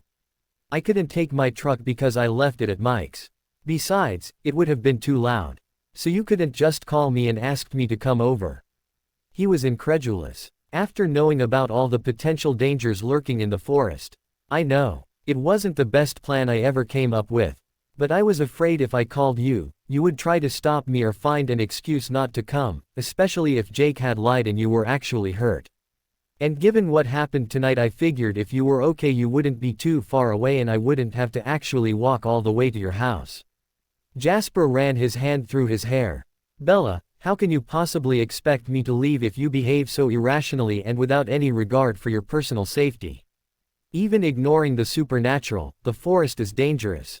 There are wild animals and your own natural magnet for injuries. Honestly, I don't know what you were thinking. Of course, I hadn't been thinking. Blinded by my need to see him, I simply hadn't considered the potential consequences of my actions. If my assumption had been wrong, the hike to his home would have taken me more than half the night, assuming I didn't get lost or injured. It had been a stupid plan. I would have to be more careful and rational in the future. It was dumb, I admitted. I'm sorry. I promise once you're gone I will have no reason to ever go into the forest alone. And I'll generally be more careful. I swear. Jasper was only slightly mollified. I'll make sure Black knows he needs to keep a close watch on you, he said. No, I objected. As of tonight I told Jake I want nothing to do with him and the wolves. It's all over, Jasper. My association with the supernatural ends tonight. From now on there will be no more vampires or werewolves in my life. I will spend the rest of my time in Forks exclusively in my human world, until it's time for me to go away to school. It's the way my life should have been all along. Jasper flinched, but didn't answer. We turned and started walking back towards my house. Don't forget your promise, he reminded me as we reached the edge of the woods. From here on I would walk back alone. I won't. I turned to him one last time. He grabbed my hand in his. Goodbye, Jasper. Please try to be happy. You too, darling, he said. Farewell, my love. I couldn't bear any more. I pulled out my hand, turned around and started walking home. I suspected he stood rooted to the spot I left him in, but no matter how much I longed to do it, I couldn't let myself look back. I entered the house quietly through the back door, tiptoed up to my room, changed for bed and slipped under the covers. Once in bed I finally allowed the emptiness to wash over me until I felt nothing at all and I fell into a dreamless sleep. Sunday morning Charlie took me to the Newtons' house to pick up my truck. I explained to him that Jake and I had a disagreement and that I really didn't want to go to La Push with him for Sunday brunch. Instead, when we got back home, I made mountains and mountains of pancakes that the guys could easily reheat via microwave, and packed them up for Charlie to take with him for Jake and Billy. Charlie tried to press me for details of my argument with Jake, but I resisted and he finally let it go. I just hope you kids work it out soon, he said gruffly. I don't want to have to deal with any awkwardness with Billy. There doesn't have to be any awkwardness, I said. Jake's getting more and more busy and so am I. We probably wouldn't have much time to spend together anyway. Plus, now that the game and the party are done, I'll be hanging around more with Mike. I thought I might as well get Charlie ready. The rumors were bound to reach him soon anyway. Oh, something finally happening there? He asked, suddenly more alert. Yeah. Kind of, I cringed internally. There was no way to explain how Mike and I went from pure friends to a steady relationship. Kind of, kid. Care to elaborate? Well, we kind of decided last night not to see other people. He gave me his class ring. Whoa. Back in my day that was serious stuff. What's going on, Bella? I didn't realize you two were seeing each other at all. You kept jumping down my throat every time I asked you about him and insisting that he was just a friend. Well, at the time you made those comments, we were just friends. But over the last few weeks things started to change. I guess I realized what a good guy he is and how much I enjoy spending time with him. What about Jake? Is that what you guys are fighting about? You've been spending an awful lot of time with him for someone who's dating another guy. No, Dad, I rolled my eyes. It was never like that between Jake and me. We were never more than friends. Right, Charlie didn't look convinced but, again, did not push it. Well, I suppose if you want to invite Mike for dinner some night, that would be okay. I smiled. This was the equivalent of Charlie making a huge effort, and I really appreciated it. Thanks, Dad. Maybe I will. So began my life without vampires or werewolves. Jake tried calling several times throughout the week, but I didn't talk to him. When Charlie was home I simply refused to take the phone, and when I was home alone I would let the calls go to the machine. There was just one time when I accidentally picked up the phone out of habit, but as soon as I heard his voice I asked him to stop calling and hung up.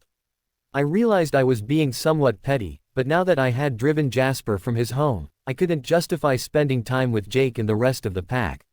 The only way I could live with what I had done was to treat both sides of the supernatural divide exactly the same.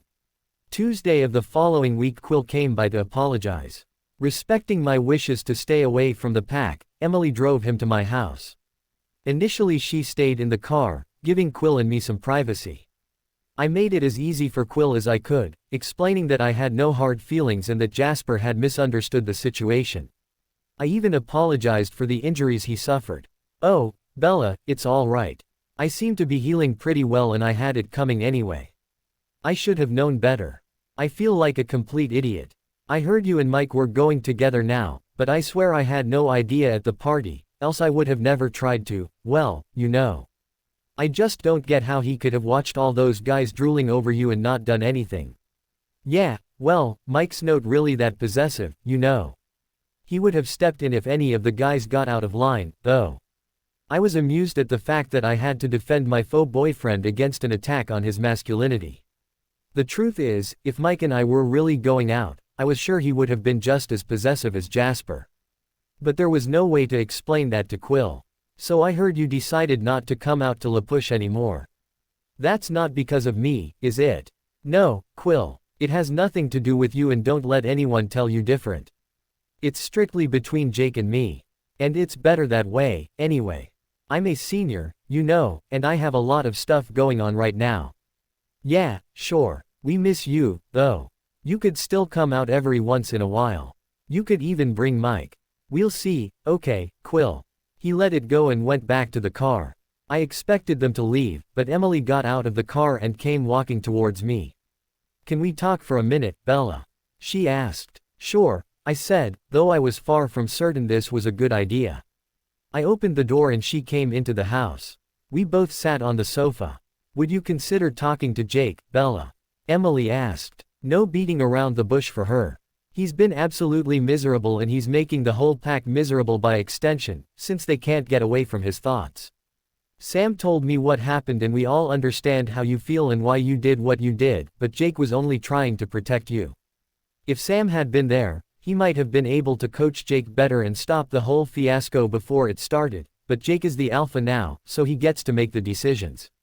Unfortunately, he still needs to mature, so sometimes his decisions are not as wise as they could be. But Bella, you know him, he would never do anything to deliberately hurt you. I sighed. I knew Emily was right.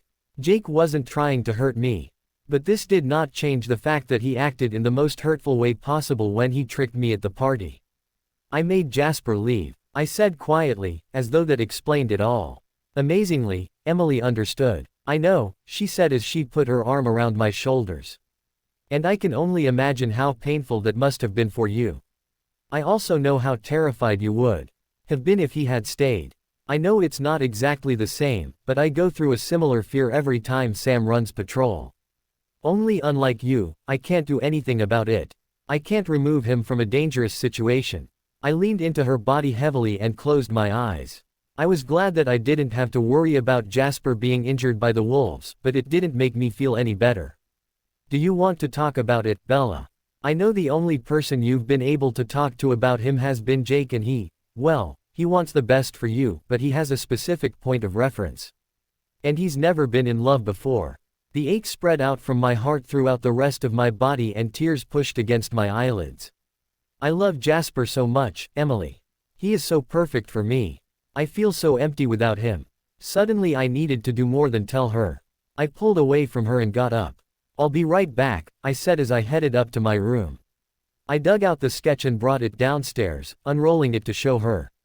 She studied it carefully, looking back and forth from me to the sketch. I met you after you had already left him. It wasn't a question. I figured Sam had told her. You're not the same as the girl in this picture, Bella. There is something missing from your eyes. It's never been there the whole time I've known you. Even when I've seen you happy, it never reaches your eyes. When I look into your eyes, I can see that your soul is hollow, like a part of you is missing. I nodded. When I first saw you and Sam, you reminded me so much of this sketch. When you're together, you look so in love, it's as if you were the only two people on earth. What happened, Bella? You had that love too. I can see it in this sketch. Why did you let it go? I looked at her, surprised. How could she ask that question knowing what he was? His being a vampire isn't a good enough reason for you. She laughed sadly. Bella, I'm in love with a man who shifts into a wolf. A man created to fight vampires. A man who is designed to protect people, but who can be very dangerous to us as well if he ever loses control. Who would know this better than me? Involuntarily, my eyes flew to her scars. Your vampire and the others in his family have worked very hard to avoid hurting humans. His being a vampire is not why you left him. No, I shook my head, then told her about Alice and her vision, and how Jasper refused to see her. Oh, honey, Emily said, I see how he looks at you in this picture, and believe me, he has no intention of going back to any other woman. It's the same look Sam has in his eyes when he looks at me. You have nothing to fear from her. But with you and Sam it's genetic. No offense, Emily, but imprinting lasts forever. You don't have to worry about losing his love. Jasper hasn't imprinted on me. Even if he feels this way about me now, he could change his mind in the future. What you say about imprinting is true, Bella, but you're underestimating the power of love. You haven't imprinted on Jasper, but do you think it is possible for you to ever stop feeling about him the way you do right now? I looked away. I couldn't imagine a time when I wouldn't love Jasper just as strongly as I did right now. But Alice's vision, I said weakly, could have been a fabrication of a woman desperately trying to hold on to someone she lost. Emily finished. And even if it wasn't, you yourself said that it was not a certain outcome, that it could still be changed. And Jasper was trying to change the vision, wasn't he? I nodded. If Jake heard you talking like this, actually trying to convince me to go back to Jasper, he would never forgive you. Jake has more forgiveness in his heart than you think, Bella, and a huge capacity for understanding. He just doesn't have a lot of experience.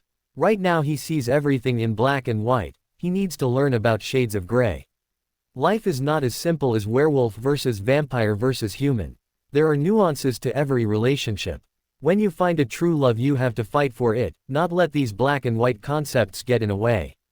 If Jake ever saw this side of you, if he knew just how in love you were with Jasper and, even more importantly, how in love he was with you, he might change his mind. But he never will see it if you don't forgive him, Bella. Please, just hear out his apology the same way you heard out Quill today, and find it in yourself to give him another chance. I considered Emily's words carefully. I knew she cared about Jacob, and I appreciated how honest she was being about his shortcomings. I wondered if she was as right about his capacity to someday understand exactly how I felt about Jasper. I didn't have her certainty on that point. But that didn't matter. I had ruined things with Jasper and there was no way to fix them, so Jake's compassion and understanding would never be put to the test. In the meantime, I would continue on the path I chose, staying in the human world, and soon it would be time to leave Forks and the supernatural altogether. I had managed to part with Jasper without anger. I should do the same with Jake. All right, I agreed. If he wants to come over here, I will speak with him. But I won't go to La Push anymore, Emily, even if things get resolved between us. I just can't. It would feel like a betrayal of Jasper to hang out with the wolves. I nodded. It's only been a few days, Bella. You could ask Jasper to come back. I'm sure he would come back if he knew you were ready to trust in his love and in your future together. I allowed myself to imagine the possibility, then remembered Jacob. Do you think Jake has magically developed some sort of understanding about human-vampire relations in the last few days that would allow him to accept the idea of Jasper back in town and together with me? If I asked Jasper back, I might as well forget the apology and pack my bags to leave Forks. Jake would never leave Jasper alone if he thought we were together. I would be the equivalent of me taking a hit out on Jasper. Emily didn't say anything, but I could see her understanding and agreement reflected in her eyes. One step at a time, then, she said. Patch things up with Jake and let him grow up a little, then find a way to bring Jasper back. If it's not too late by then, I said softly. I can't imagine it will be. And you'll never know unless you try. She hugged me close and I responded in kind. Call me if you ever need to talk, she said.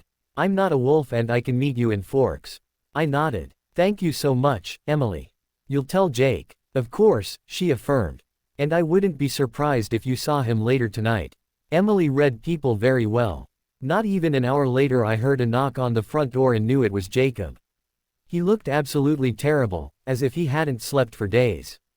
I instantly felt guilty for having been so petty. I invited him in and closed the door, then enveloped him in a hug as best as I could as soon as the door was closed. Bella, he said, I'm so sorry. His head hung to the ground and he hadn't made a move to respond to my hug the way he normally would. I sighed. Jake, let's sit. I pulled him to the sofa and we sat down next to each other.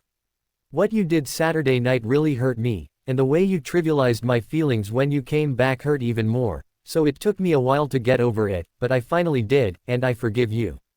I know you weren't trying to hurt me. I would never, he said. Earnestly, looking up at me for the first time.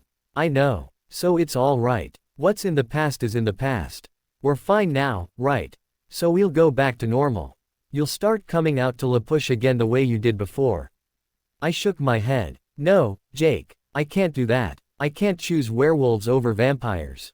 You wanted me to be human, and the only way I can truly do that is here, in Forks. Jake looked like he was going to protest, but I kept speaking before he had a chance. You have been an amazing friend and a brother to me, and I love you, but I love Jasper too. I know you can't understand that or accept it, but I can't be with you in the pack knowing you'd kill him and his family if it wasn't for the treaty and if you had half a chance. I asked him to leave for his and your safety, but now that he was forced out of his home, I can't just go back to acting like nothing's changed. I need to be fair. I need to stop seeing you too. I don't want to lose you, Bells, Jake said. He didn't either. And I didn't want to lose either of you. But life's like that. It's not fair and it doesn't always give us what we want. Maybe, in the long run, this will be what's best for all of us. And maybe the ache will never go away. I don't know. But I do know that my life now has to be confined to the human world. We talked for a while longer, Jake using all of his powers of persuasion to convince me that I didn't have to cut myself off from the pack, but my mind was made up and deep inside I knew I was doing the right thing. Eventually we said our goodbye and Jake went back home. I was getting so tired of having to say goodbye to the important people in my life, I started to wonder if it wouldn't be worth it to say goodbye to everyone and just leave. Start over on my own somewhere new, with no vampires, wolves, friends or family. Just me against the world. But I knew that my running away wouldn't really solve any problems, just hurt the people I cared about. So as attractive as the option sounded, I dismissed it almost as soon as I thought of it. I had made the choices in my life that led to the problems I faced, and I had to stay and deal with them. The human aspect of my life was actually improving. My relationship with Mike was progressing well. It helped that we genuinely liked each other and had many things in common, so spending time with him was easy and comfortable. We filled both Angela and Ben in on our scheme, and they went along with it without protest, even doubling with us on occasion. Angela told me Ben suspected Mike was using this fake relationship as an excuse to be closer to me, in the hopes that this would eventually get me to fall in love with him, but if that was the case, then he was the master of subtlety.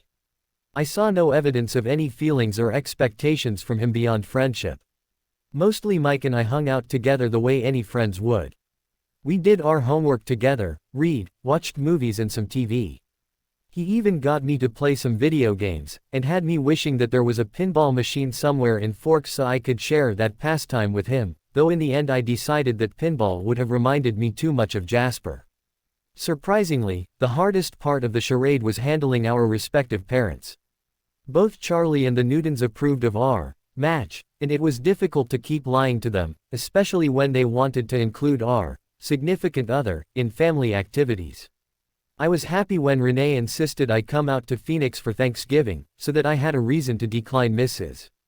Newton's request that Charlie and I join the Newtons for the holiday meal. I knew Charlie would have much preferred hanging out with Billy and his other friends at La Push watching sports, anyway. And I wouldn't have been able to do that with him had I stayed in Forks. I spent a bit more time exploring colleges and culinary schools, and found some programs that would allow me to study both culinary arts and restaurant management. I thought this combination of disciplines would be easier to sell to my parents, and it would provide a more versatile experience when it came to looking for work after school was done. My conversation with Ben's cousin was very helpful, though it also made me aware of the difficulties women faced in that profession. Still, I wasn't about to let ism scare me away from doing something I really loved. The only real fear I had of culinary schools was trying to master knife skills. Even thinking about it reminded me of cooking with Jasper, and how reluctant he had been to let me hold a knife, much less use it. However, I was convinced with a lot of practice even someone as clumsy as me could be taught to properly handle these essential cooking implements. Charlie pulled me out of school the Wednesday before Thanksgiving and took a day off work so he could drive me to Seattle for my flight to Phoenix. As usual, we didn't talk much during the drive to the airport. I had mixed feelings about going back. I was looking forward to seeing Renee and Phil and maybe some of my other friends, but I also remembered that the last time I was in Phoenix was when I had to be rescued from James. It was my first serious brush with potential immortality. It was also the first time I spent any time alone with Jasper. I remembered all the care he took to make me feel as calm and comfortable as possible, the way he tried to help me feel more self-confident and less guilty about placing all the Cullens in danger. Even then, before we were even friends, he was taking care of me and looking out for me. And I've repaid him time and time again by cowardly running away. I thought back to my conversation with Emily. She was right. I shouldn't wait much longer. Jasper and I had been through too much together and I trusted him too much to lose him over a stupid vision that may never even come true.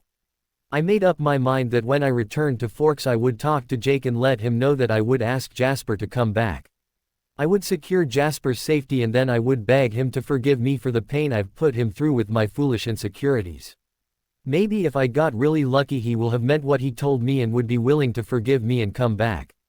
At the airport Charlie hugged me, told me gruffly that he'd miss me, and reminded me that he'd pick me up at the airport Sunday.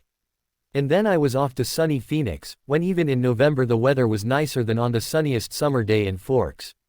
Renee and Phil welcomed me warmly and we had a wonderful holiday weekend together. They regaled me with stories of their time on the road traveling with Phil's team, and at night we watched our favorite movies. Renee and I went shopping together on Black Friday and I allowed her to buy me some of the girly clothes she was always trying to get me to wear. To her surprise, I didn't even protest when she insisted on purchasing a new set of slinky pajamas for me at Victoria's Secret, and I shocked her by expressing an interest in buying other items as well. We ate lunch at the mall food court, where in her typical unabashed fashion she grilled me about my new boyfriend, whom she assumed was the reason behind the sudden interest in clothes and lingerie. I blushed furiously as I tried to convince her that Mike and I were not at that stage of our relationship yet, but that it wouldn't hurt to plan ahead. I wished I had been able to tell her that Mike would never even see the receipts for these purchases, much less the clothes themselves, and that I was really buying these in the hopes of a reunion with Jasper. But that conversation would have to wait for another visit. While I enjoyed my time in Phoenix and loved seeing Renee and Phil, I was glad when Sunday morning came and I boarded the plane for Seattle. In my mind I had gone over and over my conversation with Jake, prepared answers to all objections and outlined all my demands. I hoped he would be reasonable and issue an order not to harm Jasper based simply on the fact that I was in love with him and needed to be with him, but if he refused, I was prepared to play hardball and to threaten to leave Forks. It wouldn't be a bluff. As much as I loved Charlie, I needed to be with Jasper more, and if Forks proved to be too dangerous for him then I would have to leave. By the time the plane stopped at the jetway in Seattle, I was ready to put my plan in action. Coming out of the restricted airport area, I was surprised to see Ben instead of Charlie. I was instantly alarmed. "What's going on, Ben? Is Charlie okay?" Ben's grave face was not at all reassuring. "Your father's fine, Bella. He couldn't come because he's organizing the search. The search? What search? Ben took my hand and led me to the seats. You may want to sit down, Bella. What? What are you talking about, Ben? What's going on? Where's Angela? I was getting slightly hysterical. Angela's fine. She's watching the twins. Please, won't you sit? I sat down, realizing that he wouldn't tell me anything unless I complied with his request. All right, I'm sitting. Now, please Ben, tell me what's going on. What search? Bella, Mike's missing. He went out for a jog this morning and never came home. No one has seen or heard from him. He just vanished. The police can't do anything officially until he's been gone for 24 hours, but your dad mobilized a lot of people and they're doing informal searches. They're afraid he's been kidnapped, but so far there's been no ransom demand. My hand flew to my mouth and my eyes were as white as saucers. This couldn't be happening. There had to be a mistake. This kind of stuff just didn't happen in Forks. But I knew that was wrong. This kind of stuff happened everywhere, and worse. Kidnapping could very well be the best of all possible scenarios. Let's get your bags and go home. Maybe by the time we get there they'll have some good news. I got lucky to have my bag be one of the first ones off the plane. We grabbed it and practically ran for Ben's car. We were both extremely tense and didn't talk much on the drive back. Periodically Ben would call Angela for an update, but her response was always the same, no news. Ben dropped me off in front of my house. The central location for all search activities is the parking lot at Newton's store. I'm going over there now. Join us after you unpack, if you'd like. Thanks, Ben. I'll be there soon. And thanks for picking me up at the airport. That was really nice of you. No problem, Bella. I was glad to help.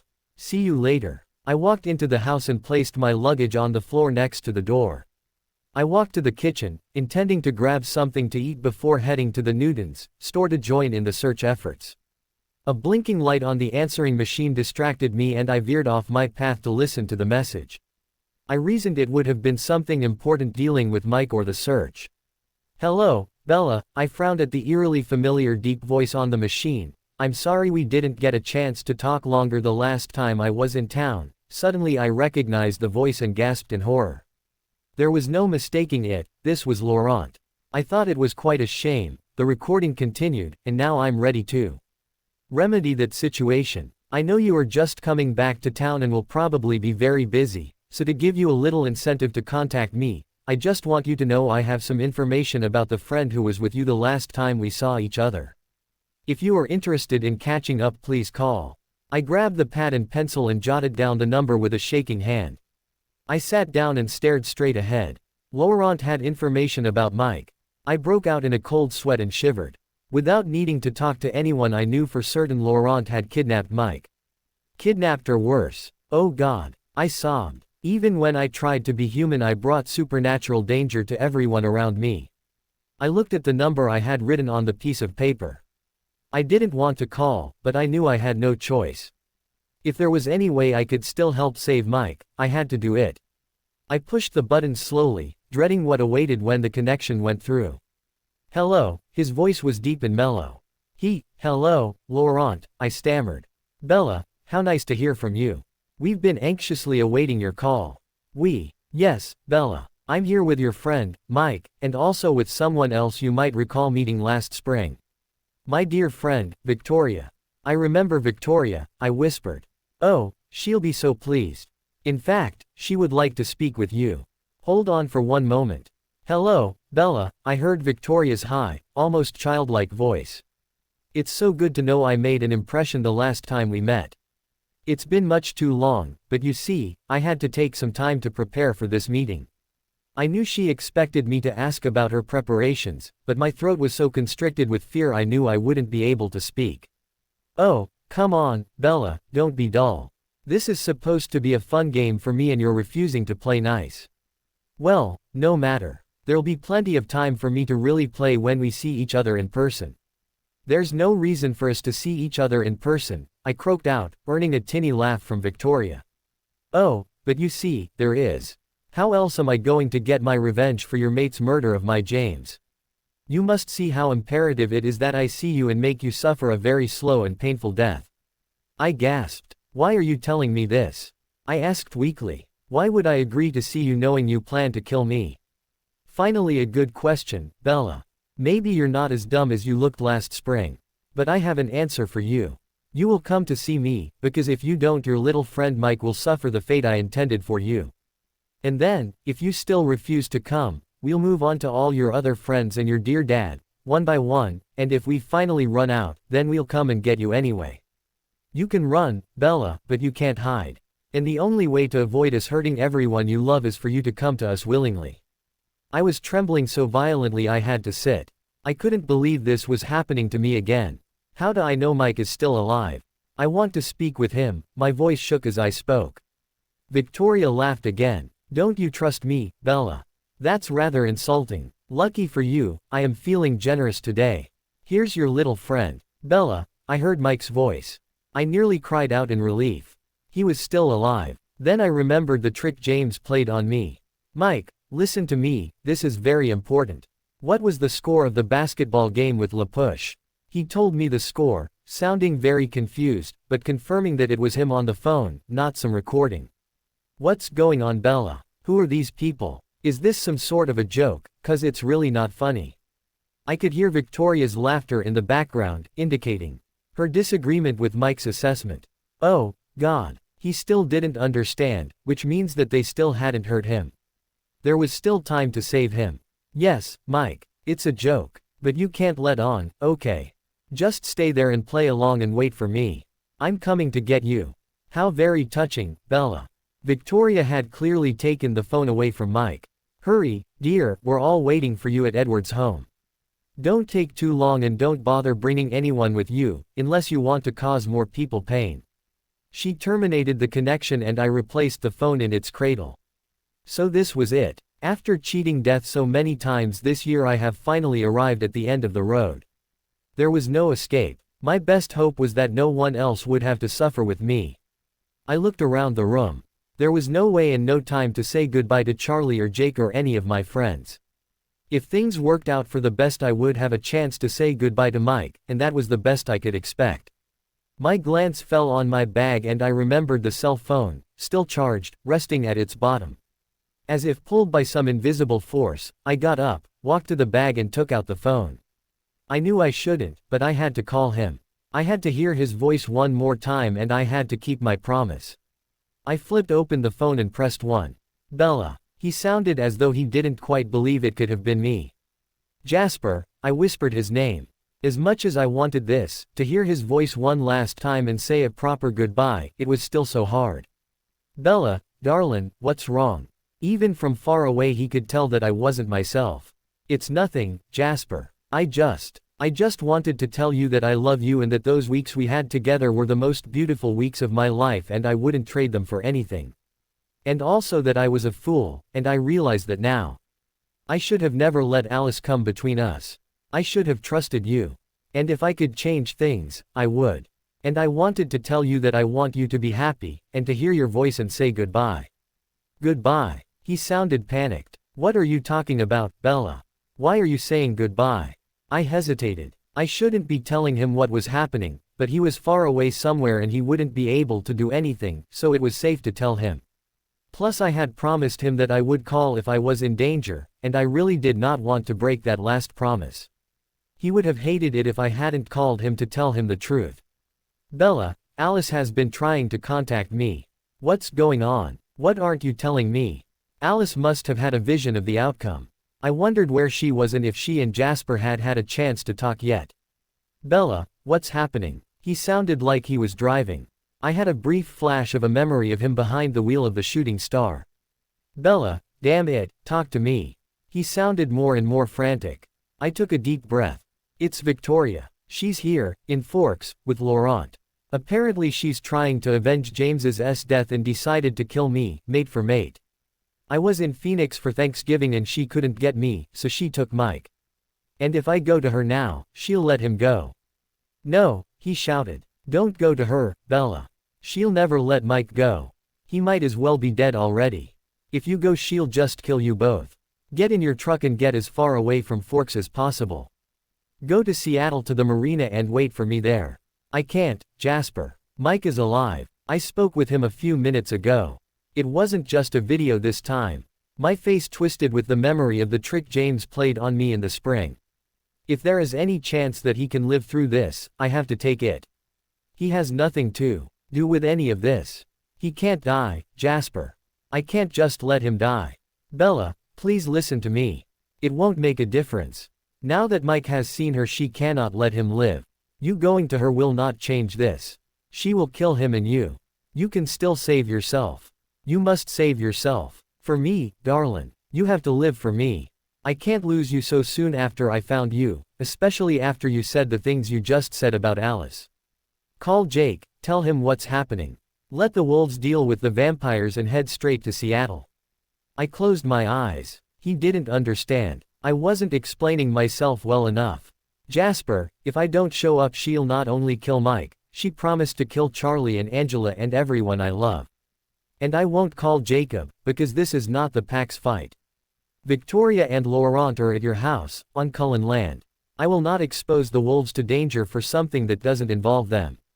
I wouldn't have called you either, except that I promised I would, and I wanted to hear your voice one last time and tell you that I love you and say goodbye. No, he roared, Bella, I love you. You cannot do this. You must run. I love you too, Jasper, I said quietly. Please be happy. I hit the end button over his continuous loud protests. I felt the phone start to vibrate and knew it was Jasper calling me back. I turned off the power and threw the phone into my bag. I took an extra few minutes to bring my bag upstairs to my room. I didn't want Charlie to have to face that when he came home to find me gone. I wanted to leave a note, but I couldn't think of what to say. I looked around my room one last time and headed out to meet my end. An overwhelming feeling of dread filled me as I got into the truck and started driving to Jasper's house. I had once been willing to die in place of my mother, and I was just as willing now to die in place of my friend. But I couldn't help wonder why I was continually forced to make such life and death decisions. It was as thought fate had predetermined my death and resented my cheating by making the sacrifices more and more demanding. I pulled onto the Cullens' long driveway and drove the last several miles with even my thoughts silent. I wasn't ready to die, but I couldn't live knowing the sacrifices that would be suffered by others if I chose to be selfish. So death was the only option. When I got to the clearing in front of the house, I pulled the truck to a stop. I got out, not knowing what to do next.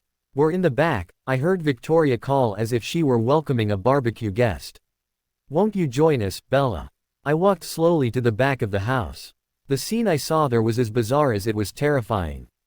Victoria and Laurent stood side by side, with Mike between them. Victoria had her hand on Mike's left arm in a gesture that looked friendly enough, but I knew allowed for no movement. Behind them stood 3 other vampires, cowering low to the ground.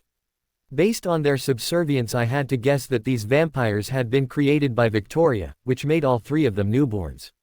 Well, Bella. You actually came, Victoria said, pulling me out of my thoughts. And so promptly, too. You must actually feel something for this worthless human. Victoria tightened her grip on Mike's left arm and then twisted. I could hear the cracking bone followed by Mike's howl of pain. No. Stop. You promised. I cried. Victoria laughed and tossed Mike aside like a doll. I did promise, didn't I? And I'm so flattered that you actually believed me. Unfortunately for you and your little friend, I lied. When I'm done with you, he's going to make a nice little snack for my new coven. But for now, it's your turn. I watched as she started to walk towards me. Laurent, who up until now had been standing by her side, suddenly launched himself at me. I closed my eyes, preparing for the first bite. I felt him land in front of me, but nothing thereafter. I carefully opened my eyes to see Laurent positioned in a protective crouch in front of me. I saw Victoria stop, a mixture of fury and disbelief twisting her face into an unattractive grimace. Have you lost your mind, Laurent? She screeched. Step out of the way and let me have her. She commanded. Her new mate spared my life, Victoria, in large part based on her request. I cannot let you harm her. I've been with you all along to make sure you don't harm her. Laurent's voice was typically pleasant, betraying no stress over the deadly situation. I can't believe you were foolish enough to come here. Run for the truck, Bella, and for God's sake get out of here. Laurent growled at me low enough for only me to hear. I can hold her back for a while to give you time to get away." I turned to run, but then remembered Mike. I turned back to see him lift himself up from where he had landed and run headlong into Victoria in an attempt to stop her advance. I heard a sickening crack as his body collided with Victoria's hardness. She grasped Mike's shoulders and held him up away from her effortlessly. "Looking for something, Bella?" Victoria asked in a falsely sweet voice. "You wouldn't want to leave your friend behind. As for you," she was speaking to Laurent now and her voice was hard and cold, "I'll show you what I do with traitors. Riley, Bree, Frederick," she screeched, "rid me of this human lover." The three vampires who up to now had been cowering behind Victoria in subservient poses, rose as if waking up from slumber. Even from where I was standing I saw their vivid crimson eyes and heard the snarls exploding from their chests as they started running in our direction. "Bella, run," Laurent commanded, and this time I didn't hesitate. Knowing there was nothing I could do for Mike while he was in Victoria's grasp, I ran as fast as I could towards my truck. Behind me I heard yowling and screeching and then the horrible metallic sound that I knew was the sound of vampire flesh being shredded and torn. I turned my head slightly to look back, but the lapse in concentration caused me to trip, and I fell onto the hard ground, my ankle twisting painfully. I tried to get up but the ankle failed and I fell again, slamming my knee into the ground. I cried out in pain and looked back to see the three vampires ripping apart the remains of Laurent's body. I pulled myself to my hands and knees and, doing my best to ignore the shooting pain in my knee and ankle, I started crawling away from the horrifying scene. I heard pounding feet behind me and knew one or more of the vampires had finished with Laurent and were now pursuing me. I tried to move faster, but the pain in my knee prevented any increase in speed. I felt a cold, hard hand wrap around my twisted ankle and screamed in agony as I was yanked backwards. My arms and knees collapsed and I was flat on my face and belly, being dragged along the ground back to Victoria. The stones and rocks on the ground scraped my cheeks, chin and palms as I desperately tried to grip anything I could with my hands to free myself from the dragging force or, at the very least, slow down my return to Victoria. I began to hear more snarling, and wondered if I was finally starting to hallucinate.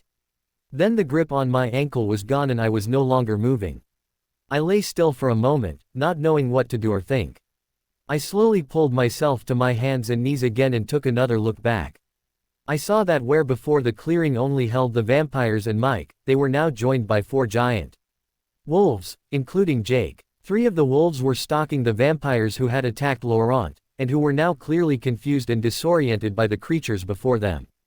The vampires' vivid red eyes kept darting from the wolves to each other to Victoria, obviously looking to her for orders. Victoria, however, was busy using Mike as a shield to defend herself from an attack by a viciously snarling Jake. Suddenly Victoria's face lit up with a bright smile. Holding Mike's body in front of her with her left arm, she curled the fingers of her right hand into talons and dragged them across his chest, ripping his shirt and opening 5 deep gashes. Mike screamed and his body convulsed, then fell limp in Victoria's arms. The sight and smell of Mike's brilliant red blood pouring out of his wounds sent a wave of nausea through me and I started feeling lightheaded. I pressed my injured knee to the ground, hoping the pain would distract me from my usual reaction to seeing blood. I couldn't pass out right now. It simply wasn't an option. Just like me, the newborns reacted instantly to Victoria's actions. Focusing on Mike's limp body, all 3 vampires poised to spring for their victim. Seeing that their attention was now targeted, Victoria lifted Mike's unmoving form and tossed him to the side of the clearing. His body flew through the air, crashing into a thick pine trunk with another sickening crack before falling to the ground. The newborns turned and sprang towards the body while it was still in the air. The wolves were less than a second behind. Jake hesitated for a mere moment before ignoring Victoria to leap and place himself between the newborns and Mike. The sheer volume of snarling and growling in the clearing was overwhelming. The newborns, infuriated at being delayed from draining Mike's blood, attacked Jake the same way they had attacked Laurent earlier. This time, however, the other wolves were there to assist. 2 jumped on the newborns' unprotected backs and locked their jaws around the male vampires' necks, twisting their muzzles from side to side in an effort to decapitate their enemies. The third latched onto the female's thigh, causing her to lose balance, both tumbling to the ground in a tangle of pale marble and black fur. I shot a glance in the other direction. Victoria, now completely ignored by the wolves, ran to the furthest edge of the clearing. She paused for a moment and looked back to survey the fight before searching me out and locking her eyes with mine. Even at this distance I could read her expression, which unmistakably said, "I'm giving up for now, but I'll be back again for you someday, when you least expect it." I let out an involuntary whimper, knowing that as long as she was alive she would be plotting and pursuing my demise. I had to blink several times to make sure the pain in my legs wasn't causing hallucinations when I saw a familiar shape emerge from the forest behind Victoria, causing her to turn and me to gasp in alarm. Jasper's crouch was anything but defensive and his growls and snarls were almost feral in their intensity. Victoria backed up into the clearing, shifting her weight from one foot to the other, testing which direction would be most advantageous for her next move. His moves smooth, his body coiled tightly like a panther waiting to spring, Jasper shadowed her movements, not giving her any openings. It was like watching an elaborate dance or a bullfight, with the opponents sizing up each other's strengths and weaknesses before engaging in combat. Their standoff continued for a few seconds before, in one lithe leap, Jasper sprang towards Victoria, their bodies crashing into each other with a tremendous bang resembling a thunderclap as they tumbled to the ground. I cried out when I saw Victoria's teeth sink into Jasper's shoulder and shuddered when Jasper wound his left hand in Victoria's hair and yanked on it with enough power to detach her from him and expose her neck to his teeth. A loud hiss and yelp caused me to look back to the wolves and newborns. One of the male vampires had pulled a wolf off his back and had tossed the wolf to the side while attempting to fight off another wolf's attack on his shoulder. I saw that one of the male newborns had been completely torn to shreds and that the female was now severely dismembered, almost to the point of being completely incapacitated. I felt and heard hard pounding paws on the hard ground as another wolf leapt into the fight from somewhere behind me. I looked beyond the fighting wolves to where Mike was laying unmoving. I had to go to him, to see if he was still alive and if there was anything I could do to help him. Ignoring the pain in my knee and ankle, I began to crawl around the perimeter of the battle scene, making my way to the other side to get close to Mike. I permitted myself one glance in Jasper's direction to see that he had Victoria pinned in front of him and was swiftly detaching extremities from her torso. I sighed in relief and continued my slow crawl towards Mike, finally reaching his body after what seemed like an interminable journey. He was lying incredibly still, but when I put my cheek to his lips I felt just the faintest hint of moving air, and when I placed my ear against his bloody chest I detected a weak and stuttering heartbeat. His skin was pale and clammy and blood was still pouring from the gashes inflicted by Victoria. I shrugged out of my jacket and placed it over his torso, pressing my whole body down onto his in an effort to stop some of the bleeding. After a few minutes I lifted myself off to notice that the jacket and my shirt front were both soaked with blood. It was clear that Mike desperately needed medical help and I had no idea what to do for him. I grasped his hand in mine, squeezing tightly, and leaned over to speak right into his ear. "It's going to be okay, Mike. Just hold on. Hold on a little bit longer. We'll get you help soon and everything will be fine." I wasn't sure if I was trying to reassure him or myself. His eyelids fluttered open and I could see his eyes were glazed with pain. "You okay?" he rasped. I sobbed. "I'm fine, Mike. Don't try to talk. Just hang on. Stay with me. The fight will be over soon and then we'll get help." Crazy shit, his stilted voice was already weakening. I smiled weakly. "I know. I'm so sorry you got caught up in this. But everything will be all right. You'll see." I brushed my hand gently against his cold, clammy cheek. "Just try to rest and hold on." A strange smell assailed my lungs and I looked up to see a fire in the clearing. Sam and Embry had phased to their human form and were gathering fallen branches to maintain the flames while the other wolves tossed bits of vampire flesh into the flames. I looked to Jasper who was finishing his task of ripping apart Victoria's remains. My attention was brought back to Mike when his body started convulsing in front of me.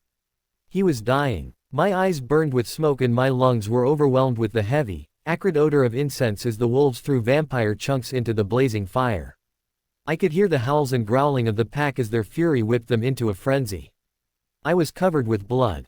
It dripped from me onto him as I desperately tried to hold his torn and broken body together, to somehow protect him from certain demise. I felt the cuts and scrapes on my face bleeding as well, but my loss of blood was nothing. My wounds were superficial. He was dying, because he tried to protect me. And there was nothing I could do to stop it. "Mike," I screamed. "Oh, God, Mike. Help. We have to get him some help. Sam turned towards the sound of my voice and ran to Mike's side, sinking to his knees. He peeled off my blood-soaked jacket and leaned down. His heart stopped, he said in alarm. Do you know CPR? I shook my head in a panic. Sam lowered his lips to Mike's and breathed into them twice, then started compressing his bloody chest. I kept screaming at the top of my lungs despite the choking smoke, until the intelligible noise finally turned into words. Oh my God, he can't die. Please, Sam, don't let him die. Jake ran over to us, still in wolf form. He's not going to make it, Sam said dejectedly, even as he continued the compressions. It's not safe for us to move him to get him to a hospital, and an ambulance will never make the round trip in time. No, I screamed. No, no, no, no. There has to be a way. We have to save him. He can't die. Jasper. I looked over to the other side of the clearing. I saw that he had been watching us all along. Jasper, you can save him. Turn him, Jasper, please. He can't just die. Jasper stood, but made no move to come over. Bella, I can't, he said loud enough for me to hear. The treaty. I turned to Jake. Make an exception. Please, Jake, make an exception for me. You can't just let him die like this. Please. He's dying anyway, Sam said to Jake. The Cullens can teach him not to hunt humans. Jacob, I screamed, you have to save him. Please. He cannot die because of me. I'm begging you, you're the only one who can do this. Jacob. Oh God. Jasper. No. You have to save him. He's dying. Jake turned and ran towards Jasper, phasing back to human form with his back to us. All right. I'll grant this one exception to the treaty if you promise to take him away from here and teach him not to harm humans. Jasper. I focused on his face, not understanding why he wasn't already at my side biting Mike. Please. I can't, Bella. His voice was filled with pain and regret. I haven't hunted today. Even from here his blood is difficult to resist. If I were to bite him I wouldn't be able to stop. A protest of growls and snarls rose from the two remaining wolves. I felt the blood drain from my face. You can stop, I tried to convince him. I know you're strong enough. I wanted to instill him with confidence, but a small part of me wavered. If Jasper couldn't stop and killed Mike, would Jake and the pack feel compelled to kill him? Could I ask Jasper to take this huge risk in order to save Mike? And more importantly, was I really willing to risk the life of the man I loved to save the life of a good friend? The smoke was so thick I could hardly see, but my peripheral vision somehow registered movement. A small, fast, fluid shadow descended into the clearing like a dark angel. I screamed, but then my screams caught in my throat as my mind recognized the familiar figure. Alice. The wolves turned their growls and snarling to her and poised to attack. A hand signal from Jake kept them back. I'll do it. I'll turn him. I have the control, she said in a tinkling voice. In a flash she was by my side. I moved back, giving her room as she leaned over Mike. Continue the CPR, she instructed Sam. His heart has to be pumping to spread the venom throughout his body. Once the venom reaches the heart, you'll be able to stop. Sam stopped compressions and moved to breathe into Mike's mouth. Alice took the opportunity to lean over Mike's chest and ran her venom-coated tongue over the gashes, sealing them up and stemming the bleeding. Sam returned to compressions as Alice sank her teeth repeatedly into Mike at various sites on his body and sealed each bite with yet another swipe of her tongue. After several dozen bites she finally stopped and looked at Sam. We'll know the venom has reached his heart when he starts to scream from the burn. You'll be able to stop CPR then. I looked in horror from Sam to Alice, realizing that when the venom reached his heart he would be in unimaginable pain, worse than anything I felt when James bit me in Phoenix. I had wanted this, I knew this was the only way to save him, but I still couldn't believe what I had done. Would Mike ever forgive me for sentencing him to this pain and immortality over a simple human death? Sam continued his CPR efforts as Alice rose and started walking towards Jasper at a slow, human pace. I saw him tense and crouch, carefully assessing her approach. She left her arms down at her sides and stopped a few feet away from him. You're alive, she said. I was so afraid. Jasper straightened, but his face was still suspicious. Of course I'm alive. What are you talking about, Alice? I had a vision of you coming here to fight Victoria and then you disappeared. The whole battle disappeared. I couldn't see anything, couldn't see the outcome, she said. I was terrified. I called to try to stop you, but you wouldn't answer, so I had to come. You called to stop me from coming here to protect Bella. Did you really think you would have been able to do that? Jasper, I still love you and I forgive you. These feelings you have for Bella, they're temporary. They're not real. I know you still love me. Can't you forgive me for the things I've done in the past? Can't we start over? In the past, you just admitted you were trying to manipulate me today. Only to save and protect you, Jasper. It has always been about protecting you and keeping you safe. I love you. After all our years together, don't you still love me? Suddenly Mike screamed and my attention shifted back to him. His screams were absolutely agonizing.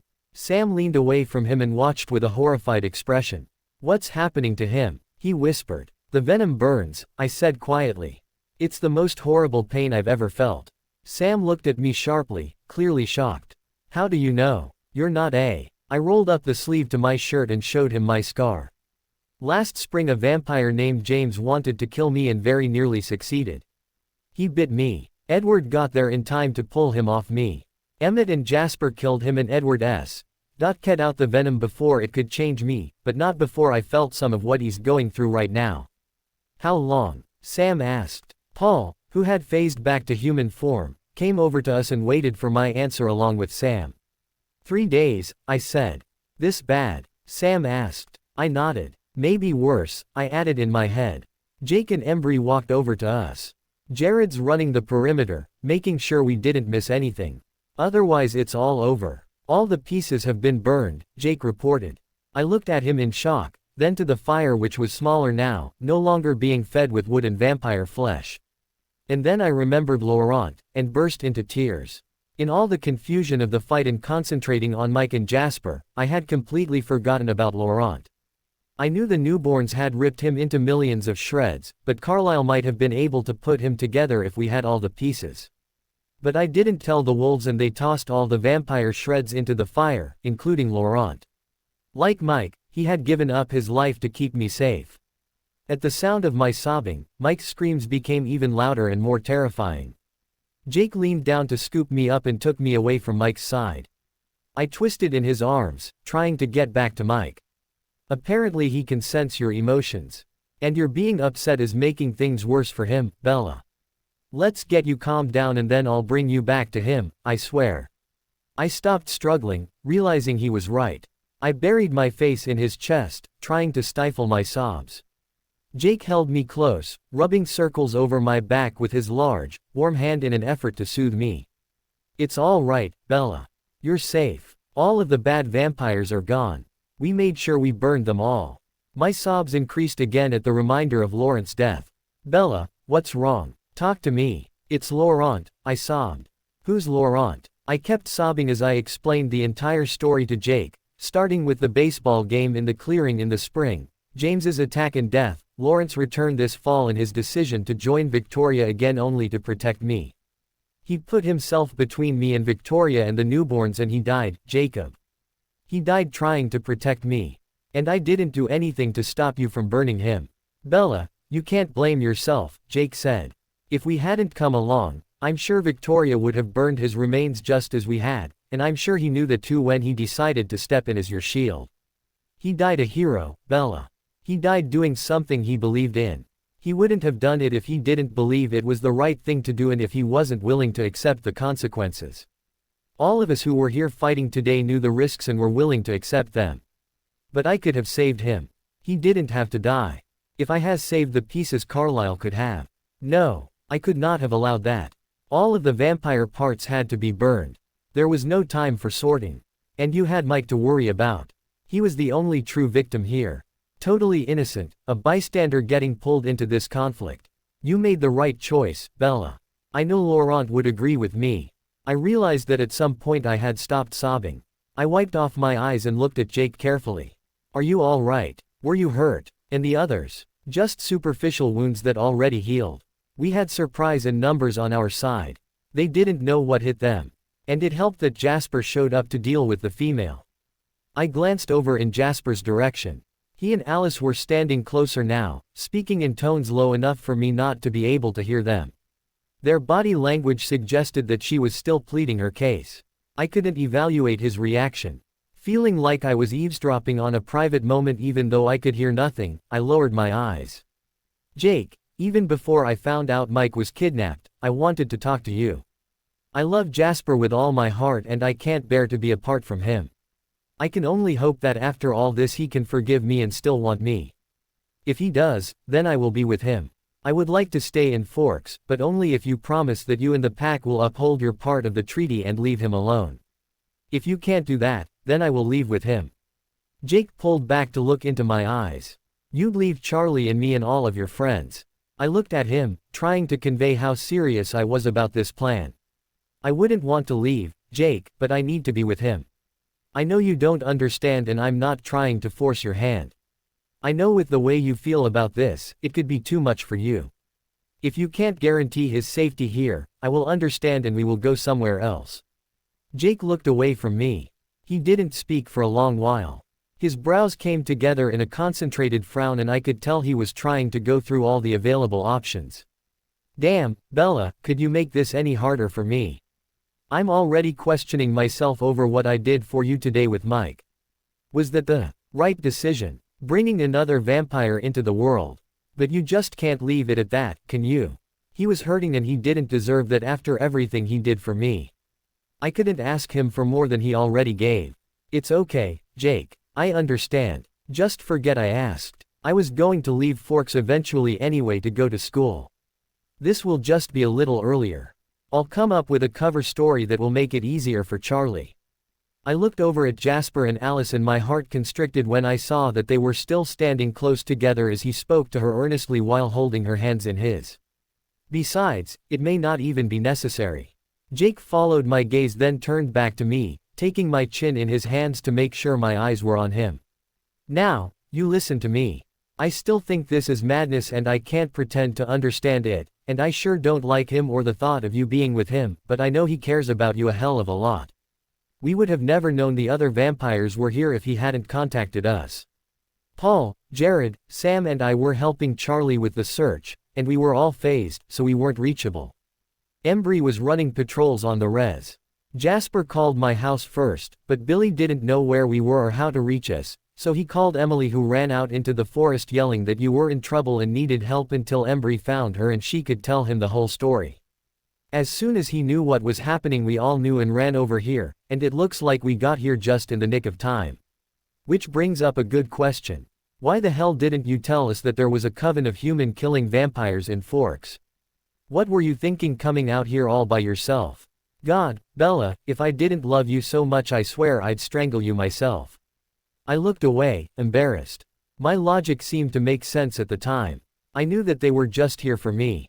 They already had Mike. I didn't want anyone else to get hurt. So you came here like a lamb to the slaughter to be some sort of a martyr. Geez, Bella, you can be so stupid sometimes. Thank goodness you had enough sense to call him and that he's more reasonable than you are. I thought he was further away, I whispered.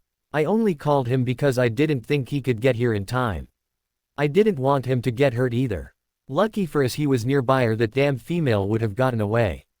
With all the people in the forest searching, who knows how many people she would have killed on her way out of town. I owe him for that one. Anyway, back to my original point, his hand returned to my chin and he forced me to look at him again. Whatever else I think about him, I know how much he cares about you. So stop doubting yourself. I know enough from when he and I talked before and from what he did today to guarantee that if you want him, he's yours. And I won't be the one to drive you from Forks, so yes, Bells, we'll honor the treaty. As long as he keeps the terms, we'll back off and leave him and you alone. But are you sure you'll be safe? You heard him today, he couldn't guarantee that he wouldn't kill Mike. That was only because I asked him to bite Mike. You saw all the blood and how he stayed away and didn't hurt Mike or me or any of you. He is very disciplined, Jake. I know I'm safe with him. He would never hurt me. And what about the future, Bella? You'll keep aging and he'll always stay the same. We'll worry about that when the time comes, I said. I knew better than to tell Jake of my discussions with Jasper about him turning me into a vampire. I knew nothing would happen until after we left Forks, and Jake didn't need to know anything until then. No matter how much he cared about me or how Much I cared about him, this was my life and my decision, and I didn't want him to have to worry about it or try to stop me. I always admired cougars, I said. Jake laughed and shook his head. I think you have a while to go before you're in cougar territory, Bella. Yeah, a few years, at least. We fell silent, and I slowly became aware again of Mike's screaming. Jake, I'm okay, now. I have to go back to Mike. See if I can do anything to help him. He looked at me and nodded, then got up and carried me back and set me down on the ground next to Mike. I grabbed his hand and squeezed it tightly, lowering my lips to his ear. I'm sorry, Mike, I said. I'm so sorry, but this was the only way. The only way we could save you. I know how much it hurts. Just let the pain out. Do whatever you have to do. It will be over, soon, I promise. And then you won't have to worry about pain anymore. I swear. Just hang on. My voice and touch seemed to have a soothing effect, because Mike's screams turned into lower moans. Desperately searching for something to talk about that would distract him from the pain, I began to review all the books we read during our lunches together in painstaking detail, going over all the minute plot points. This had the desired effect and Mike calmed down even more. I continued to grip his hand with one of mine while I stroked his cheek with the other. I kept talking, pausing only to occasionally take a breath, doing what little I could to get him through this horrible ordeal. I lost all track of time. I was only somewhat aware of the boys coming and going to check on Mike. I could sense that they were all relieved he had stopped his screaming, though I knew that the burn did not go away. I was only giving him enough strength and control not to vocalize the pain. The sound of a cell phone snapping closed broke through my stupor and I looked up to see Alice put away her phone and make her way slowly towards us, her face so dejected and sad she was hardly recognizable. I knew if she could cry her face would have been streaked with tears. I looked beyond her to find some clue as to what had happened from Jasper. As I scanned the clearing, however, I started to panic and my speech faltered. My eyes darted from one edge of the clearing to the other to find even a glimpse, the barest hint of his presence, refusing to acknowledge the undeniable truth. Jasper was gone. Alice didn't look me in the eyes as she approached. Instead, she turned to Paul, who was standing next to us, and asked if he could carry Mike into the house, where he would be more comfortable.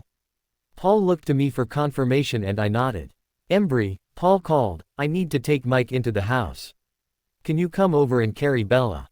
I smiled at him gratefully, glad that he remembered my injuries made it difficult for me to follow on my own. I'll take her, Jake said brusquely, narrowing his eyes in Alice's direction. Sam and Embry, you guys come too. We walked to the Cullen house, where Alice directed Paul to lay Mike down on the sofa before she disappeared in the direction of Carlisle and Esme's room. Jake asked Embry to set some pillows on the floor before depositing me close to Mike's head so I could continue to talk to him and keep him calm. Thanks, Jake. There's food in the kitchen. Some snacks and drinks and even frozen dinners in the freezer, if you guys are hungry. At least, I wavered, there used to be. Jake looked at me quizzically. Jasper kept food here for when I came over. He always took care of me. It's all still here, Paul called from the kitchen. A nice selection, too. Want anything, Jake? You guys take what you want, Jake said, settling himself down beside me. I'll eat when you're done. How about you? Bells, you hungry? I shook my head. I couldn't eat right now. Nonsense, he said. You'll need your strength, especially right now. Paul, pick out something good for Bella and bring it here, okay? Sure, Paul agreed, as though he had a choice. Really, Jake, I'm not. Quote, will you for once stop being the most stubborn person in the universe and do what your body needs you to do? Mike needs you to be strong. I relented, and when Paul brought me the microwaved pasta marinara dinner, I ate without complaints. Alice came back into the living room. Jasper went to hunt and to get you some fresh clothes, she said to me dully. I put out some towels and a robe in Carlisle and Esme's bathroom. You need to shower before he gets here. And those should be burned, she pointed to my clothes. I looked down at my bloody shirt. Of course, Jasper had said he hadn't hunted and here I was, covered with fresh human blood. No wonder he hadn't come closer. Relief swept through me. That's a good idea, Jake acknowledged grudgingly. Come on, Bells, he said, taking the plate out of my hands and picking me up again. I directed him to the bathroom and almost asked him to put me down in the shower before I realized the logistics of disrobing while unable to stand on my right leg were not going to work. Maybe just put me on the bed and bring me the robe, I said. It will be easier for me there. Jake did as I asked, then left the room instructing me to let him know when I was ready. I carefully took off my shoes and socks. The bloody shirt and BR followed relatively easily. The jeans and clothes were a bit more problematic, but I lay down and wriggled both down to my thighs, then sat back up to gingerly push them off my legs. I examined my knee which, thankfully, was just scraped and bruised. My ankle was swollen, but I knew from past experience it was just a sprain, nothing was broken. I wrapped myself tightly in the robe and called Jake, instructing him to put me down right in the tiled shower enclosure. Do you need any other help? He asked. I think I can manage, I said. Maybe stay outside and listen, and if you hear me calling or falling, then some help would be nice. Okay. Good idea. Making sure that I was steady leaning against the shower wall, he walked out and closed the door. The shower felt heavenly. I washed my hair first, leaning against the wall for support. I used the body wash and a washcloth to carefully clean the blood off my face, hands, torso and knee. After I finished washing, I stood under the water longer than necessary to rinse, enjoying the relaxing warm spray. Finally, I turned off the water, toweled off and re-wrapped myself in the robe. Jake, I'm done. Can you carry me back? The door opened and I gasped with surprise and pleasure when instead of Jake I saw Jasper. He was next to me in a flash, lifting me up into his arms. Without any preamble, he captured my lips in a searing kiss that left me breathless. It was everything that I had wanted and needed and missed and longed for. After enduring so many weeks of emptiness, I finally felt complete. Eventually Jasper broke off the kiss and looked at me sternly and seriously. That was twice now, Isabella Marie Swan. Twice that you ignored me and deliberately put yourself in harm's way, nearly sentencing me to an eternity of hell on earth. Swear to me that there won't be a third. I wrapped both of my hands in his soft, wavy hair, and pulled myself up to place kisses over every surface of his face that I could reach. I swear, Jasper, never again. He crushed me to him and breathed in my scent. I was so terrified, Bella. So terrified neither Jake nor I would get here in time and that I would lose you. I know. I'm so sorry. I was stupid. Please forgive me. Those damn treacherous tears welled up in my eyes again. Jasper saw and hurriedly kissed them away. Of course I forgive you, darling. You're safe and you're here with me and that's all that matters as long as you never do anything like that again. I looked at him incredulously. That's it. Just like that. No lectures. Jasper sighed. We'll talk about it again when we have a little more privacy, just to make sure you really understand. But the forgiveness is unconditional. I'm just so happy that, for the most part, you managed to escape injury-free. He parted my robe slightly to look at my ankle and knee. I blushed furiously, knowing this time I was wearing nothing underneath, but Jasper behaved like a perfect gentleman, closing the robe back up as soon as he finished his examination. He carried me over to the medicine cabinet from which he took out a bottle of Advil, antiseptic cream and bandages. I caught a look at myself in the mirror. I had some cuts and scrapes on my face, but considering everything that happened, they weren't too bad. I would have to come up with a cover story for the twisted ankle anyway, so the cuts to my face would just be a part of that. I brought you fresh clothes. They're on the bed, ready to change. I nodded. He carried me out into the bedroom, where Jake was leaning against the wall with his arms crossed, his expression brooding. I sighed, knowing it was too much to expect the two of them to be instant friends. Maybe it was too much to expect them to be friends at all. I think she can handle changing alone. We can wait outside, he grumbled. He sounded like such a protective big brother, I nearly giggled. Did he really think Jasper would take advantage of me under these circumstances? Jasper and I exchanged a look. His was filled with annoyance until he saw the amusement in my eyes and his expression changed to where he could barely suppress a smirk. I'll need to wrap her ankle and clean up the cuts on her knee first. If you want to make yourself useful, get her some water for the Advils. Without waiting for Jake's response, Jasper moved my robe aside again and started wrapping my foot with an elastic bandage. When he was done he rubbed some antiseptic cream into the cuts on my knee and wrapped it up as well. Jake returned from the bathroom with a glass of water, which I accepted gratefully to swallow a couple of Advils. Jasper took the empty glass out of my hands and leaned into me. "Call when you're ready," he said, following Jake out of the room and closing the door. I examined the clothes Jasper selected for me.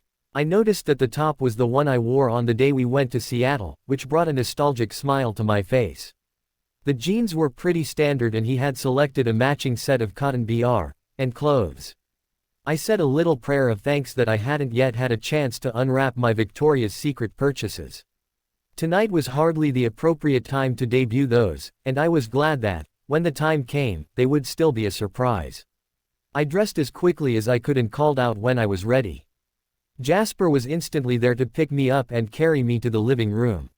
He set me down on my pillow perch and sat down on the floor beside me, lifting my right leg to elevate the ankle and placing his hand around the ankle in lieu of ice, instantly making it feel better. "Carlisle and Emmett should be here in a few hours," Alice said from where she was sitting on the armrest of the sofa by Mike's head, her hand combing through his hair absent-mindedly. For the first time since being back in the room, I focused on Mike, who seemed to be as relaxed as he had been when I left him. Alice's touch must have been as soothing as mine, and I was thankful to her for staying by his side. She must have seen something in my face, because she said, her voice melancholy, "He's my responsibility, now, and I will take care of him well."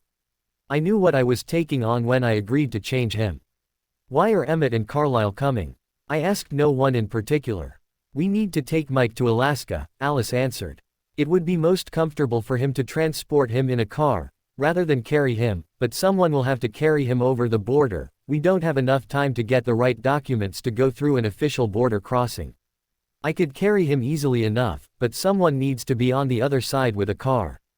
I called Carlisle because he has the most experience with this and he can evaluate his progress. Emmett wanted to come just in case Mike woke early and we needed help restraining him, and also to see you." She looked down, but I knew the last statement was directed to me. "When he gets here, Carlisle can take a look at your ankle," Jasper said, "make sure there's nothing else to be done." "Sure, but it's really nothing I haven't been through before. Just a sprain. It's already feeling better," I offered, and it was the truth. The combination of Jasper's cool hand and the Advil was doing wonders. The room fell into an awkward silence. I looked around. Sam, Embry and Paul sat at the kitchen counter, devouring Jasper's stash of snacks and not really knowing where to look. Jake was leaning against the living room wall, glowering at Mike, me and the vampires. I heard Jasper clear his throat, and knew it was more for the attention-getting properties than a genuine need to clear his air passage. I turned to look at him direct his remarks to Jake. "I'm truly grateful for the way you and the whole pack came to Bella's aid today, and for the exception to the treaty you made for Mike. But the fight is over now and Alice and Bella and I have some things to talk about that are pretty private."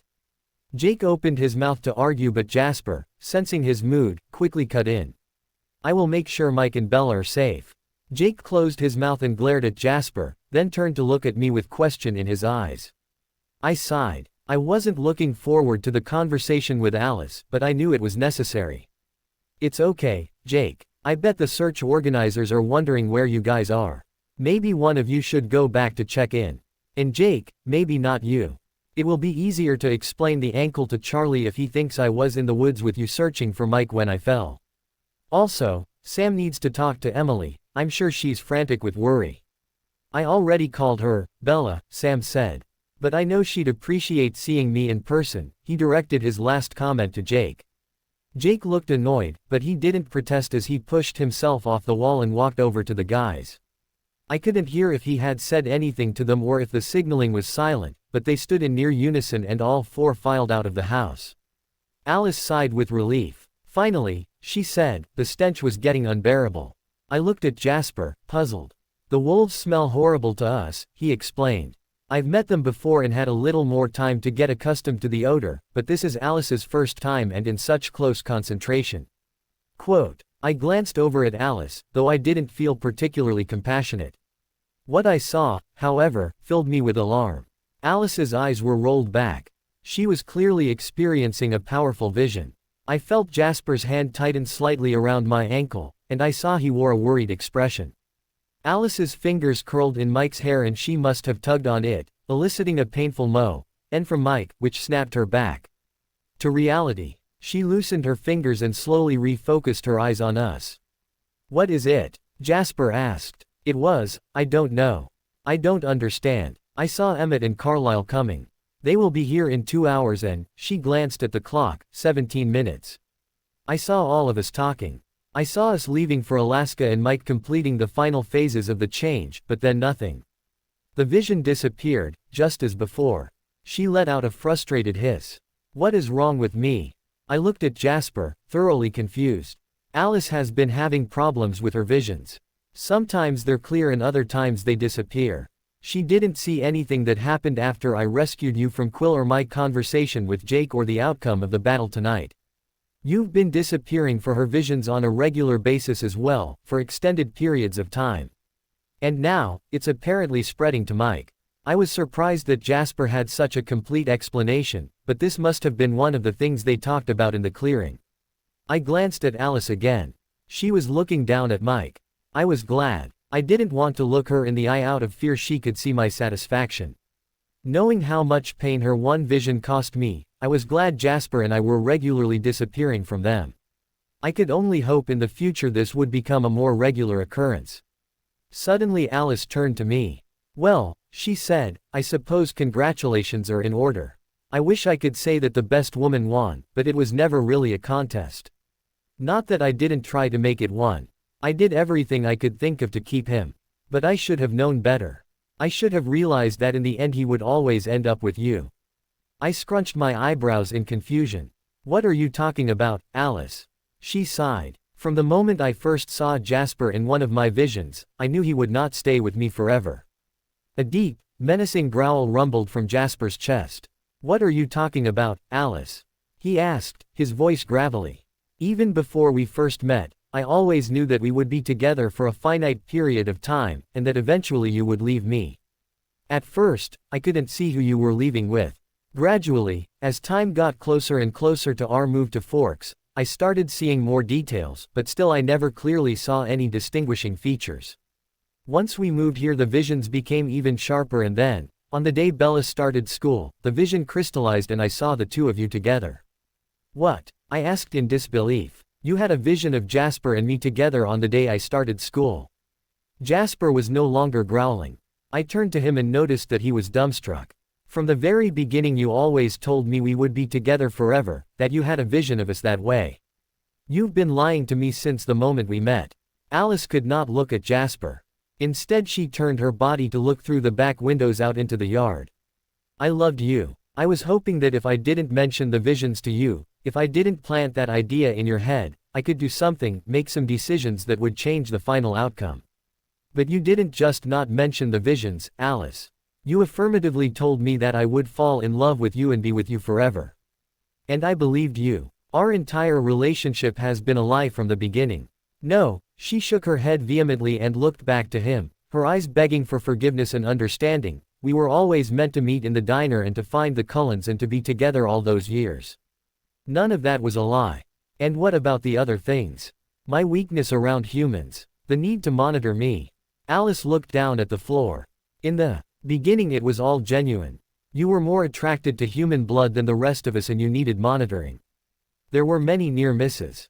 Later, as you were getting stronger, I started seeing more in the visions and realized that the woman in them wasn't necessarily one of us, that she could have been human, so I may have discouraged you from getting comfortable around humans. I may have exaggerated some of my visions. You lied to him to make him feel weak, to keep him under your control and away from humans. I was absolutely outraged. I lied to keep him with me, because for all the times that I exaggerated a vision he could have really slipped. And he could slip again. And he needs someone who would be able to see that in advance. No, Alice, he doesn't. Jasper is strong. He is less likely to slip than you or any of the Cullens.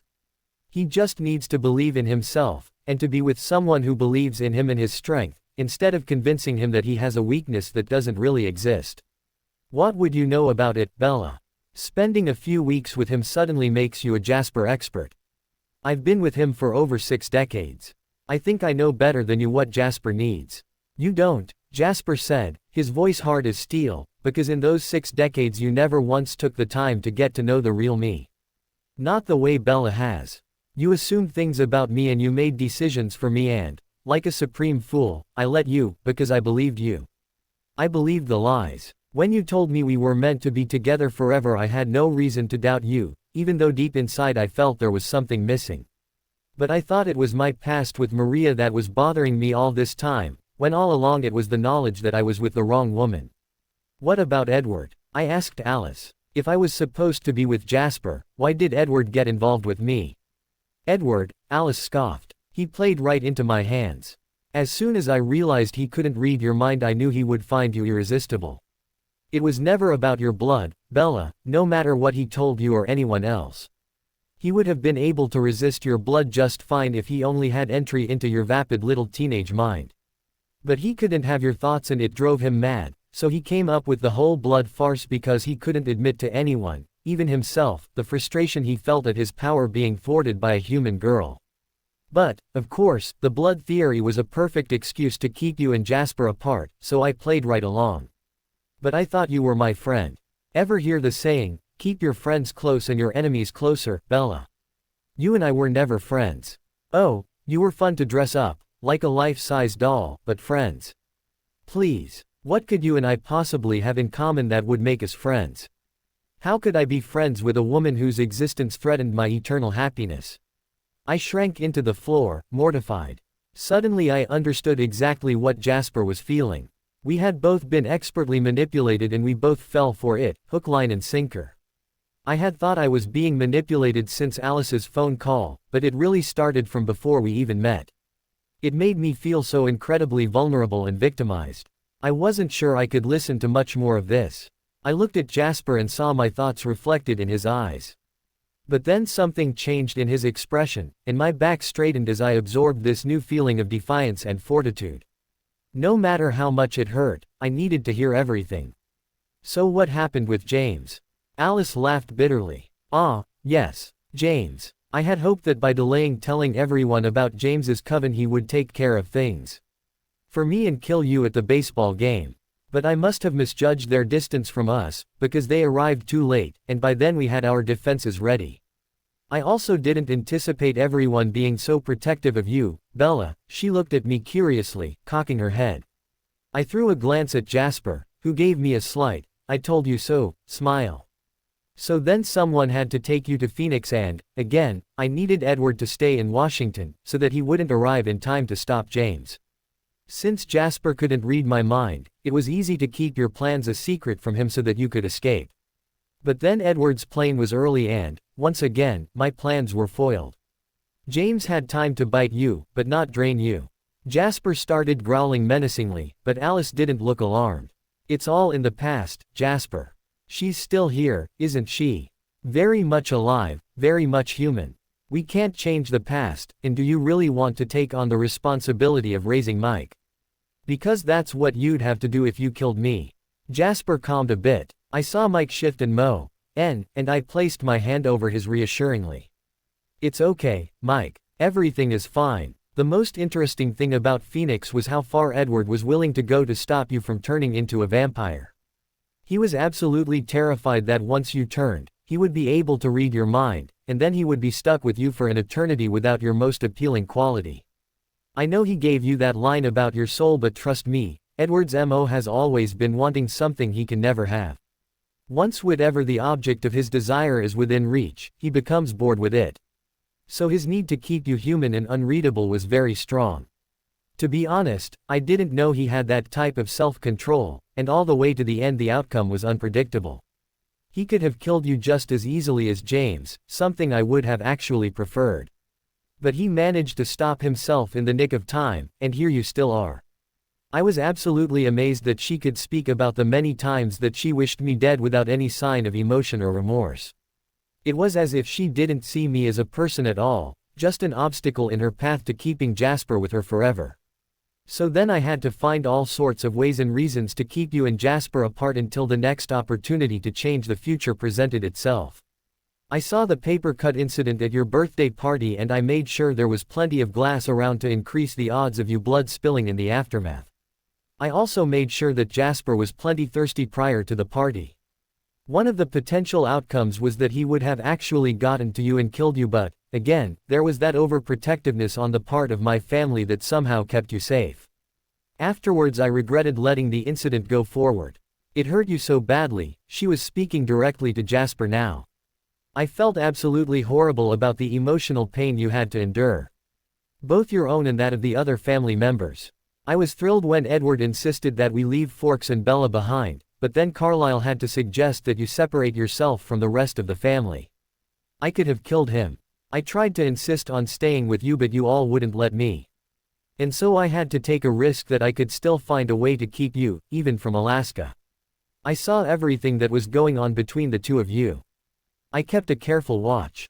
But I had to keep a distance. I couldn't get too involved, or that may have actually driven you away. I had to count on the guilt the two of you would feel about forming a relationship to keep you apart until a different solution came along. And that guilt was stronger if I didn't keep in touch with either of you. Plus, if I didn't talk to you, you couldn't end the relationship. She turned her attention back to me. Just when I thought the plan had backfired and that Jasper was going to come out to Alaska to tell me he was leaving me, I saw Laurent heading to Forks and I knew he would be the perfect distraction. I told Jasper, knowing very well that Jasper would not call anyone for help, which meant that he would not be able to catch Laurent quickly and would not be able to leave town. Again, I hoped that Laurent would kill you, she said, looking at me, or that you would kill him, she said to Jasper, and that his death would drive a wedge between the two of you. But then, at the last minute you had to let him go and then you called me. You actually left me over the phone. I couldn't believe it and I knew you did it against Bella's wishes, so I did the only thing I could. I told you both about my vision of you coming to Alaska and used that to separate you. So it was a lie. I suspected, but, no, Jasper, it wasn't a lie. I did see you leaving Bella and coming to Alaska, and it may still happen. I just wasn't certain of the reason, but what could it be other than coming back to me? I looked at Jasper in alarm, but he locked eyes with me and shook his head and I calmed instantly. I trusted him, and after hearing Alice's story I knew he would never return to her. She herself admitted all her efforts to hang on to him had failed. I had nothing to fear. It worked for a while, Alice continued. You actually made him leave. She looked at me with disgust. You stupid, stupid girl. You had him, and you couldn't appreciate him. Do you see? She turned to Jasper. Do you see how much better I am for you? How much more I value you? How much I'm willing to fight for you, where she was just content to walk away. Before I could absorb her words and start to doubt myself, Jasper's arms were wrapped tightly around me and his lips were next to my ear. Don't even think about it, Bella. Don't even consider letting her poison spread in your mind. None of it is true. You gave me a choice and I made the wrong one. You were right all along. I should have gone to see her. It wouldn't have made any difference except to make you feel more secure. He pulled me over onto his lap so that my back was towards Alice and I could only see his face. Please forgive me for letting my pride stand in the way of granting you the only request you ever made of me. I swear I will never make that mistake again. I heard but ignored Alice's whimper behind me. Instead I used my right hand to push back some of Jasper's hair that had fallen over his eye. We both made mistakes, Jasper, but we'll forgive each other and it will help us grow even stronger together. That's what love is all about, right? I smiled and he returned the smile, keying the tip of my nose. Absolutely, he confirmed. You, my darling, are wise beyond your years. And for a moment, as we were lost in each other's eyes, there were just the two of us in the room, Mike and Alice fading into the background like two inanimate objects. You used to look at me that way, Alice broke into our moment. No, Alice, I never did, Jasper replied without taking his eyes off mine. I don't understand, Alice wailed, and my heart constricted involuntarily at her obvious pain. I waited for you in that diner until you finally showed up. I led you to a new family. I showed you a way of life where you didn't have to feed on creatures like her. I gave you all of me and stopped you from making countless mistakes. I even took on the responsibility of raising a newborn so that you wouldn't try to do it and get yourself killed by werewolves in the process, and you still choose her over me. What has she ever done for you, Jasper? Jasper opened his lips to start explaining, but I silenced him with my index finger and a shake of my head. Alice would never understand the explanation and I already knew what it was and didn't need to hear it. Right now, as awful as she had been to me and as indifferent as she had been about my life, I understood her grief and I knew the only thing that would make her feel better. I turned to face her and leaned towards her, taking her hand in mine. Alice, for over 6 decades you were the right mate for Jasper and you did exactly what you were meant to do. But you knew right from the beginning that he wouldn't stay with you forever, and your attempts to change your own future are what's making you miserable right now. Like you said earlier, Jasper and I were always meant to be together. I understand why you did what you did, because I love him as much as you do, but in trying to change the future you only succeeded in putting off the inevitable and hurting a lot of people in the process, including yourself. It's time to let him go, Alice, and to see your vision for your own future. I know there are some wonderful things up ahead for you. You just have to let yourself see a life without Jasper. Why are you telling me this? She asked me suspiciously. Why are you being so nice to me?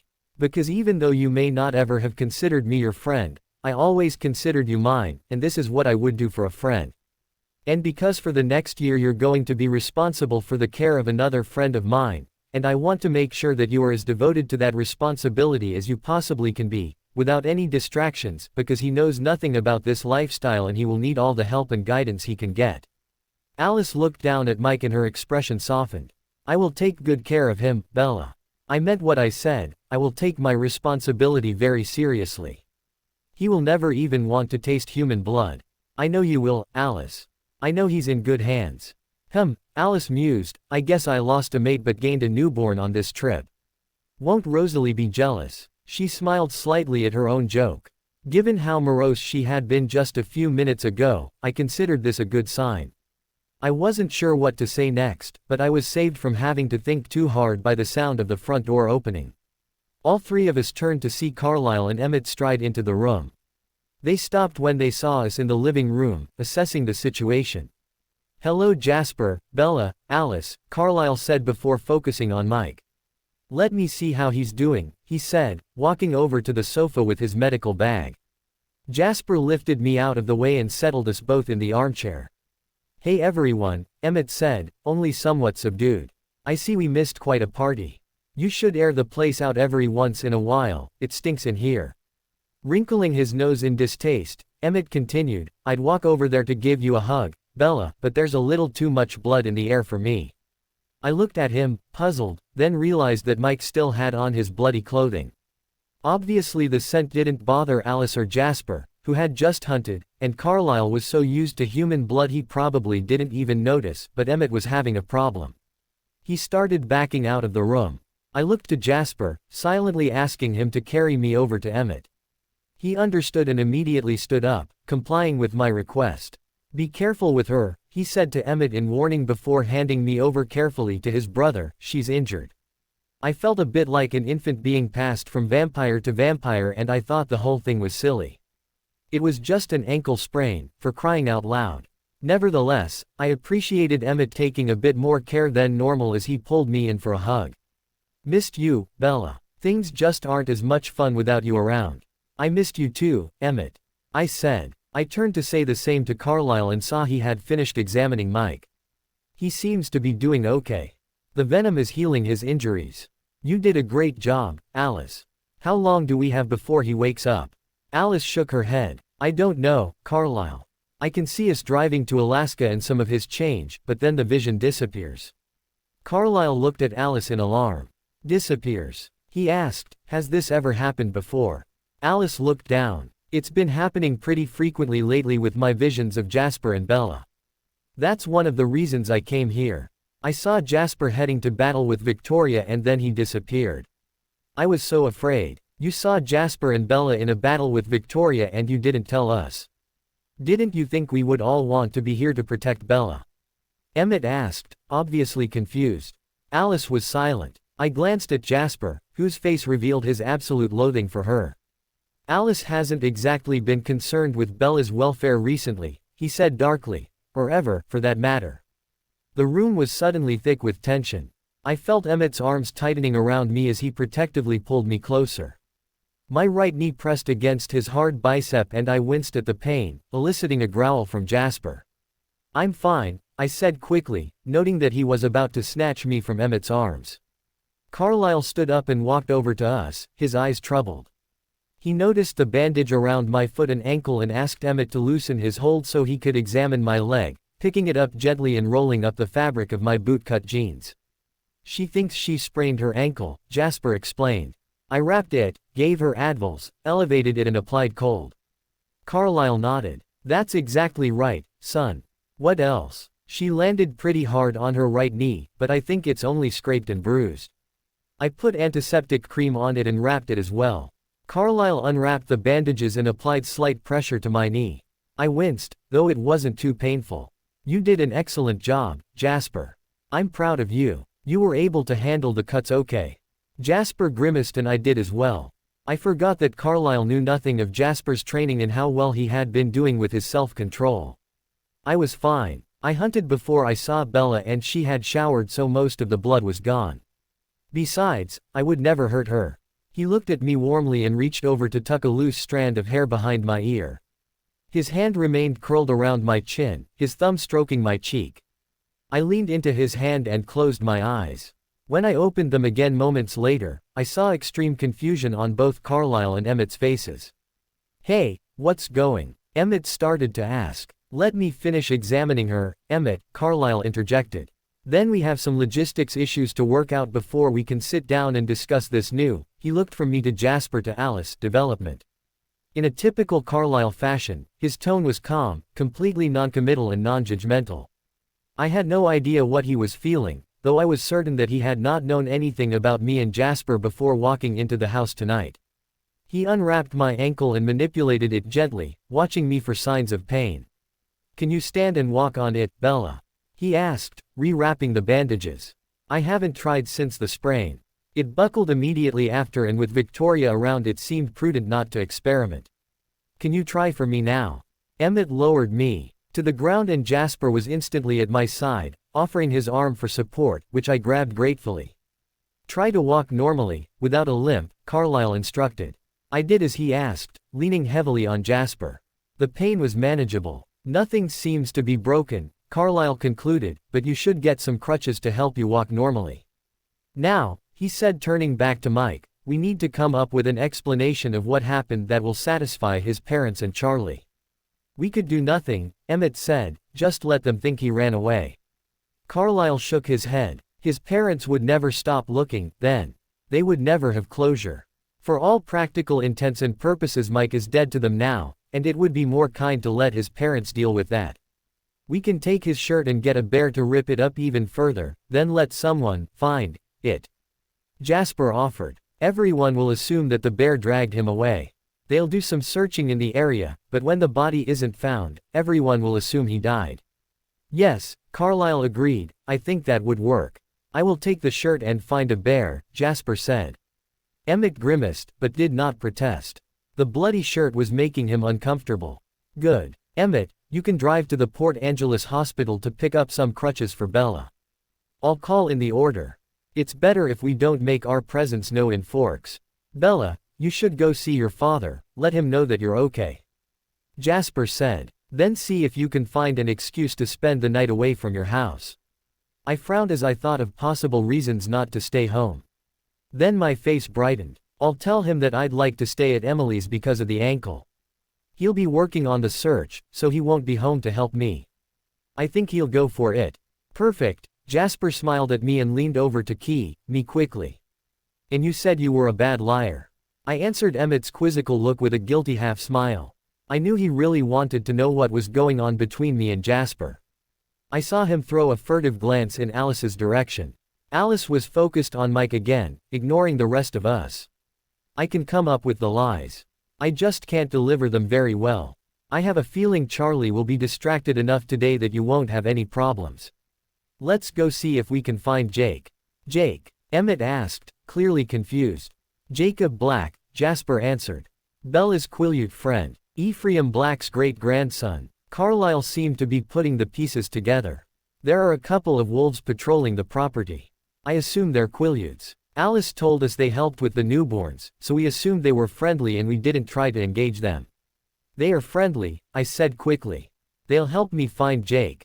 I started to turn to head outside. We'll need to reconvene here later, Carlyle said. It seems we have things to discuss, son. Clearly he was directing his remarks to Jasper. I'll be happy to go over everything with you. You need to know the whole truth. Is it that serious? Carlyle asked, thought he resignation in his voice indicated he already knew the answer. Yes, Carlyle, it is, Jasper answered curtly. All right, you go find Jake. I'll get Mike's clothing. Jasper picked me up again. I was about to protest when he silenced me with a look. It's been way too long since I've had a chance to hold you, Bella. Until you get your crutches, this is quicker and easier for you, and truly pleasurable for me, so just humor me, all right, darlin'. Clearly, his logic was irrefutable, even if I had any inclination to argue. And truly, it had been too long and being in his arms felt too good. I felt even better when, as soon as we were out on the porch and out of the Cullens' line of sight, Jasper pulled me into another key, this one slow and languid, somehow both sweet and sensual. I let out a small moan, and then reached up to run my fingers along the side of his face and through his soft, blonde waves. The perfect moment was interrupted by someone clearing his throat. I looked out to find Jake standing close to the porch, his face scrunched tight with anger and disapproval. What's going on? He asked, his voice tight. Jasper sighed. Bella and I were taking a bit of time to celebrate our reunion, he started to explain. I have excellent eyesight, thanks. I met with Mike and the Cullens. Are they taking him out of town soon? We don't want to have a newborn vampire anywhere near Forks or La Push. There's a bit of work to do before they can leave. Emmett is going to drive to Port Angeles to pick up crutches for Bella. In the meantime, I'm going to find a bear and get his teeth on Mike's clothing. We'll have to plant it somewhere plausible and stage a bear attack. I was hoping you could help me with that. The clothes will have to be found, perhaps by Sam or Jared. If we can convince everyone that Mike was dragged off and killed by a bear, it will give his parents closure and avoid the need to find a substitute body, which can get kind of messy. Jake scowled. We'll make sure everyone buys the story. I don't even want to know how you bloods curs would go about getting a substitute body. Jake. I chided him for the insult, but I had to agree. I didn't want to know how they would go about getting a substitute body either. While I'm out there looking for bears, you and Bella are going to see her dad. She'll tell him she was out searching with you and that's how she sprained her ankle. She'll also tell him that because of the ankle she'll be spending the night at Emily's. Jasper looked down at me. You'll need to speak with Emily first, darlin', to make sure she can back up your story, just in case. Wait a second, Jake interrupted. You'll tell Charlie that you're spending the night with Emily and you won't be home, so just where are you planning to spend the night? She'll spend the night here, with me. Like hell she will, Jake roared. Over my dead body. He started to shake with anger. I half expected Jasper to respond in kind, but he remained calm and clearly sent some calming feelings to Jake as well, because the shaking slowly subsided. She'll be perfectly safe, Jacob. Jasper's voice was cool but measured. This isn't the first night she will have spent in my arms. Jake bristled and looked at me with a disapproving expression, causing a flush to spread across my cheeks. I've always been a gentleman and I intend to act like one tonight. Jasper continued, but we need to settle things with he hesitated. I could see his internal struggle on how to categorize the Cullens. He finally settled on the word, family, and we don't have a lot of time, so it has to be tonight. They will need to leave soon to make sure they get Mike to Alaska before he is fully transformed. Jake thought a moment before speaking. Okay, I'll go along with it as long as I have your word. You do, Jasper interrupted, for tonight. But hear this, Jacob. His voice dropped and suddenly became menacing. Bella is an adult woman who can make up her own mind as to what she does and does not want to do, so going forward I will be respecting her wishes in all matters between us. I know she's like a sister to you and I know you're trying to protect her.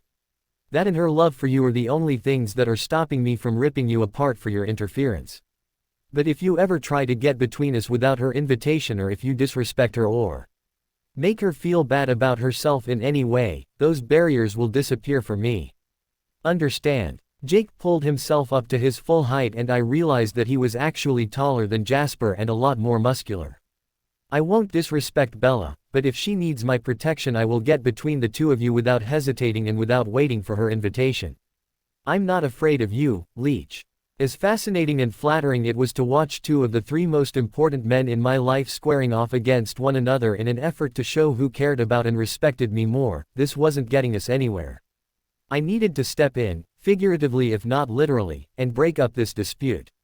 Jasper, do you think there's a measuring tape in the garage? 'Cause you're both being ridiculous and maybe the easiest way to settle this would be for you guys to just whip him out and take stock.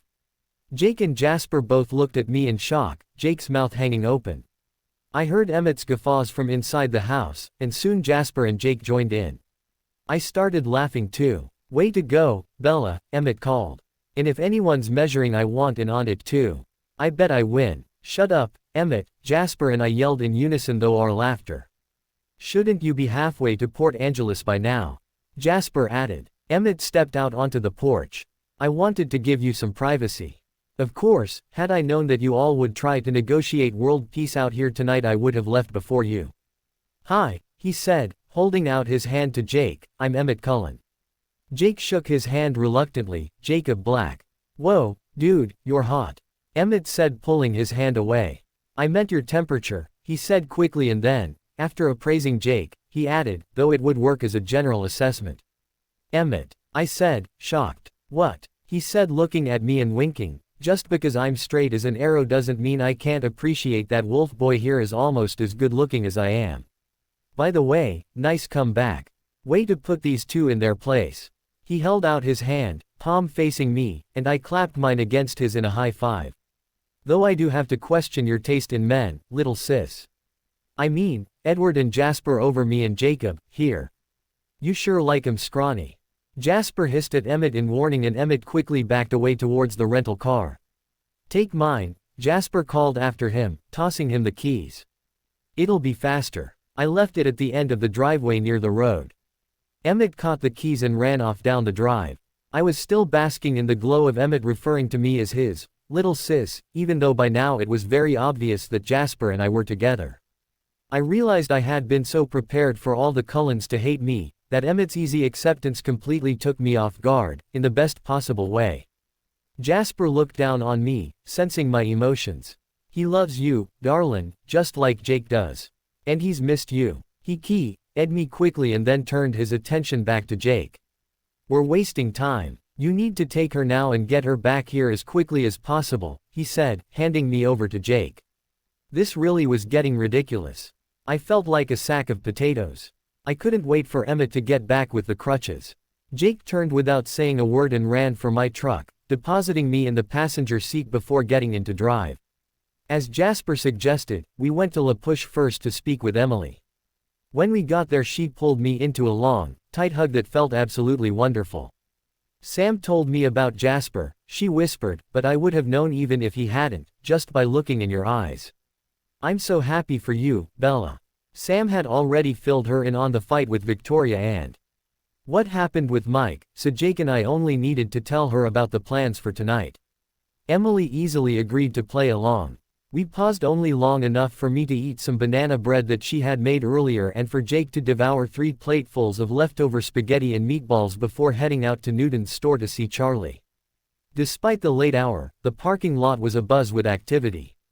The Newtons were popular in town and it was clear that many residents of Forks were here to show their support. There was a tented canopy set up in the parking lot and I could hear Charlie inside speaking with volunteers both in person and through two-way radios. He excused himself when he saw Jake walking with me in his arms and ran over towards us. Bells, are you all right? What happened? We were hiking together, looking for Mike, when Bella tripped and sprained her ankle. Charlie's eyes shifted to my wrapped foot. Oh Bells, he sighed, maybe you should have found a job to do here instead of in the forest. I know, Dad, I just really wanted to be out there, looking. And I'm all right. It's just a sprain. Is there any news about Mike? I asked because I knew it would be expected. Nothing yet, but we'll find him. We're about ready to stop tonight, but we'll start again early in the morning. The Port Angeles Police Department will bring in search dogs then. That will help. We're doing all we can, Bella. I remembered that I was supposed to be distraught over the fact that it was my boyfriend who was missing. I deliberately moved my ankle in a way to cause pain and bring tears to my eyes. I know, Daddy, I said. I know everyone is trying. I looked past him and saw Mrs. Newton. I looked around but could not see Mr. Newton. He must have been out searching. Dad, with my ankle and all, I was thinking that maybe I should spend the night in La Push, with my friend, Emily. She has a pair of crutches from when her cousin had broken her foot. It was amazing how easily the lies came when it was absolutely necessary, and her house is all one level, and she'll be home if I need any help. I know you're really busy here and I don't want to distract you from this. Charlie looked at me, his hand rubbing the back of his neck as he thought. All right, Bells. That sounds like a good plan. And I probably won't go to school tomorrow. I want to be here and it would be too hard with my foot. Sure, kid. I doubt anyone will be doing much studying at school tomorrow anyway. Thanks, Dad. I leaned away from Jake's hold to give him a hug. Are you doing okay? Did you eat? Charlie waved his hand dismissively. The volunteers have been feeding us non-stop. Okay, I'm going to talk with Mrs. Newton, I said. Jake, can you put me down and help me walk over there? In her state, I didn't think Mrs. Newton needed to see me carried over in the arms of another guy, no matter how innocent it might be. After Jake complied, I hobbled over to her, leaning on him for support. Hi Mrs. Newton, I said, gently, when she didn't look up as we approached. Bella. Her face was drawn and her eyes were red and puffy. You're back. She stood up to hug me. Have you heard anything? Did he try to call you? Was he going somewhere? She sounded so desperate and her pain absolutely overwhelmed me. I knew that by this time tomorrow she would be grieving over her son's death. I knew that as far as she was concerned, the son she raised was already dead, lying in the Cullens' living room, slowly transforming into an immortal vampire. I wished there was something I could do to ease her pain, but giving her false hope would be worse than not giving anything at all. No, I haven't heard anything and he didn't tell me of any plans. I'm sorry. Jake and I were out searching and I sprained my ankle, so I'm even more useless now, I said, apologetically. Oh, no, Bella. But, that's okay. You can stay here with me tomorrow. I'm sure if we spoke with your dad he'd let you skip school. I already arranged it, I said, gently. And of course I will be here tomorrow. Oh, Bella, I'm so scared, she said, as she started crying again. Me too, I said, and I have never felt so awful in my life. This was her one and only son, a boy who had always stood by me and been my friend, who helped me get through such hard times, and who was now dead to his family and friends because of me. The guilt, pain and loss washed over me and suddenly I was weeping too. We stood together and cried for a long time, Jake standing nearby awkwardly, just in case I needed his support. Finally we broke apart and wiped our eyes. I'm sorry, Bella. I need to get myself together. I know you must be tired from traveling and searching, and you're in pain, too. Go get some rest, sweetheart, and I'll see you tomorrow. Are you sure, Mrs. Newton? I asked, reluctant to leave her even though I knew I should. Yes, of course. It's all right. We're almost done here for tonight. There's nothing they can do in the dark. You need to rest. I know this has been hard on you, too. I'll see you tomorrow. Okay, I said and leaned on Jake again. I'll be back in the morning. Good night. Good night. We walked back to the truck slowly. I wasn't in a hurry, lost in my thoughts of Mike and the grief caused by his friendship with me. And it wasn't just limited to his friends and family. How would he feel about the decision I made for him when he emerged from his transformation alone among virtual strangers, crazed with bloodlust, with an eternity stretching before him? Would he agree that extending his life in the only manner available was the right choice, or would he hate me for not letting him die a natural death? Did I do the right thing about Mike, Jake? I asked as he helped me into the truck.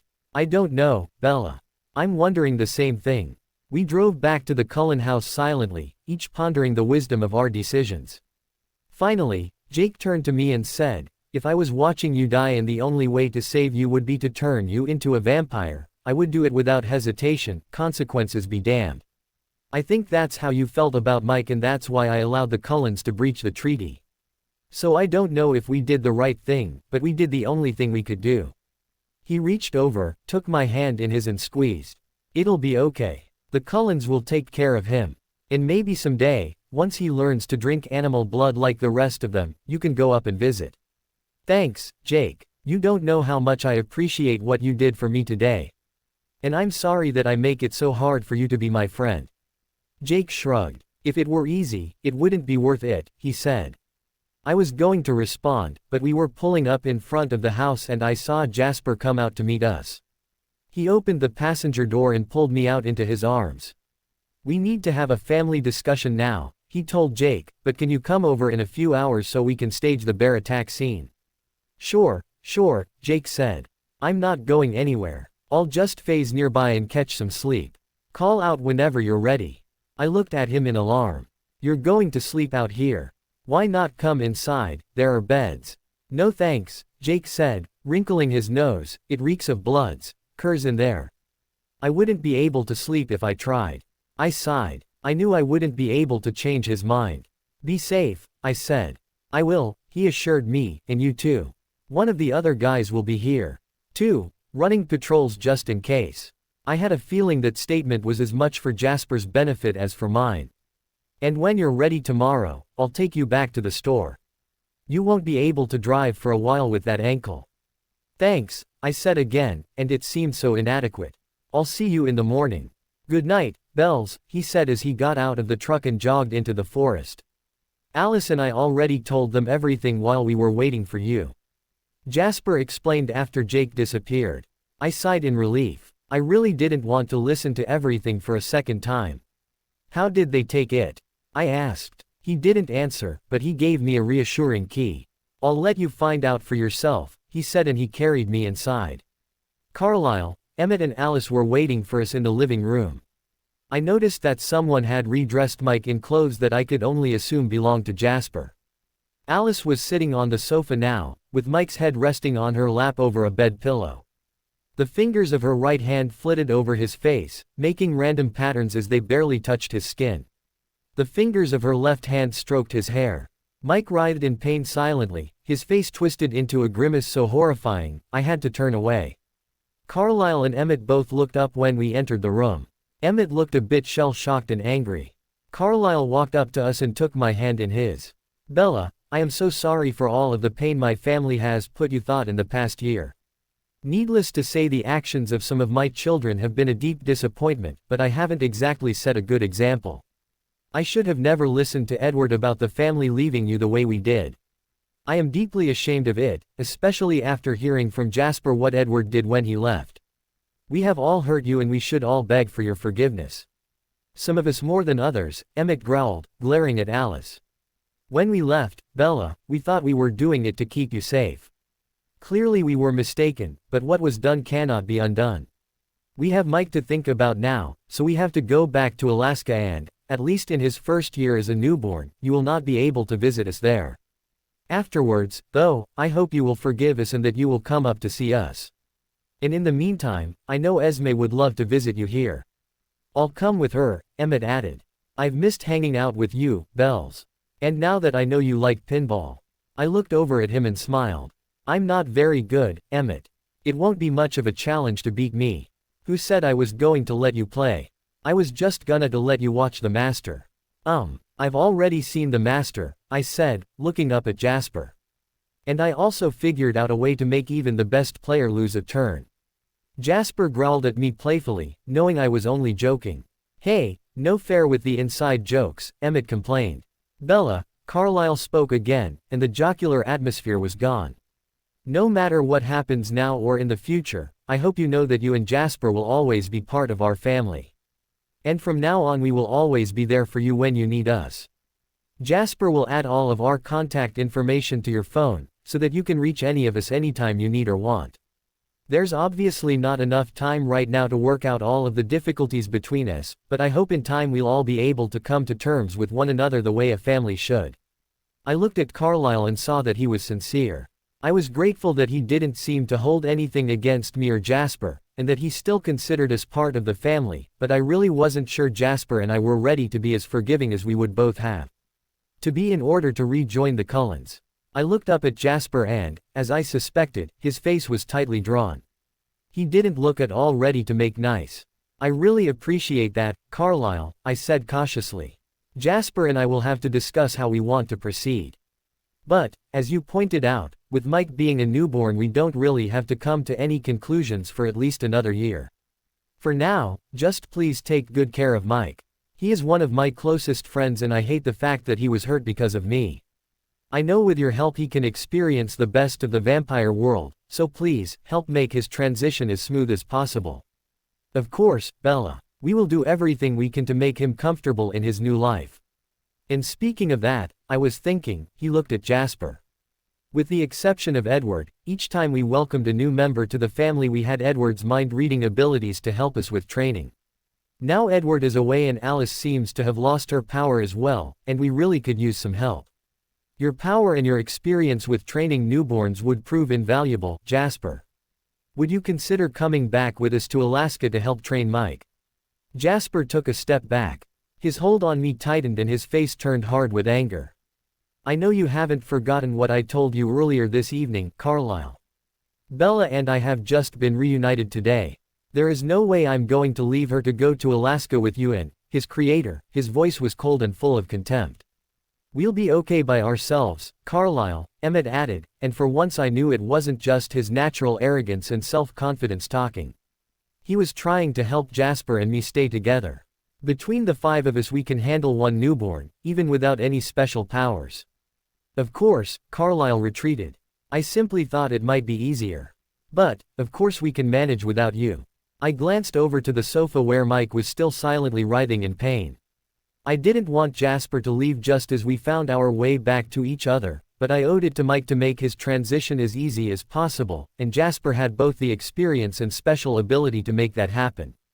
I couldn't be selfish about this. I had to ask him to help. Jasper, I whispered, looking up at him, we have our whole life to be together, but Mike will only go through this once. Would you consider going up to Alaska for a little while, just to teach Carlisle and Alice what you know, so that Mike can have an easier time with this? It's bound to be pretty crazy here over the next few weeks anyway, with the funeral and mourning and all. It would be difficult to find time to be together anyway, especially since I can't drive with this ankle. Maybe this is exactly the right thing. He didn't look convinced, but I could see his resistance was lower now. Please, Jasper. I couldn't believe I was asking him to leave me again, but I knew this was the right thing to do for Mike. Please, Jasper, go to Alaska to help, and then come back to me. As soon as the words left my lips our eyes locked together in shock and I knew we had just had the same thought. I had said such similar words to him before. It was Alice's vision coming true. Jasper would go to Alaska, but it wasn't to be with her, it was to help with Mike. Suddenly it all made sense. Recognition dawned on Jasper's face. He closed his eyes and took a deep breath, then opened his eyes and turned to Carlisle. All right, I will go to Alaska to help. But I'm not leaving with you tonight. I need to spend a little more time with Bella and to set up the bear attack scene with Jake. I will be there by the time he wakes up, though. Also, I will stay for a limited time, only until the rest of. You have a good grasp on how to handle him, he looked back to me. And I will come back instantly if at any point you need me, darling. And you, he said, looking at Alice who suddenly looked up at us. Consider Bella and me off limits.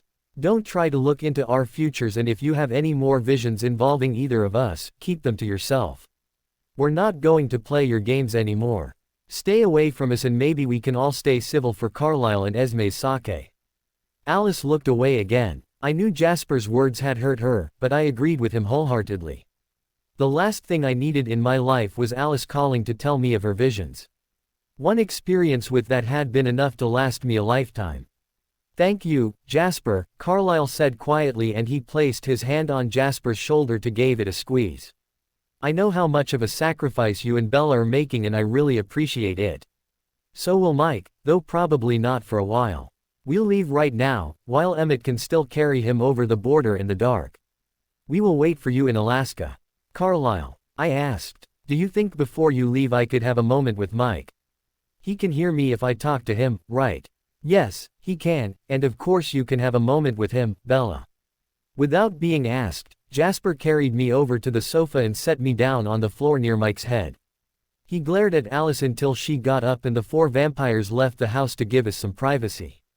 I kept my voice low, though I had a feeling that wouldn't be enough. I stroked his face as I spoke. Hey, Mike, it's Bella. I know this is so painful for you, but I swear it will get better. You might not remember this or me when you wake up, but I'm sending Jasper with you, and he will make sure that the Cullens know exactly what to do to help you.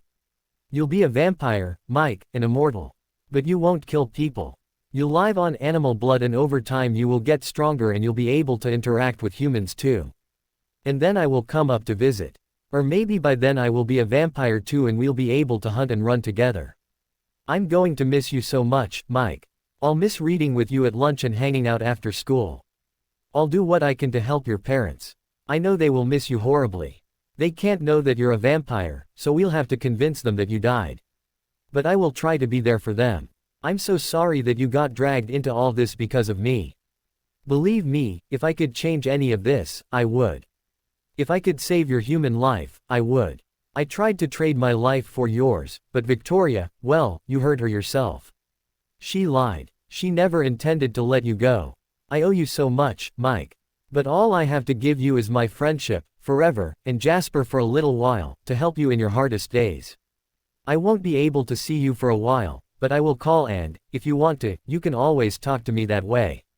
Mike had calmed while I spoke to him, and the expression on his face was now almost peaceful. I lifted myself to my knees, ignoring the pain, and leaned over him to place my lips over his still human ones in the briefest and lightest of kisses. Now cracks a noble heart, I whispered.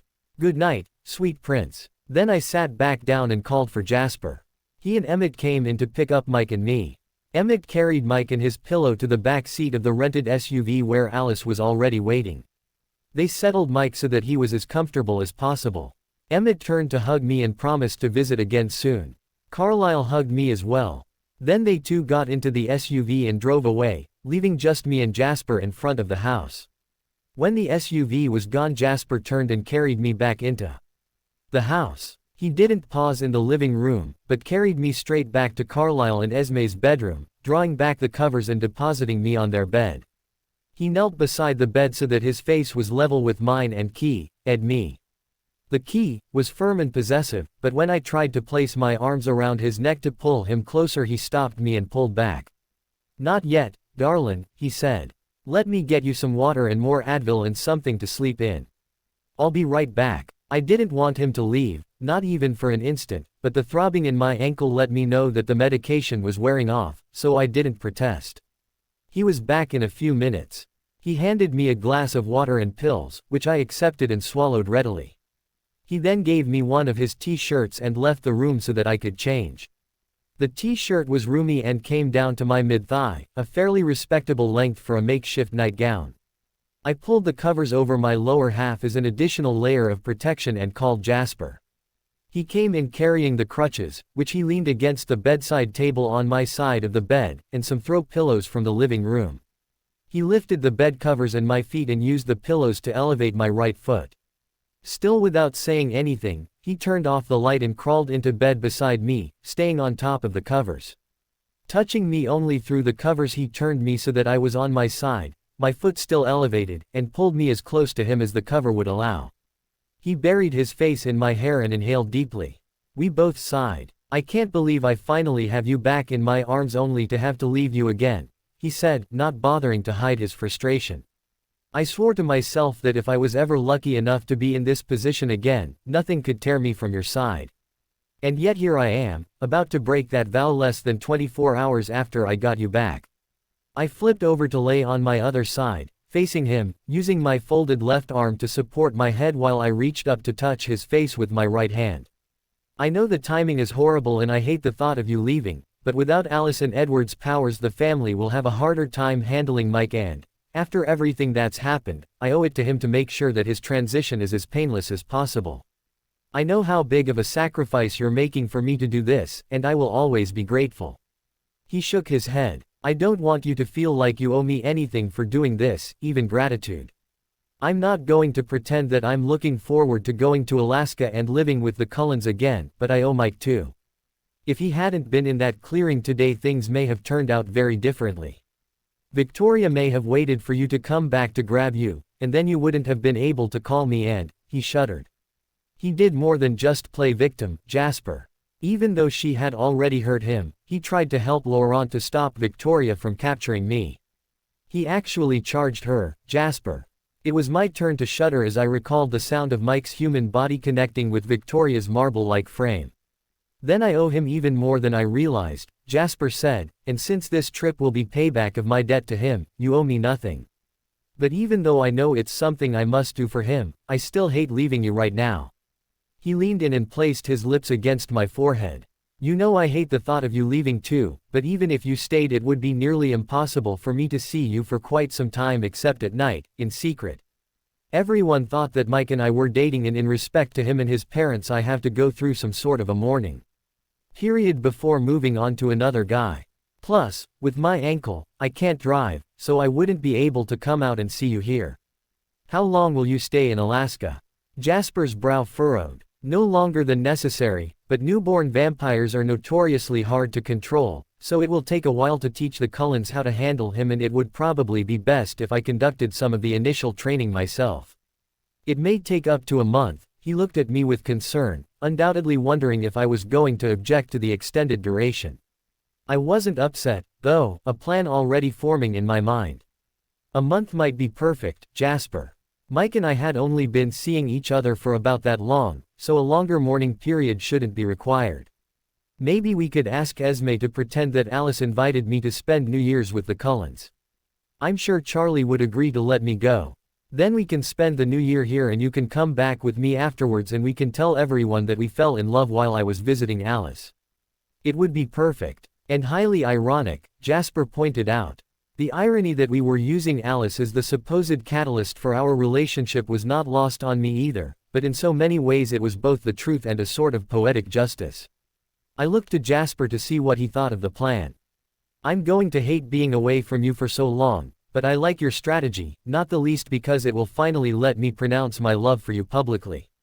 I grinned with anticipation. I wanted nothing more than to finally be able to stop sneaking around and let everyone know that Jasper and I were together. We would still have to explain why you'd be living in Forks instead of with your family, I mused, getting more and more excited. Well, beyond the obvious reason of wanting to be close to you, we could tell them what you already told Angela, that I hated LA and that there were some family issues that made me want to live elsewhere for a while. Everyone at school knew you and Alice were together, so if you and I started dating it would make sense that you would no longer be able to live in the same house as her, I added. See, darlin'. Everything is coming together perfectly. It is, isn't it? I closed my eyes and allowed myself to bask in the moment. It's like you said before, we were meant to be together. Jasper leaned over and placed his cool lips against my neck, much as I hate to be the one saying, I told you so, he said, looking up at me through his eyelashes. I should have believed you, I sighed, as I arched my back and tilted my head away to give him better access to my neck. And I should have kept my word. His lips moved up over mine to silence my protest until he felt me yield, but we don't have to talk about all that now. No, I said, moving my lips along his jawline, talking's highly overrated. I shifted myself higher, using my elbow for support. My lips reached his ear and got on his earlobe before moving higher to flick my tongue gently against the opening to his ear canal. Bella, he groaned and turned his head so that our lips were joined again. Both of us leaving them slightly open, the tips of our tongues just barely touching, tasting, flirting. I realized that he was waiting for me, so I slowly moved my tongue further into his mouth, sending it on an exploration while carefully avoiding the points of his sharp and venomous teeth. He opened his mouth wider and purred his pleasure, the slight vibrations triggering an instant reaction in me that felt like the constriction of all my muscles and blood vessels. I became bolder, pressing myself against his chest as I deepened the key. I weaved the fingers of my right hand tightly into the hair on the back of his head, and used the additional leverage to press my lips even harder against his. Both of us net in unison against each other. And then, without breaking contact, Jasper was pushing me back gently so that I now lay flat on the bed with him leaning over me, and it was his turn to take control of the key. My heart raced and my breaths came rapidly as I became lost in the sensations. I was no longer thinking, just feeling, and the feelings were absolutely glorious. I knew with every fiber in my body that for as long as I lived nothing would ever feel as good as being with Jasper. Eventually the pressure of his lips eased and the key became less consuming.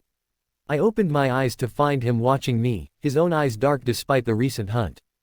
He pulled his head away to speak. "You're so beautiful," he said quietly, "but never more so than when you're lost in my key." I needed to have that image seared in my mind so that I can go over it again and again while I'm in Alaska. I frowned. "Why does that sound like you're stopping us from going further?" He chuckled. "Probably because that's exactly what I'm doing. I promised your self-appointed guardian out there that I would be a gentleman tonight, and I intend to keep that promise." I stuck my lip out into a pout. "You should have talked to me before you made that promise." "Yes, that would have been preferable," he acknowledged, "but you know there wasn't an opportunity to do so. Besides, even if we had talked about this before we ran into Jake, my conclusion would have been the same. We've both had a horrifying and emotionally draining day. You're exhausted and injured. We haven't even had a chance to properly talk since we got back together. And in a few hours I have to arrange the scene of Mike's death and then go off to Alaska for a month. This is hardly the optimal time for us to move our physical relationship to the next level, and I'm afraid that's exactly what could happen if I allowed myself to keep going tonight." I turned away. Everything he said made sense, but I still felt left out. I knew it was irrational. There really had not been any time for us to discuss this, and if Jasper hadn't said what he said to Jake, there was a chance that their argument would have escalated, which was the last thing I wanted. But I couldn't help feeling like I should have been part of the discussion, not just the subject. Then I remembered that Jasper made it clear to Jake that after tonight my wishes would determine what did or did not happen, and I felt a little better. Jasper lowered his forehead to my cheek and moved his head back and forth, the tip of his nose brushing gently against my chin. Then he pulled away again, and flipped his body so that he was sitting facing me and the headboard. I looked at him, confused.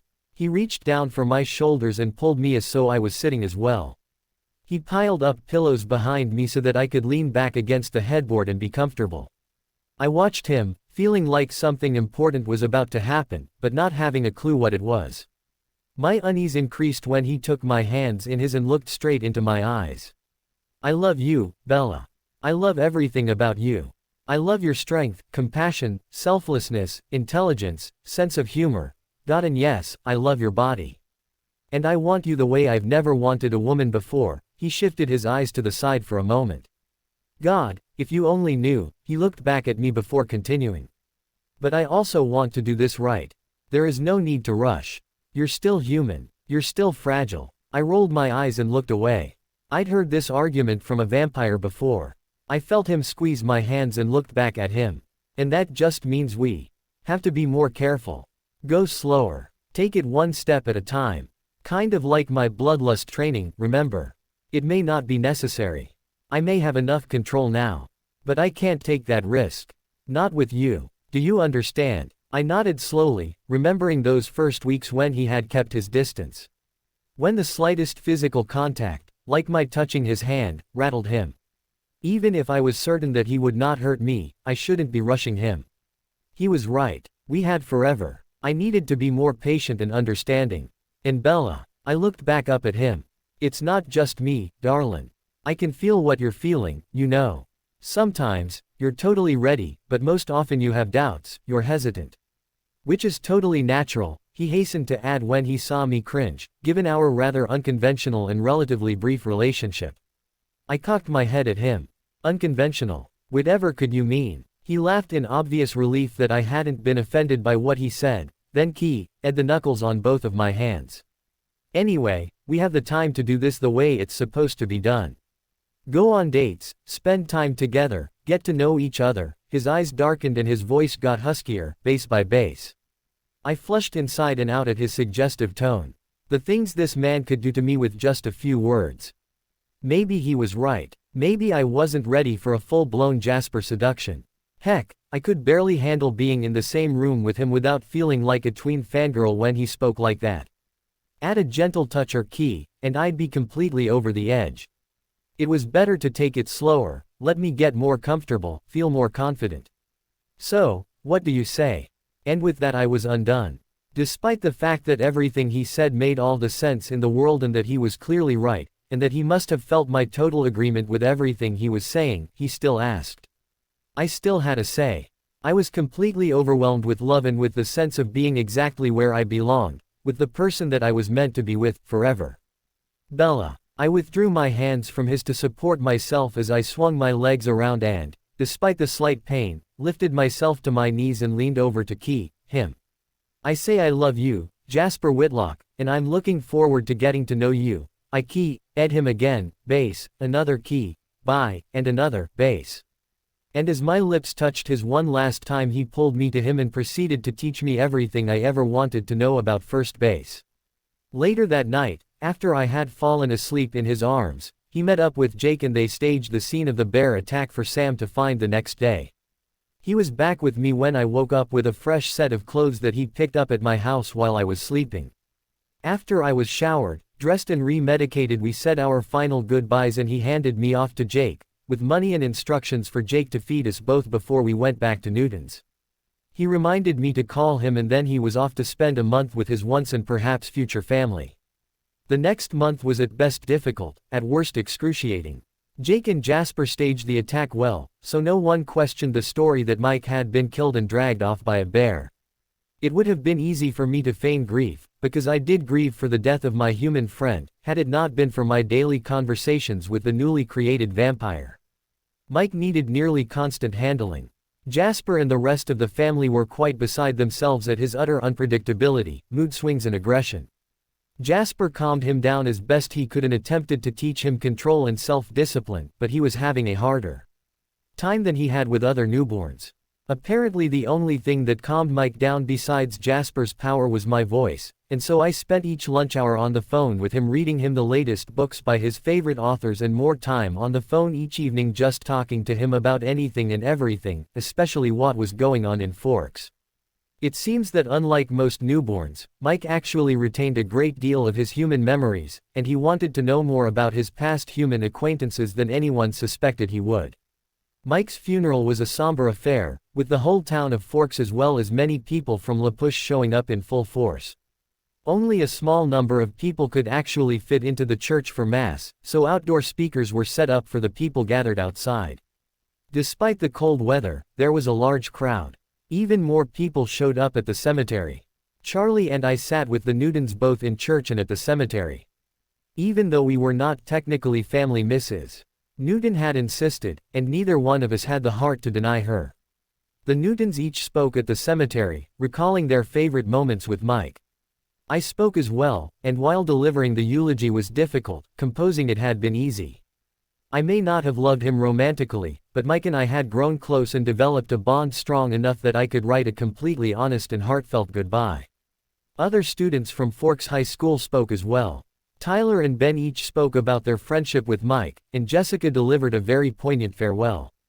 I felt the worst for her, because I knew how much she had liked Mike, and it must have been horrible for her to know that now that love would forever be unrequited. For many days after the funeral I spent much of my time with the Newtons, either at the store or at their house. We didn't really talk much. Mrs. Netwan spent a lot of time going trough photos of Mike. Eventually, about a week before Christmas, she asked me to help her to pack up Mike's room. She instructed me to keep anything I wanted, so I packed up some books and personal mementos to deliver to Mike later, when I was finally able to see him. I tried to return his class ring to her, but she insisted that I keep it, so I put it in the box for Mike along with the rest of his things. When I wasn't with the Newtons or at home talking with Mike, I hung out with Ben and Angela. Both of them knew that my relationship with Mike had not been real, so it was easier to be around them, but the three of us still felt a lot of grief for the loss of our good friend.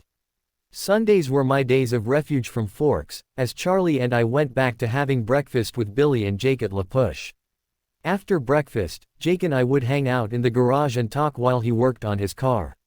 I finally had a chance to explain my sham relationship with Mike, as Jake had been thoroughly confused that day in the clearing about why I was so quick to declare my love for Jasper after Mike had been bitten by Alice. He shook his head in wonder at the lengths we went to simply to avoid having to ward off unwanted advances, but didn't criticize too much, saving all of his negativity for my relationship with Jasper. Seriously, Bells, he asked on more than one occasion, why him?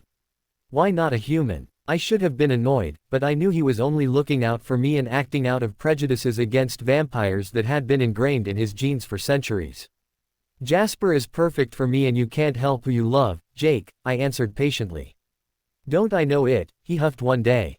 If I could think of you as anything but a sister, I'd try to seduce you myself just to keep you away from him. I looked over at him in shock. You can't be serious, I exclaimed. What? He asked. I'm a good-looking guy, pretty smart, handy, funny, strong enough to keep you safe. I'd make a damn good match for you.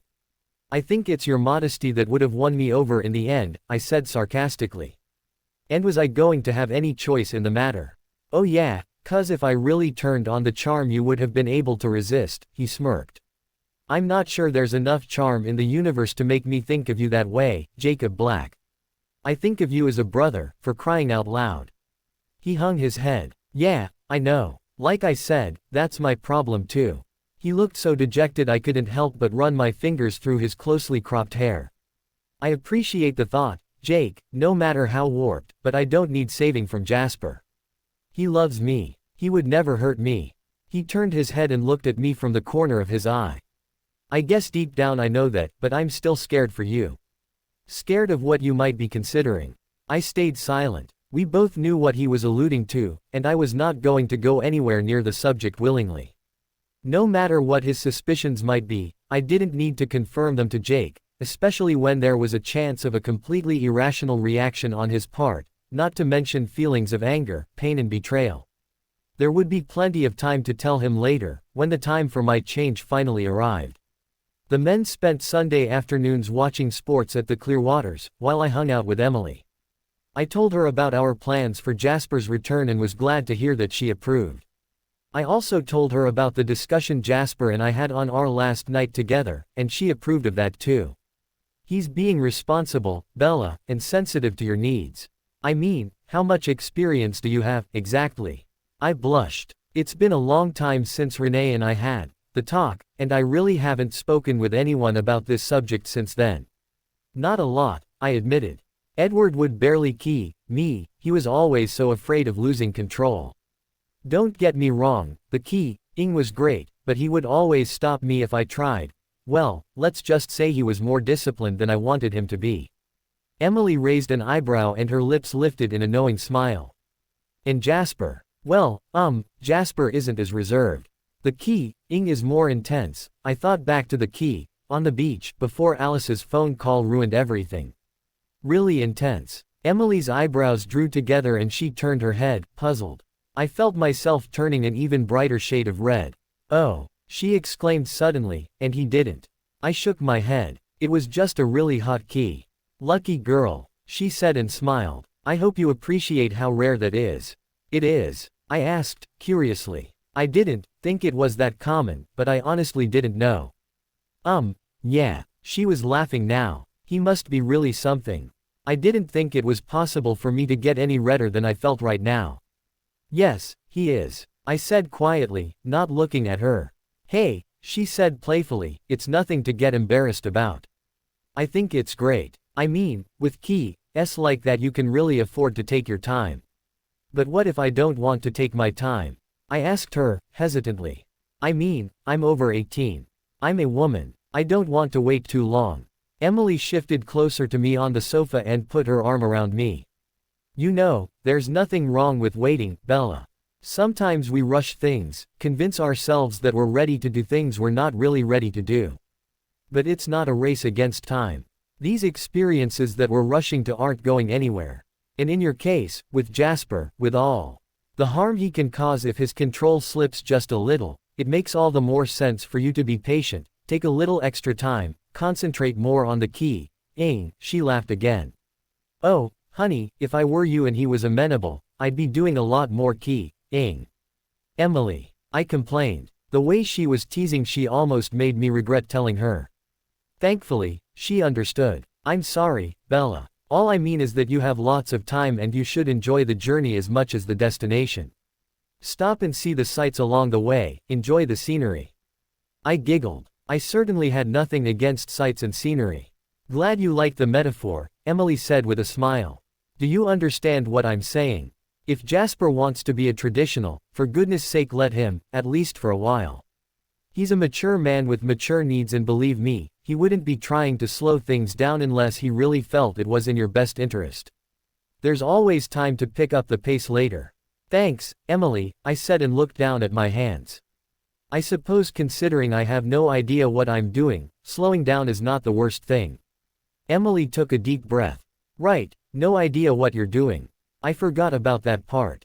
Well, Emily and I continued to talk for some time, and at the end I didn't feel quite as ignorant as I did at first.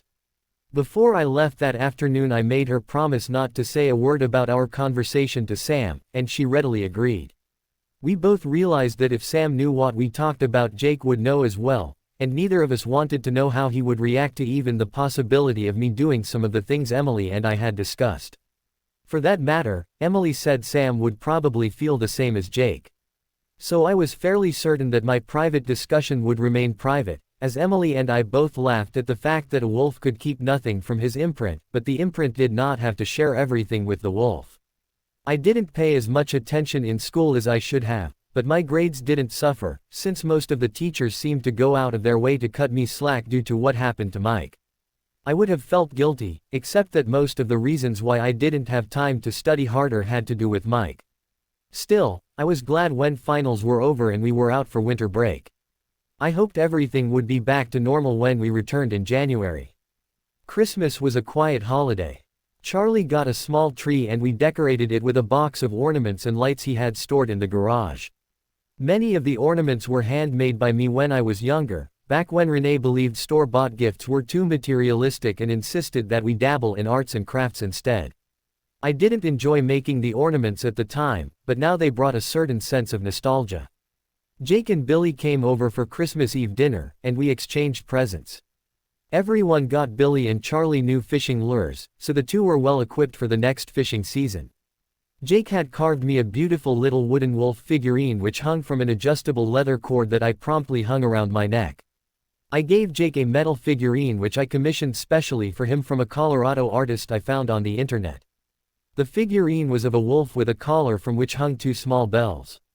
Charlie wondered out loud why I had given Jake a figurine of a sheepdog, but I merely shrugged and said I thought he'd like it. As Jake, Billy exchanged knowing smiles.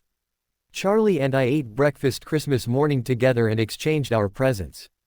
Then Charlie went to La Push to watch sports while I, for once, found myself alone, finally able to spend some quality phone time with Jasper. Although Jasper and I talked every night, our conversations were usually brief due to his need to continually monitor Mike. But, as always, he found the perfect song to sing to me while he was away, so each night before I fell asleep I'd hear. I thought that the world had lost its way. Then I fell in love with you. And you took that away. You take away the old. Show me the new. And I feel like I can fly. When I stand next to you. So what if I'm on this phone? 100 miles from home. I take the words you gave. And send them back to you. I only want to see if you're okay when I'm not around. Asking if you love me. I love the way you make it sound. Calling you to see. Do I try too hard to make you smile? To make you smile. I will keep calling you to see if you're sleepin' or you dreamin' and if you're dreamin' or you dreamin' of me. I can't believe you actually picked me. Of course, he always knew if I was sleeping and dreaming since, as before, we stayed on the phone all night long, so he could hear me talk in my sleep. In the morning I'd wake and we'd talk briefly before I hung up to start my day. It was a tenuous connection, but it was there every night, and I absolutely cherished it. On Christmas Day all the Cullens had taken Mike out to hunt so that Jasper and I could talk about his upcoming return. Earlier in the month both Esme and Alice had called Charlie to ask permission for me to visit them in Los Angeles for New Year's. Esme had assured Charlie that it was no problem and that a plane ticket had already been reserved for me at the airport. Charlie was a little concerned about me seeing Edward, but relaxed when Esme told him that Edward himself was visiting an out-of-state friend for New Year's, and would not be around. To complete the rather elaborate cover story, Ben and Angela would drive me to the airport on their way to spend a day in Seattle. Jasper, who, in thanks for everything they had done for me since the Cullens left Forks, had arranged and paid for a whole day of Seattle activities for Ben and Angela, culminating with dinner at the Space Needle rotating restaurant, was going to meet me at the airport. We would then travel back to Forks, unnoticed, and spend the new year alone together at his house. After not seeing him for a whole month, spending a few days by ourselves sounded absolutely heavenly. I can't believe I'll see you in 3 days, I said as we finished planning when and where to meet at the SeaTac airport. The longest 3 days of my life, he replied. On the morning of December 28th, Ben and Angela picked me up as planned and drove me to the airport. As far as they and everyone else in Forks was concerned, I was getting on a flight to Los Angeles. Instead, I quickly made my way from the departure gates to arrivals, and exited the airport to find Jasper waiting for me. Just the sight of him was enough to make me giddy. When he pulled me into his arms to I nearly melted. Once we were in the car, I settled in to watch him drive. It was everything I remembered, and I was enjoying myself thoroughly. Jasper reached over to the stereo and turned it on. Sounds of guitar filled the air. I'd been listening to this song every day since I left Forks after the night of Mike's party. Jasper said quietly, "I'm so glad I can finally play it for you and mean it." He started singing along with the song. I'd give it all, I'd give for us. Give anything but I won't give up. 'Cause you know, that I love you, I have loved you all along. And I miss you, been far away for far too long. Jasper, I whispered. He stopped singing and reached for my hand, bringing it up to his lips for a key. He kept holding it as he went back to the singing. So keep breathing, 'cause I'm not leaving you anymore. Believe it, hold on to me and never let me go. How did I get so lucky? I asked when the song was over, my eyes slightly moister than before. I've been asking myself the same thing, he said. I turned to the front to look at the road and noted that we were not driving in the direction of Forks. What's going on, Jasper? I asked, trusting him completely but curious as well. A slight change in plans, darlin', he said. I hope you don't mind, I arranged a little surprise. I settled back in my seat. With anyone else the thought of a surprise would have sent me into a panic. With Jasper, I merely felt a tingle of anticipation. I loved him enough to believe I was going to be happy with whatever he had planned. We drove north, past Seattle, past Anacortes and up towards Vancouver. I started getting a little worried when it looked like we were actually going to leave the United States. Don't I need a passport to go to Canada? I asked. Already taken care of, he said, pulling a passport out of his inside jacket pocket and handing it to me. I opened it and saw that it was my own passport that I had gotten back when Renee thought she might marry Phil on the beach in Mexico. I found it when I was getting your clothes last month. It's what gave me this idea. You've been planning this for a whole month. I have. It took a little time and effort, but Esme actually handled most of the arrangements. Hearing Esme's name brought up many conflicting emotions. How was it? I asked. Living with them again. In addition to having our phone time limited by Jasper's duties, there were certain subjects we had not discussed because of the excellent hearing of everyone near him whenever we spoke. He considered the question before responding. It was different. They all deferred to my expertise, which had never happened before. They actually wanted to learn something from me. They were interested in training techniques, but that led to other questions about my past. It was like, for the first time, they were trying to get to know me. Like they were trying to make up for lost time, convince me that I was part of the family. I looked over at him thoughtfully, on the one hand grateful that the Cullens were finally treating him the way they should have treated him all along, and on the other apprehensive that this change in attitude had convinced him that he wanted to live with them again. Even if Jasper was ready to forgive and forget, I wasn't sure I could be that generous. And, do you want to be part of the family? Do you still want to be affiliated with Alice? I saw his jaw clench tightly and I didn't need to hear the answer. I most certainly do not want to be affiliated with Alice, but I'm not altogether certain she will remain with the Cullens after Mike's newborn year is over. She's finding the climate much less hospitable than it had been before. I was genuinely surprised. Other than Emmett, who seemed to take Jasper's and my side against Alice after he learned of her past deceptions, I couldn't think of any other family member who would have turned against her. What happened? I asked, truly eager to know the answer. I'll tell you all about it, but another time. I would really prefer not to speak about that evil, manipulative ch for the rest of the trip. I sat back in my seat, shocked at the vehemence of his words. Clearly, when it came to Alice, anyway, Jasper was on the same page as I, maybe even a bit further back. He looked over at me apologetically. I'm sorry. I didn't mean to snap at you. It's just that. Don't. I stopped him. You don't have to apologize or explain. I understand. I should have never brought it up. I think we're both still a little raw on this particular subject. Not as raw as Mike was when he woke up. Jasper laughed a slightly malevolent laugh. I shot him a look. Oh, you never said anything. What happened? Let's just say his initial bout of hostility was directed towards his creator, and since we had no advanced warning, he got her good before any of us had a chance to step in and stop him. I looked at Jasper in shock. Mike had never been a violent person and certainly he had never had a quarrel with Alice.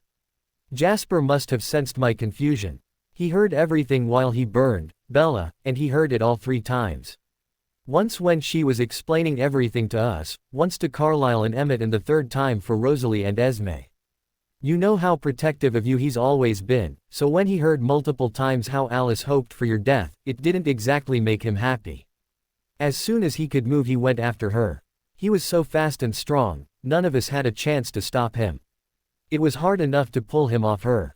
Did he? I asked with some trepidation. Did he hurt her? Not permanently, of course. But she did have to spend some time fusing pieces back together under Carlisle's care, and she will have a few more scars to show for it. I didn't know how to feel about this news. I wasn't exactly wishing for Alice to be hurt, and yet a part of me was glad that she had to go through some suffering. Then I realized that there had been 2 of them in that fight. Is Mike okay? Alice is not much of a fighter, so she didn't cause any damage. With my help to calm him, the rest of us managed to pull him off without having to harm him. I breathed a sigh of relief.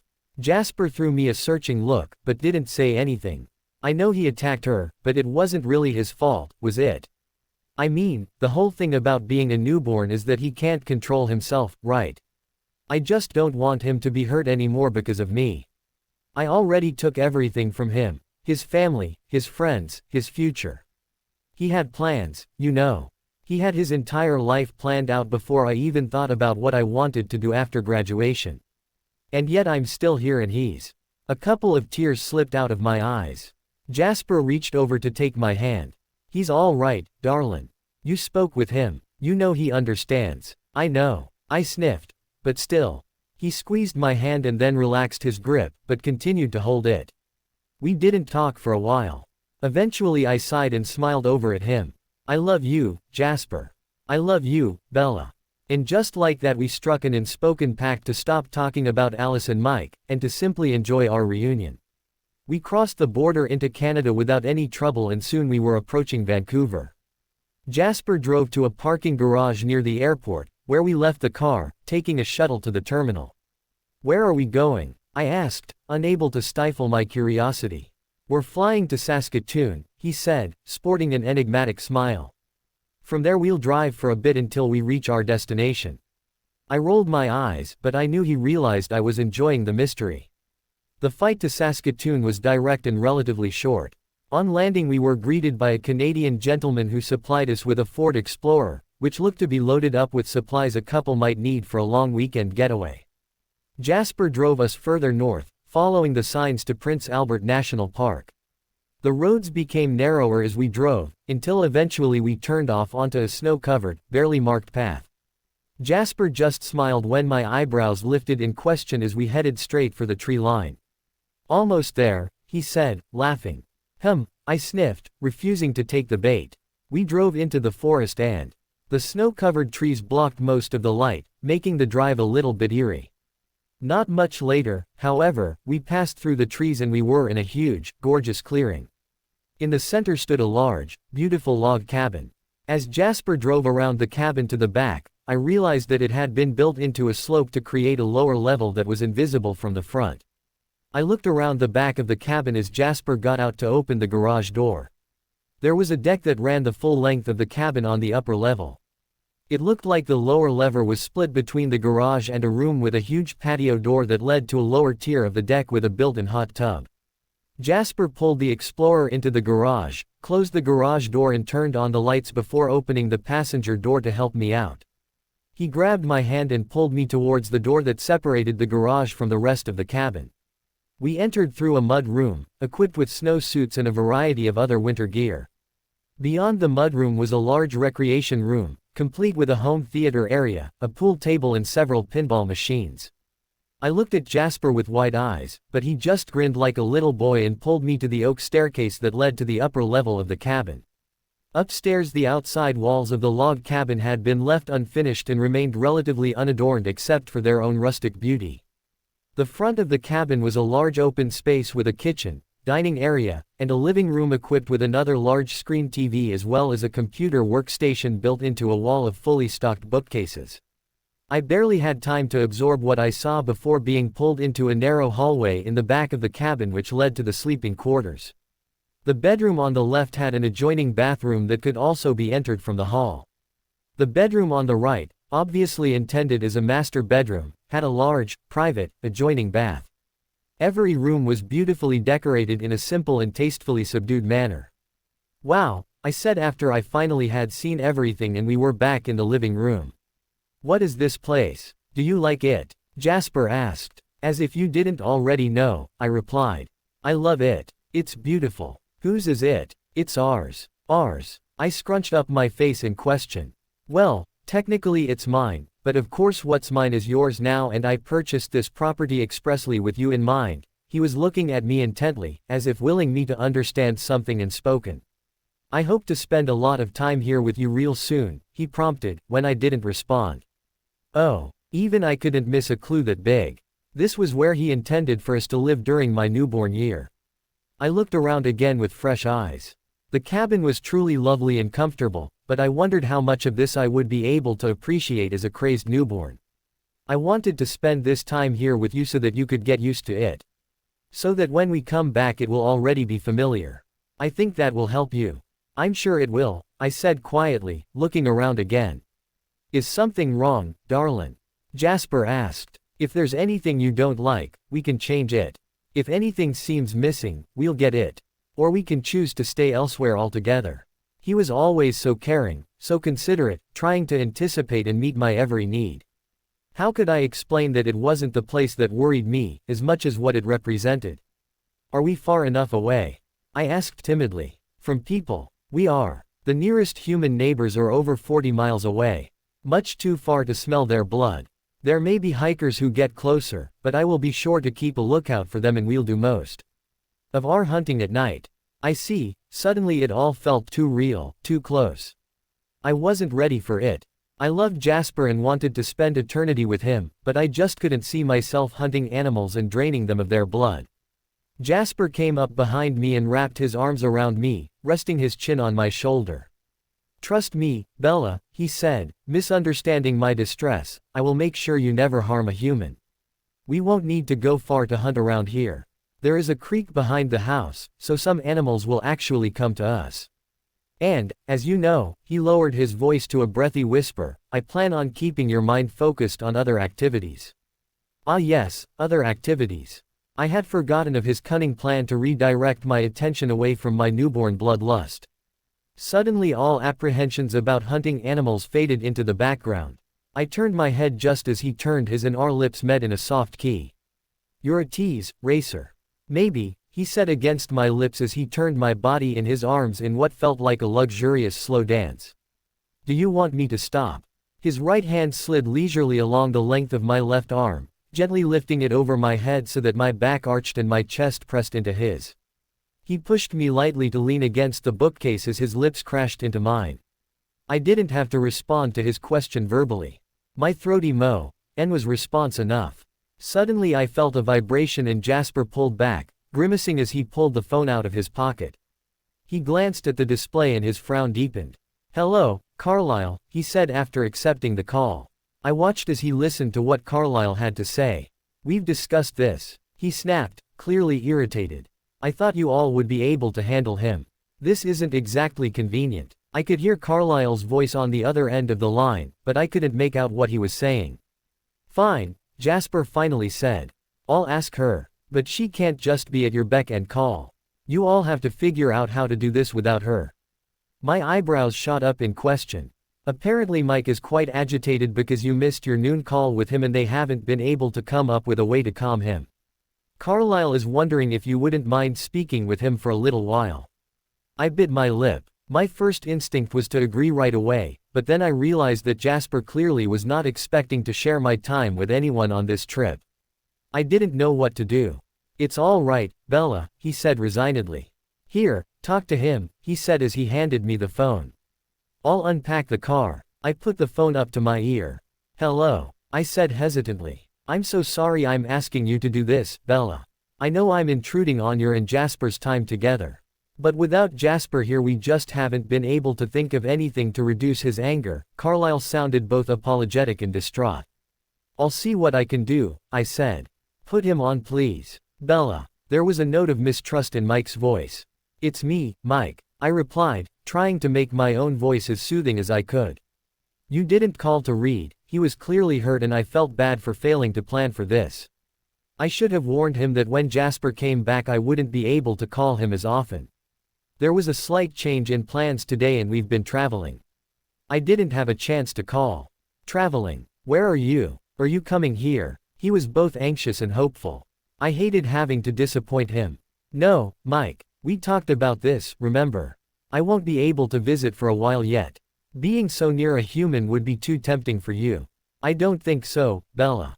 I really don't. This bloodlust that everyone keeps talking about, I don't feel it. I'm fine with the animal blood. I don't crave more than that. And being here with them is horrible. I hate them, Bella, especially her. If I have to stay here for 11 more months I will find a way to kill her. I cringed, not just because of what he was saying but also because I knew all the Cullens heard it too. Mike, listen to me. The Cullens are good vampires. They care about you. Alice cares about you. The last part was difficult to say, my throat constricting around her name. I would not have consented to you staying with them if I thought that it wouldn't be the best thing for you. Do you really hate all of them that much? Emmett's okay, I guess, he replied grudgingly. He can be funny, and I like hunting with him. Emmett likes a lot of the same video games as you do, maybe the two of you could play. We tried, Mike said, but I destroyed the controllers. I guess I don't have a good sense of my strength yet. I could tell he was embarrassed. I was sure his inability to gauge his physical strength was contributing to his agitation. As an athlete, Mike had known his body's strengths and limitations well. Now he had to learn everything over again. Jasper, who had already made several trips back to the car at his superhuman speed, was now unpacking the food. I looked over at him in frustration at my inability to help Mike. Tell him I'll have 100 controllers overnighted to him and to just keep trying. He'll figure it out soon. I heard that, Mike said. Tell Jasper, thanks, for me. Of course Jasper had heard him too, saving me the trouble of having to relay their messages. What about the others? Isn't there anything you like about them? I don't know, Bella. In my head I know that they're not bad vampires. I know they're trying to help me despite the fact that I'm making their life hell. But deep down inside I just feel this hatred and disgust. I looked to Jasper again. He shrugged, indicating he had no answers. Mike, maybe you hate me for asking Alice to turn you into a vampire and you're just taking your anger for me out on them. It hurt to say it, but the thought had been nagging at me for quite a while and I needed to put it out there. I saw Jasper frowning as he walked over to stand behind me and put his arms around me, pressing his lips to my temple. No, I don't think that's it. I understand why you did what you did. But you would have never had to make that decision if it wasn't for them, would you? If they hadn't decided to mingle with the humans in Forks and if Edward hadn't decided to take the mingling to the next level with you, none of this would have happened. If they had just kept to themselves you never would have met Victoria and she never would have had an interest in either of us. I just hate them. Why couldn't they keep with their own kind? I cringed and Jasper's arms tightened around me. Mike's diatribe made my head spin. Mike, I said, using my soothing voice again, they intermingle with humans to remind themselves of who they used to be, of their own humanity, and why they need to stay vegetarians. The things with Victoria weren't their fault. It was just a cruel twist of fate. He didn't answer for a while. Maybe, he said, but I could tell he wasn't convinced. Hey Bella, would you mind reading to me a little? I'm dying to know what happens next but I don't want to read ahead of you. My heart fell. I had been reading the new Bernard Cornwell's novel, Agincourt, and we had left off at a critical part in the plot. But I had completely forgotten to bring the book when I was packing. I felt Jasper withdraw and saw him ghost over to the bookcase, returning nearly instantly with a copy of the book. I gave him a grateful smile. Sure, Mike, I said, I'll read for a while. I grabbed Jasper's hand and pulled him over to the sofa, indicating that he should sit. Once he was seated, I settled myself in his lap and curled up against his chest. I opened the book to the page where I had left off the last time and started reading. I stopped after about an hour and hung up the phone. I reached up to Key. "Jasper. Thank you," I told him. I think he really needed that. Jasper lowered his head for another soft, lingering key. Even after he lifted his lips, he kept his forehead resting against mine. I realized that I was being selfish earlier. I have you all to myself for at least 4 more days. I can afford to be generous for an hour, for Mike. Plus, I really wanted to know what happened too. His smile reached all the way into the deep recesses of his eyes. I pulled back a little. I should have realized he'd been listening to my readings as well. Why does Mike hate the Cullens so much, Jasper? I don't know, darlin'. Carlisle's been wondering the same thing. Mike's transition has been very unusual. Unusual. I looked at him with surprise.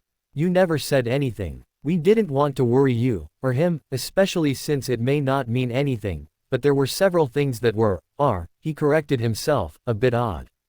Really? Like what? He considered me carefully, probably wondering if it was wise to share the information with me. If you don't tell me, I'll probably imagine things even worse than what really happened, and I'll worry more than is necessary. All right, he relented. It took Mike a day longer than usual to fully transform, and the end was excruciatingly painful for him, more so than usual, which, as you might recall, was already the most painful thing I ever recall experiencing. Then, as soon as he woke up, he attacked Alice. Now, aggressive behavior is typical for newborns, but the first desire is always blood. Alice has none of that to offer, so that was strange. In fact, his entire hostility towards vampires and his affinity for animal blood is out of the norm. But even all those things put together are not as bizarre as the fact that he's still warm. What? I gasped. My breath caught in my throat. His temperature hasn't changed. He's as warm as he's ever been while human. Carlisle's never seen anything like it. He's examined him thoroughly, and there is no doubt that Mike is a full-fledged vampire, but he is not cold like the rest of us. How? I asked dumbly. How can that be? We don't know. Carlisle has no explanation. He purchased some equipment and is setting up a lab in Alaska so he can study Mike's DNA, but with as much handling as Mike requires, there isn't a lot of time for scientific study. I sat back and pondered this new mystery. What did it mean for Mike? Has Alice seen anything? Does she know what will happen to him? Jasper shook his head. Alice hasn't had a vision since the final day of Mike's transformation. Carlisle's been working on solving that puzzle as well. He hasn't been able to find anything wrong with her and wonders if it's psychosomatic. Psychosomatic? Like she's not seeing things as self-punishment for the way she used her visions to manipulate us. Maybe, Jasper nodded, though I don't really believe that. I still haven't seen any remorse from her, so if it's her psyche repressing her power, it must be lodged really deep inside. Would it be wrong of me to hope Alice doesn't get her power back? I asked quietly. After all she's done to us, and especially to you, I can't imagine any reaction would be wrong, except maybe total unconditional forgiveness. Right, I said and leaned against him again. I guess I hope Carlisle figures out what's going on with both of them, and that he can help Mike get better. Me too, darlin', he pulled me into a close hug. My stomach emitted an embarrassingly loud rumble. You need to eat, Jasper stated the obvious as he stood up with me still in his arms and walked to the kitchen. What would you like? Put me down and I'll see what we have, I replied. I quickly found that whoever purchased the food was very thorough, giving me lots of choices. I opted for speed, and selected all the ingredients I needed to make an omelet. I let Jasper chop the mushrooms and ham while I prepared the pan and whisked the eggs. Cooking together felt so right. I became a bit sad again when I realized in a few months there would be no need for us to ever step foot in the kitchen. But all those thoughts melted away when my eyes met with Jasper's loving gaze, and I was reminded that eternity with him was worth some sacrifices. We thoroughly enjoyed the rest of our time at the cabin. We were pretty active during the days. Jasper took me snowshoeing in Prince Albert National Park, snowmobiling and even ice skating. I was particularly hesitant about the latter, thinking that the last thing I needed after my recent ankle sprain was to put my feet on narrow metal blades, but Jasper skated and supported me so well that I managed to get through our afternoon at the rink without a single fall. In the evenings Jasper always helped me prepare dinner, and after I ate we'd play pinball or one of many board games stored in a rec room closet, or watch movies either in the home theater or, my personal favorite, curled up in front of a roaring fire in the living room on top of a huge bear skin rug, which apparently had been Emmett's contribution to the cabin decor. Jasper explained that Esme had personally decorated the cabin and purchased all of the clothes that I found when I ventured into the master bedroom closet, but Emmett insisted that she include a rug made out of one of the bears he'd hunted. Esme felt horrible about leaving you behind in Forks, Jasper told me. And then, after she found out what Alice had done, she insisted that this was the very least she could do for us. I made mental note to send Esme a thank you gift when I returned home. Her simple and tasteful style, both in home decor and clothing, suited me so much better than Alice's high fashion agenda, which I had been forced to put up with while dating Edward. Not having to ever again play Bella Barbie was yet another bonus of my relationship with Jasper. I continued to speak and read with Mike every day, but I made sure Jasper was always with me so that he wouldn't feel excluded. The two of us also spent hours talking together, getting to know each other even better than before. I was too tired the evening we arrived, but the second evening we exchanged Christmas presents. I was so apprehensive about my gift for him, but as soon as he opened it I knew I had done the right thing when I went back to Seattle, found Ken, and using some photographs and a copy of the sketch he had done of us previously, commissioned him to sketch a scene commemorating our whole day in Seattle. Ken had done a wonderful job, surrounding a smaller version of Jasper and me with scenes of the shooting star, whales, the Space Needle, and Doc Maynard's pub. Bella, Jasper said, his voice filled with love, as he looked at our drawn faces much the same way I had looked at them so many times when we were apart, this is fantastic. I will treasure it always. His gift for me was even more astounding. I first opened a box filled with European travelogues.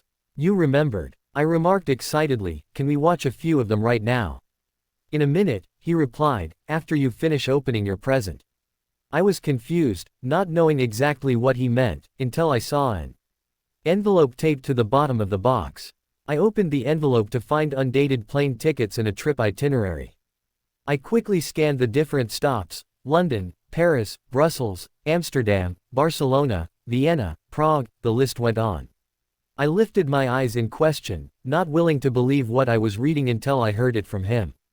That's right, Bella, he confirmed, these are all the places I'd like to take you on our European tour following your graduation. I want you to see in person all the places we'll be hearing about in these travelogues.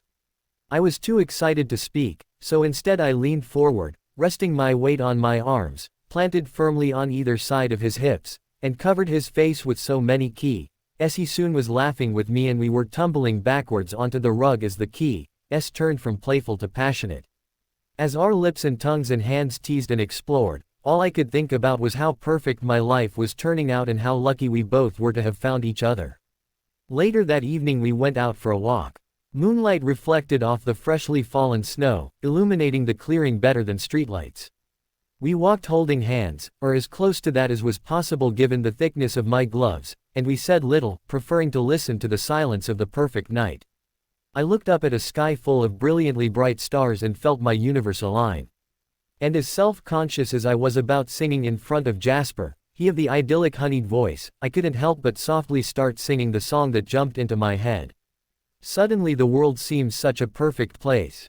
Suddenly it moves with such a perfect grace. And then Jasper surprised me by joining in the next two lines. Suddenly my life doesn't seem such a waste. It all revolves around you. It does for me, you know, I told him. It has since that first Sunday we spent together. I know, he acknowledged, I feel the same way about you. I will never doubt again, I told him sincerely, quoting another of our favorite movies. There will never be a need, he responded without missing a beat. Jasper insisted on cooking dinner for me New Year's Eve. He even sent me down to the rec room so that I would be completely surprised. He had also had Esme pick out an outfit for me to wear that evening that he swore up and down he'd resisted peeking at so that he would be surprised as well. The outfit was packed into a garment bag and the accessories were grouped together in a coordinating hat box. I brought both items into the downstairs bathroom, brimming with nervous excitement. The garment bag held a lovely knee-length classic, Empire waist versus neck black dress. The cap sleeves were made of shimmery black fabric and a strip of the same fabric was used to accentuate the empire waist on the otherwise unadorned dress. The dress was so elegant it nearly brought tears to my eyes. Esme placed every other thing to go with the dress in the hat box, including flattering yet elegant undergarments, OSM strappy shoes with heels short and wide enough to hopefully keep even someone as accident-prone as me on her feet, a lovely necklace, bracelet and earring set, even a curling iron and brush for my hair, makeup and a manicure-pedicure set. Already so grateful to this amazing loving woman, I opened the envelope that was also resting in the box. My dearest Bella, you have always been like another daughter to me, and I can only beg your forgiveness for not acting as a mother should have when Edward asked us to leave Forks. I hope you know how much joy it brought me to be able to select these items for your special celebration with Jasper, and that you can find it in your heart to someday forgive me and the rest of our family for the mistakes we made in the past. I have watched my son over the last month beam with the love he feels for you, and I have heard your love for him when you spoke with each other, so I know your future together will be filled with joy and happiness. May this New Year celebration be a glorious and memorable start of your intertwined life. All my love, Esme. I couldn't help but shed a few tears at the beauty of the letter, before I recomposed myself and started getting ready. The swarm of butterflies returned to my stomach as I showered, polished my nails, arranged my hair, dressed and applied my makeup. Thankfully, I only had a few minutes to pace back and forth nervously after I was done before Jasper called to say that everything upstairs was ready. I heard his breath catch as I started walking up the stairs, and I blushed with pleasure. My breath was interrupted too when I saw him standing at the top of the stairs in a tailored black suit, a crisp white shirt and a tie made of the same fabric as the accents on my dress. With his blonde waves falling softly over his eye and his relaxed, casual stance, he looked like a model or a secret agent. I simply couldn't believe that this absolutely gorgeous man was all mine, not just for tonight, but for all time. He walked down to meet me halfway and tucked my hand into his folded arm as we walked up the stairs together. Once there I saw that the room had been transformed. The dining table was set with luxurious-looking linens and china, the sound system played soft music, a fire crackled in the fireplace and hundreds of candles were lit all around. I looked around in awe. I wanted to create just the perfect mood for tonight.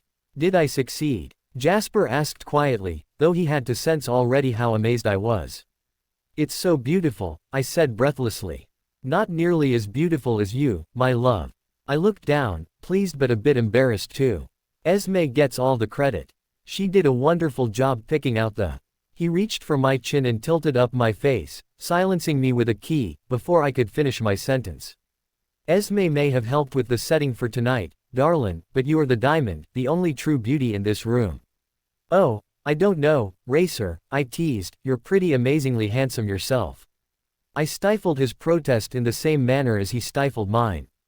Jasper had prepared a wonderful meal for me, and I complimented his growing culinary prowess. I've been practicing, he admitted sheepishly, though it was somewhat difficult without a taste tester. I had to hope that the flavors would be to your liking. I assured him that everything was to my liking, including the chocolate-covered strawberries he had made for dessert. After dinner we danced, Jasper once again leading me expertly and without mishap as we moved around the room. Later he sat on the sofa while I laid with my head resting in his lap as he fed me pieces of a caramello bar, drizzling the caramel into my mouth in a manner that exponentially increased both of our already heightened levels of excitement. Out of desperation to avoid violating the baseball progression of our relationship and moving directly to a home run, we decided to watch Serenity, the film follow-up to Firefly which, while very interesting was, fortunately, nearly devoid of romance. As midnight approached, we settled in front of the fire and turned on the television, trying to tune out the inane commentators as we waited for the countdown. Soon we heard the crowd start to chant 10, 9, 8, and we smiled softly at each other as the numbers dwindled down to 1 and our lips came together in an emotionally charged key. Happy New Year, Jasper, I whispered after we broke apart. Happy New Year, Bella, and a happy new life to us, together forever. I'll key to that, I said. And that's exactly what we did. If you enjoyed this alternate journey, don't forget to like the video and subscribe to the alternate path for more incredible what-if stories.